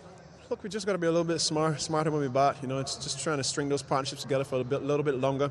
You know, we lost by 30-odd runs today. You know, that's just one good partnership. You know, if you look at it from that angle and just build a little bit more in the middle, you know, it makes it a lot easier coming in the back end, especially when bowlers execute their plans at the back end. It becomes a little bit more difficult. So, I think all in all, you know, we just got to be a little bit smarter, a little bit more clinical when we've got teams on the ropes, and try to execute our plans. All right, then, Jason, go well for the next games. Thank you. Captain of the Abu Dhabi Knight Riders, Jason Holder, and then I would like to ask the My Emirates captain, Kyron Pollard. This makes a little bit more sense. Yeah. Brilliant win once again. What was the conversation like when you stared them down, took that catch in front of you? What were they saying to you? No, obviously the coach came out on the boundary line the over before and he told me some choice words. So I didn't know how to say anything. I just had to watch him and he knew what I was thinking. Now, once again, spoke to you at that Capitals game where you got close in and said a few things. Those tactics really seemed to be working because there was wickets galore after that for you guys. Yeah, of course. You just got to put pressure. Obviously, when you're chasing a total, you have to have the mental in terms of to absorb pressure, know when to apply pressure. And you know, when you play that bad shot and you lose a wicket, there's more pressure in the batter coming in. So, you know, for us, we just had to stay in the game. I took the time out of the 6th over and I told the guys that the game has just started. Now it's 14 overs. Now we have the entire field to play with. Now let's play the dimensions and let's use the pitch that's going to give us some assistance. Let's go back before the 14 overs. A moment of magic from Allah Ghazanfar with that carom ball to dismiss Phil Salt. Yeah, of course. He has been bowling well for us, you know, after the first game. You know, everyone has settled in well. He has a long way to go, obviously, for him, you know, looking forward to him continuing to perform. He's with us in the mother franchise in Mumbai Indians for the IPL, so we're looking to give him that form and that confidence so he can go there. Obviously, he has the World Cup just before that as well. But he has been he has done well for us, and long may that continue. Now, Karan, big shoes to fill in terms of Rashid Khan. Arab Gul comes in, and Zahoor in tandem bowled phenomenal. Must have made you very happy to have those two men. Yeah, very happy, and as I said from the start, you know, it's going to be horses for courses. Zahoor didn't play the last game, he bowled well, you know, the previous game before that. Whose shoes to fill in terms of Rashid? He's a fantastic cricketer, world class. You can never fill his shoes, but you can come close. And Afghanistan seems to be producing, these sort of spinners as well. So, long may it continue for him. It was a rough start for him, first ball being a no ball, but I just thought that he held his nerve, pretty well for us. All went pretty well for you guys. Sitting on number 2 on that table, go well for the next games. Congratulations on the win this afternoon. Right then, the final award in this presentation is the Player of the Match award. The winner gets a trophy and a check of USD 1,500. The award goes to Zahoor Khan.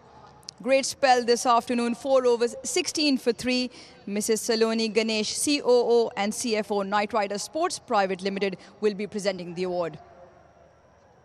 I love to hear listen to what Zahoor has to say about the slow ones in particular. बहुत मुबारक हो आज आपने जिस तरह से bowling की middle phase में. अभी आपके कप्तान से भी पूछा कि राशिद खान के ना होते हुए विकेट टेकिंग एबिलिटी और वो स्लो वंस, क्या स्ट्रैटेजी होती है उसके पीछे? बिस्मिल्लाहिर्रहमानिर्रहीम. सबसे पहले तो अल्लाह पाक का शुक्र अदा करता हूँ जिसने मुझे और मेरी टीम को इज्जत दी, और मैं बहुत शुक्रिया अदा करता हूँ एमआई मैनेजमेंट का जिन्होंने मेरे पे ट्रस्ट किया, मुझे चांस दिया और आज मैंने परफॉर्म किया. और ये अवार्ड मैं डेडिकेट करता हूँ अपनी वाइफ को और अपने जो छोटे मेरे ट्विंस बच्चे हैं मूसा और ईसा को.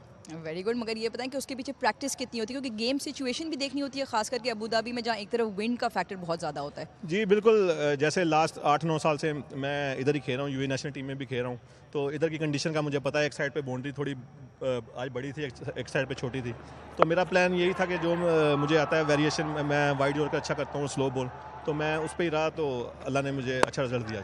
और ख़ास करके इस किस्म का फायर पावर जो उनकी बैटिंग में था और कप्तान का जिस तरह से सपोर्ट करना, फील्डिंग सेट वो जिस तरह से करते हैं, उसमें आपका कितना इनपुट होता है कि अक्सर होता है कि वो जो कह रहे होते हैं आप उसी पे बिलीव करते हैं? जी बिल्कुल. ADKR की जो बैटिंग लाइनअप है मेरे ख्याल में टूर्नामेंट की बेस्ट बैटिंग लाइनअप है, मगर जो हमारे कैप्टन है कैरन पोलार्ड और जो हमारी मैनेजमेंट है, जितनी भी हमारे बॉलिंग कोच हैं पारस भाई, विनय भाई, रोबन सर, वो हमें मैच से पहले ही प्लान देते हैं कि ये बैट्समैन आएगा, आपने ये बॉलिंग करनी है इसको, यानी बहुत हार्ड वर्क करते हैं हम पे, तो अल्हम्दुलिल्लाह रिजल्ट ग्राउंड में नजर आया आज. Fantastic spell, great win, and congratulations on that award tonight. Thank you. Right then, very pleased with his performance. Wants to dedicate it to his wife and his kids, Musa and Isa. He said that the management of My Emirates has been phenomenal. He's played a lot of cricket here, understands these conditions well, and was very pleased with that effort. Right then, My Emirates on top in that leaderboard, second on the table, and that's all we have from the post-match presentation. Thank you so much, Uruj. Very nice, and that is confirmation. 8 points for My Emirates now with 3 games to go for them. The Vipers still sit on 12. They have a chance to get more in about 40 minutes up the road in Dubai. And Abu Dhabi Knight Riders only have a couple left. They need to get 2 wins to get themselves in some sort of contention. Well, there's a Caribbean flair in and around this competition, of course, and there was plenty on show tonight, but it was My Emirates who came out on top. This is coming up for you in Dubai International Stadium. 35 minutes time that game will start. The Desert Vipers up against the Sharjah Warriors. Super Saturday will continue, but from the Zai Cricket Stadium in Abu Dhabi, it's been all about My Emirates this afternoon.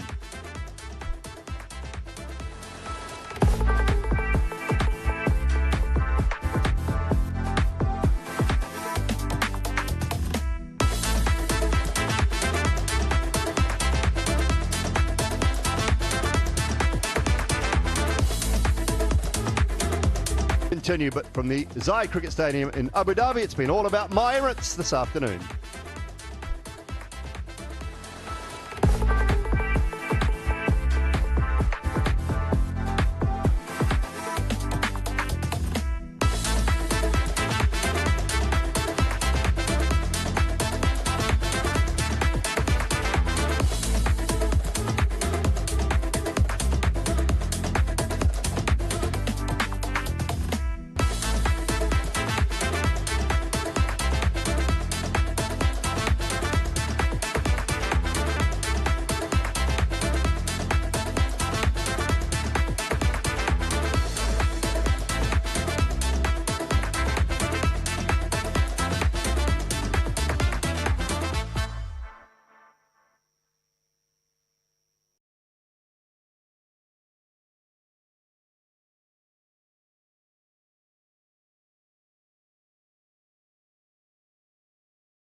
Match 21, what a belter this was. My Emirates took on the Knight Riders here in Abu Dhabi today. It was My Emirates who had a bat first, and down the order they were just scoring runs galore.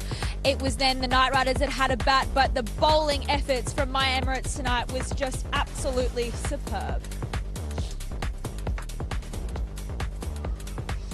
Hello everyone, welcome to our post-match review of match 21. It was My Emirates taking on the Knight Riders, and to review the match here today, it's Aruj, Mumtaz, Ruji, my beautiful friend, Rowan Gavaskar, and of course our special guest Vinay Kumar. I want a beautiful or something like that as well. Oh, you can be just special, extra All right, special. I'll take that. I'll take that. And the amazing Vinay Kumar. I'll take that. Everyone can have a title.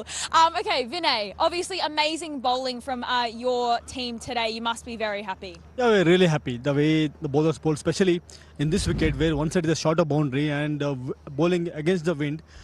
They had a clear plan and they executed really well, and we're really happy as a team. Whatever we discussed, the bowlers went there and executed. Did you talk about conditions much today before the play? Because obviously it's really windy, it's quite cold, which is different to what everyone's used to through this season. Well, this is our home ground, so we know exactly what kind of conditions will be here, especially second half of the tournament. Once wicket gets a bit slower, then it's all about bowling those slow bouncers like what Zaur did exactly. That way we need to bowl most of the balls on bigger end. We need to make sure that if right-hander batter is there, then we have to go wider, and left-hander, then we have to go to a heel. So the plannings were very much clear. Yes, nowadays cricketers are playing so many tournaments and they know exactly what to do, and they're coming up with the plans and they're executing, and we're very happy.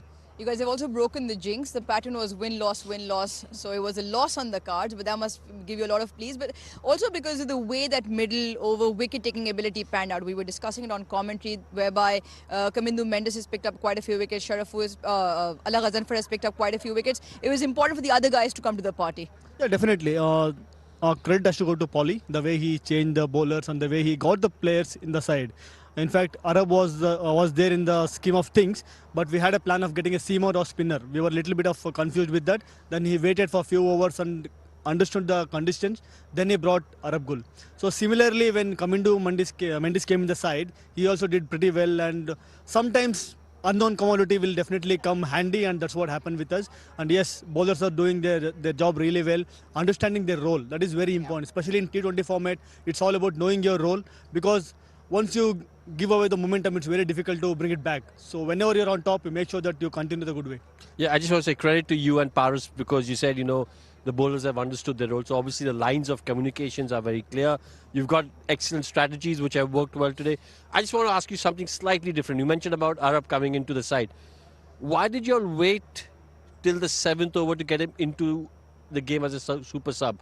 And the first thing he did was bowl straight out of the cold. What's the thinking behind that? What's the strategy behind that? Yeah, we're missing Rashid Khan is a big blow for us, because he was only available for a few games, and Arab Gul is similar kind of bowler. Yeah. As I earlier mentioned, we were a bit confused between seamer or a spinner. And when we waited for a few overs, because that's why Shakib came and bowled the second over, Allah bowled in the power play. Then we tried to analyze the conditions. Then we thought of, after 6 overs we had that strategy break. Yeah. Then we decided let's go with Arab. And we didn't want to show that opponent that he'll be bowling the other end. Yeah. So we kept him out. We brought him straight away in and he bowled that over. So that was a plan and it really worked well. It absolutely did. And this is the beauty of having coaches and members of the team come and talk to us, because a lot of times you're wondering what's the logic, what's the rationale behind certain decisions that have been made, and when you get someone like Vinay comes out, explains exactly what it is, hits the nail on the head. Yeah, sometimes Ro just doesn't understand things, so we got to explain it. We need people just to come and explain stuff to Ro, because he's found napping, he's double dipping between Hindi and English. Hold on. First of all, she said, I'm special, Ro, and now you're saying I need to be explained stuff. Hey, break it up. I don't like the way this is going. Just one more thing. There has to be a mention on Karen Pollard. He's phenomenal. Obviously, we spoke about more than 700 T20 games. But just reading the situation of the game, getting himself under the lid now twice in 2 games and just completely changing the momentum. How much of comfort you guys, it's almost theatre watching it from box office. See, exactly. We have to give a big credit to him, because if you remember the Sharjah game, when things were going against us, he come and stood there as a silly point fielder. From there, everything changed. especially in T20 cricket, even though it's a shorter format of the game, the more pressure you're going to put on a batter, it won't be that easy for batter to come and play freely. And after playing so much of T20 cricket, especially in this format, he knows exactly what to do. And yeah, sometimes things might go other way, but most of the time, if you have the clear plan, things will end up in your favor. Yeah. When he took that catch, it looked like there was a little bit of a heated moment going on between the Knight Riders box, I guess you could say, with all the players. He sort of turned around and went, look at this one. Did you do you know what that was all about? Maybe Polly and Bravo, they're very good friends. Bravo is the coach of the other side, and Polly is still, at this age, the kind of effort he's putting on the field and taking those catches. Maybe it's just a friendly stare, I guess. Other than that, all fine. I don't think there was anything friendly about it. It was almost like, right, what were you saying to me? It was great. I asked him at the post-match presentation. Obviously, he said he knows DJ Bravo well. Something was exchanged. You don't want to obviously verbalize it again, but that stare, you don't want to get in his way. That's not physically, not in stare, nothing. No, absolutely not. Now, Zahul Khan, he was absolutely phenomenal with the ball today. 3 wickets from him. Yeah, exactly. He bowled brilliantly. One more biggest plus point for him is now UAE's under-19 coach, bowling coach. So being a bowling coach, whatever you tell your boys, first you have to do that. So that is maybe one of the way that he's proving to the boys, showing that this is how you should bowl. And he was very clear because this game we went with only Farooqi. Rohit was not there, and most of the responsibility on him because he knows the condition really well here. And the way he bowled, the fastest delivery was 130 plus and slowest was 90. If you mix up like that, especially those slow bouncers where Sunil completely struggled to score, then bowled that beautiful Yorker. So overall, the planning was really good, and that execution term, he was really good. You're being very humble, Vinay, because when we were speaking to him after the game, he off air, he was saying, a lot of credit to Vinay and Paris for the way they've helped us. Obviously, I've worked hard and with some of my skills, but the way they've guided us in this tournament, a lot of credit to you and Paris. So thank you. Yeah. Ruji, he looked like he was mixing up his deliveries. Few Yorkers, few off pace from him tonight. Like he said, it's about execution. You could have all the plans in the world, but if you don't have the ability to execute them, or sometimes you have the ability, sometimes your head's not in the right space, you're not feeling confident. Just the demeanor that he walks out with. He spoke to me at the post-match presentation. He's played all his cricket here, knows these dimensions well. This is their home ground as well, but also to execute. He's got that wide Yorker with the slow one. He's got the full straight in-swinging Yorker. And he's like moon ball. What is this? Sam Curran's moon ball was down at 60 Ks. He bowled one at 75 Ks, dropped it down from 125 to 100, and then another 75 Ks. It just never arrived. And also with that, it's almost, he's jotted into his foot right there. Yeah. For it to then go over, Sunil Narayan could not hit that anyway. In fact, all the batters struggled. Yeah. So that was one tactic that came good, especially given the lopsided boundaries and the big wind factor here. So going forward for the My Emirates, now they sit second on the table. It's great numbers for them and for great different match-winning personnel to shine forward coming business end of the tournament. Gazanfar also took a really key wicket. I mean, it was his first wicket today, and it was just sensational from him. Oh, fantastic. Bamboozle. I mean, you saw that on repeat again and again. Yeah. It's one of those deliveries that in its own is a magic moment of the tournament. So it was a carom ball. It was the first delivery. Look at Phil Salt's reaction. It tells you everything. He's played for the one that turns into him. He had to land it at the length, and it is just clipped top of middle. That is sensational. And I think not just him, but all of My Emirates will enjoy that for a very long time. When you hear a sound like that, does it give you shudders every time? You go, oh, okay. Oh, absolutely, because it was the line, the length, the amount of turn that he got, everything was perfect. Your thoughts, Vinay? Yeah, it was a great ball, definitely, because yesterday when we had the practice session, he didn't bowl to the batter. He went to the backside nets where he wanted to bowl a spot bowling, and he was very clear about what kind of balls he wants to bowl, similarly which length he wants to operate. So the planning was clear. Whatever we've seen here today, it's all about the dedication, what they have put in the practice, that is showing the result. I think it also speaks volumes of clarity of thought that you were talking about, and clarity of communication. You guys are allowing players to run with their plans and obviously giving them enough sort of environment to breed in terms of that. Yeah, absolutely. In fact, just I want to add a few more points on this. For example, yesterday was a practice session, but most of the players, they didn't want to do the practice. They wanted to take a break because we're playing 3 games in 4 days. And the bowlers who all played today, they wanted to bowl the spot bowling. They wanted to have it very short and sweet session. And as a coaches, it's very important for us to understand what's their need. It's no point of simply asking them to bowl more overs or come and bat. That's not going to change anything in an overnight, right? So giving them the cushion, having the clarity, and coming here and performing. End of the day, winning matters, but sometimes things might go either ways. But if you have the clarity, more often not you'll end up winning. Your batting side looked like it performed really well and had clarity, as you just mentioned, and Pollard and Nicky P certainly had clarity together today with their partnership. Yes, we are really lucky to have that opening partnership. Most of the games touch wood, things are going really well. We are getting a very good start in power play. After that, on this game, Tom Banton went to bat at number 3. He started well. Then Nicky and Pollard, the left-right combination, one side shorter on bigger side. They had that communication really.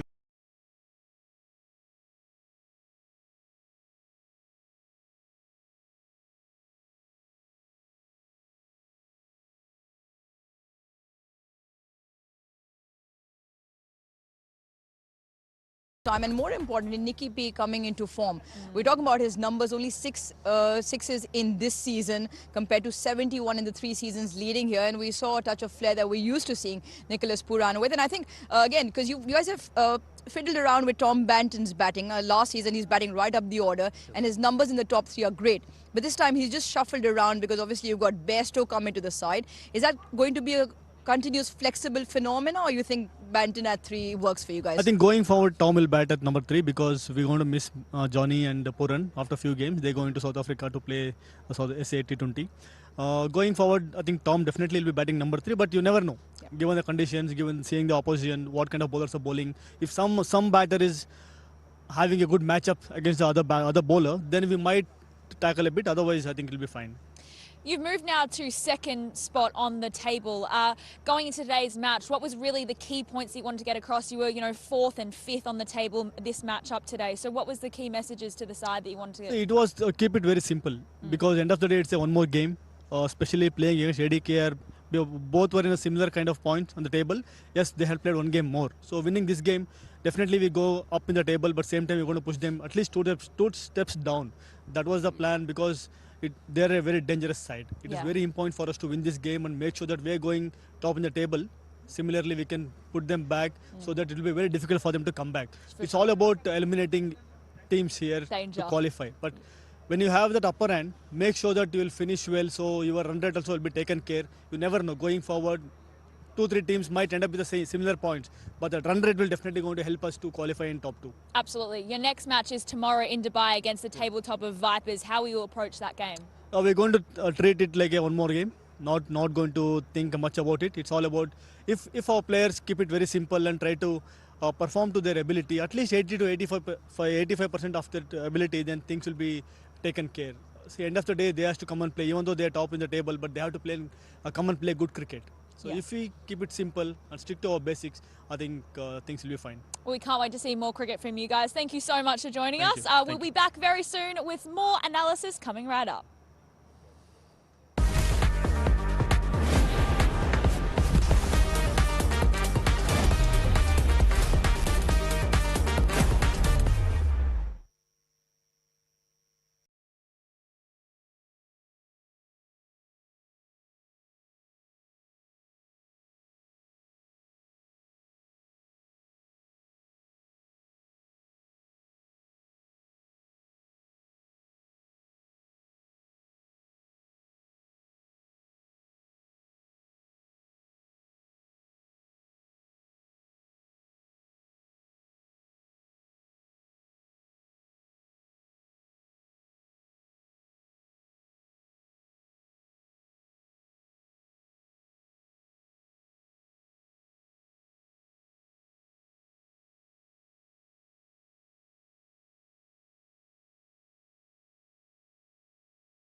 Hello everyone, welcome back. Now we're wrapping up what was match 21 here. Beside me tonight is Oais Shah and Simon Dool. Now, my Emirates, they've had a win. Now they move to second spot on the table. They must be happy with that, Dooley. Yeah, very happy. I think back-to-back wins. I think the one before this, they felt like they stole it. They probably didn't have enough runs on the board, but some brilliant captaincy from Kyron Pollard, putting pressure on. And this afternoon's game, and those sort of chases, it looked like the Knight Riders were well and truly in control of the game, but you lose a wicket or two, and that's just the pressure that comes on the new batters coming in, and they just couldn't find a way. And in the end, the run rate just got out of control completely. So another pretty dominant performance. I said it prior to the game, batting first in an afternoon contest, I don't really mind, as long as you put a decent score on the board, and they did. Absolutely, they did. What did you think of their game today, Ace? What were you impressed by?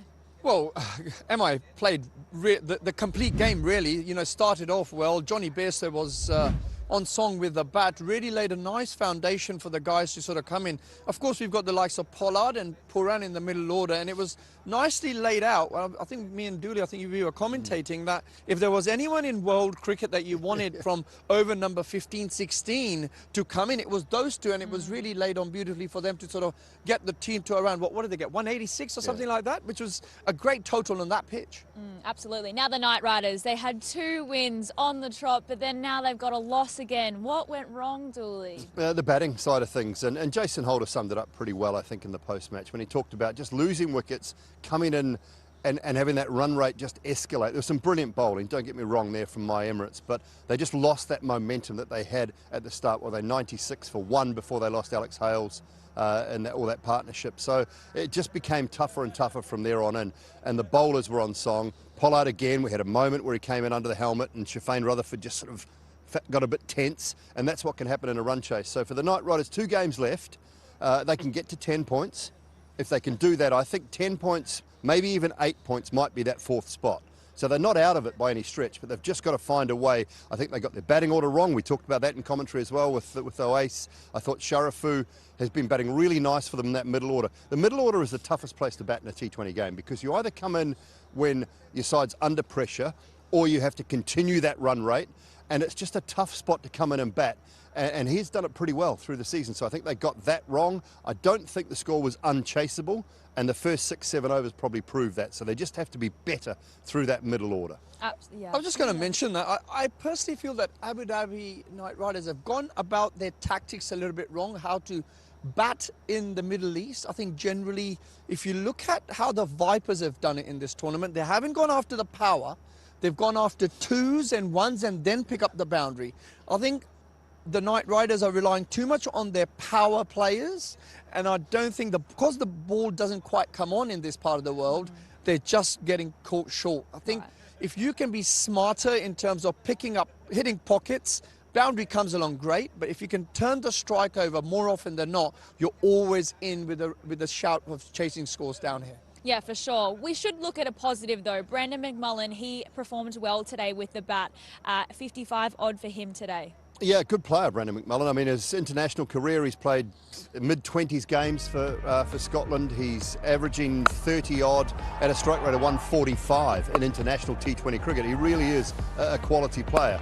He just lost the strike a little bit throughout the back end of this innings. He started brilliantly. I think his strike rate at one stage was 175, close to 180, and then it fell away at the back end because he was losing guys at the other end, and he was losing the strike. We talked about it. He'd faced sort of about 8 of 25 balls after they lost that wicket of Hales. So he just lost the strike, lost any momentum that he had gained, and the guys at the other end weren't able to turn the strike over. Like Oais was just saying, pick up the 1s, the 2s, run hard between the wickets. So it wasn't his fault that he fell away. It was more the guys at the other end and the loss of wickets along the way. Yeah, I was just going to say, it's the fact that the other guys were not prepared to come in and do a partnership. Yeah. They were more focused on, all right, I'm in, let me go after it. Livingston caught deep mid on. I think after the first 4 or 5 deliveries he faced, got to come and do the hard work here to get that partnership going, lay the foundation, and then you've got the ability to go. I just think they're saying, okay, one guy bats and everybody's just going to power play it. Yeah. It's not working here. Yeah, Dre Russ looked like he was carrying a little bit of an injury today. Didn't bowl, and we know how beautiful he is with the ball. We saw last game as well. He was exceptional, but, you know, he looked like he was carrying a bit of an injury. Yeah, and left the field, of course, and they got the substitute onto the field for him. So, look, when he's not playing his full role in the game. I think that's the issue. A little bit of an ankle strain, and we saw with, when he came out to bat, actually, it was a bit of byplay between he and Kyron Pollard as well. So, look, when he's not bowling and he's not a full part of the game, I think he's not at his best. Got a brilliant Yorker first up, and then just a little bit skiddy, more skiddy than he thought. The ball didn't get up with the bat. I mean, they need him. You know, he's been very good with the bat for them and with the ball, to be honest. It's not, you know, you're going to have a bad day. You're going to have an off day now and then. He can't carry the team continuously time and time again. So they'll hope that he's fit and ready to go and back bowling, because he adds such a string to this side when he's bowling as well. Definitely. Well, how about that banter between the two of them? The West Indian flair. We just love it. A little trip you over kind of move. Yeah, it's a bit of fun, isn't it? Look, there's a lot of West Indian presence in the Knight Riders camp, and of course in MI as well. You know, Pollard, Poran there. So, you know, I'm sure they've grown up playing cricket with each other, against each other, and yeah, it's always good to see a bit of banter. It is really nice. Now, Narayan, 6th game in a row that he hasn't had a wicket. He's such a magician. What's happening with his game? Well, I mean, they're not going after him as much, and you know, when we looked at Narayan at his best through the years, when he's come up against smart teams, smart opposition, they've said if we can take Sunil Narayan for between 20 and 30 and not give him wicket through those middle stages, we've done our job. We can go at the guys at the other end, but his role is to take wickets. It's no, I mean, he's not trying to be miserly, he is trying to take wickets. They're just playing him a little bit smarter. And I don't think he's bowling any worse. I think that the surfaces are not really grabbing too much, getting the odd one to turn, but they're just playing him a little bit smarter nowadays, I think, and maybe and out of the hand, which is something that Ace has talked about a lot in reading him now and understanding what he's trying to do. Yep, absolutely. I think we should have a look at the points table, because this game was pretty critical in changing things around. Now, after today's win, we saw My Emirates move from 4th spot to now 2nd spot. Desert Vipers are still the only team with the Q next to their name, but, you know, this obviously leaves Abu Dhabi Knight Riders in that 5th spot with Sharjah Warriors, who are on a roll not far behind them. So they'll be definitely feeling the heat. Talking about feeling the heat, how is DJ Bravo going to get his side back into the momentum? We saw 2 games that they won on the trot, but, you know, how are they going to get them back on a roll? It's a tough one. He's got a big job to do, because, you know, DJ, I think, is a terrific mentor, a terrific bowling coach and mentor. This is a different role for him now as a head coach, full coach. You've got to tick the boxes and get everything sort of behind the scenes so that your players are going out on the park in the right frame of mind. You've got to get that batting order sorted and right, and as we've talked about, I think they've tinkered a little bit too much in and around things. So, you know, he'll be under some pressure. He's a franchise guy now from a coaching point of view, and you take on a head coaching role, your head's on the block. It definitely is. Well, let's leave it on a positive note. The winners of our VZ Smart TV are presented by Jawal Dikal in Power contest from our previous match. These are, you know, our winners. So congratulations to everyone on screen for showing an amazing Jawal and winning exciting rewards from the VZ Smart TV, a smart TV that has it all, the youth entertainment brand. Don't miss your chance in the next match, because it's VZ Smart TV, Jawal Dikal in Power. Alrighty, well, tonight's match, it's the Vipers taking on the Warriors, so that'll be interesting to see if the Vipers can, get on track and have another win, or if the Warriors can, you know, bump up the table a little bit more and give the Knight Riders a little bit of a run for their money. But tomorrow, I want to hear from you boys. It's obviously the Dubai Capitals taking on the Gulf Giants. What do we think's going to go on there? I think the Capitals are a better side, to be honest. Paper, better balanced. The Giants just haven't quite got their mojo, even though that, you know, they're both well and truly still in the competition. But I don't know. I think I might change my mind tomorrow because I'm coming back. But at the moment, I'm going to say the Capitals. Does paper say everything, though? No. I mean, you look at the Knight Riders side and they're gun on paper. Yeah, they are very good, and you would have thought that, you know, on most conditions, they should do really well. I just think the conditions don't quite favour their brand of playing. Talking about tomorrow, I think the Gulf Giants may well just steal it. Oh, there we go. We heard it here first. Well, My Emirates have had a win here tonight, but it's the Vipers taking on the Warriors. So make sure you tune into that game. It's the DP World ILT20. Thanks for joining us. Good night.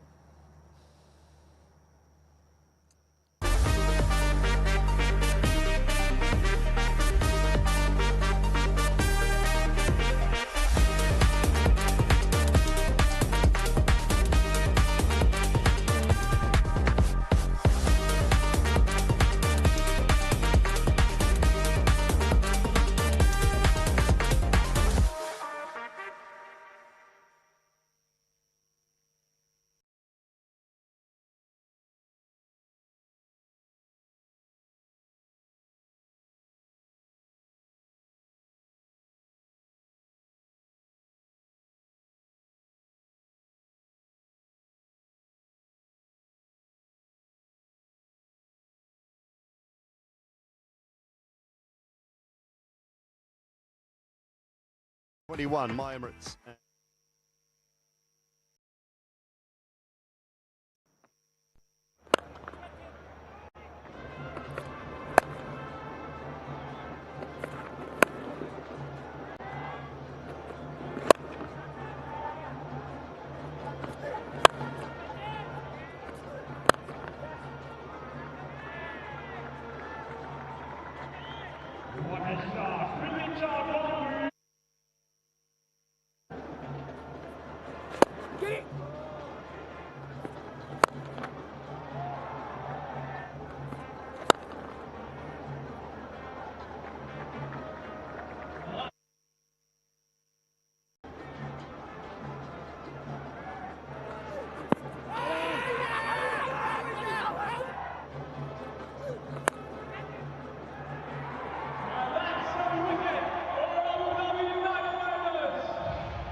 Keep ball in here, Aaron.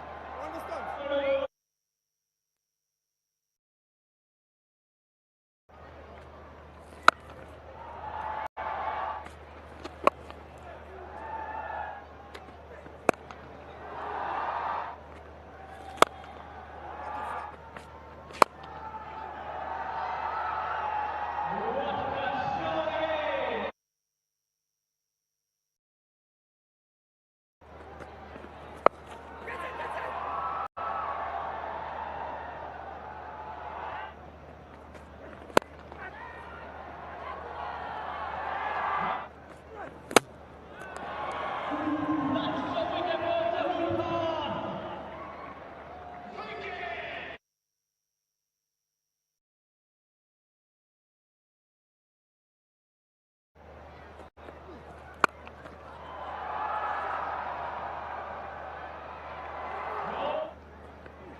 That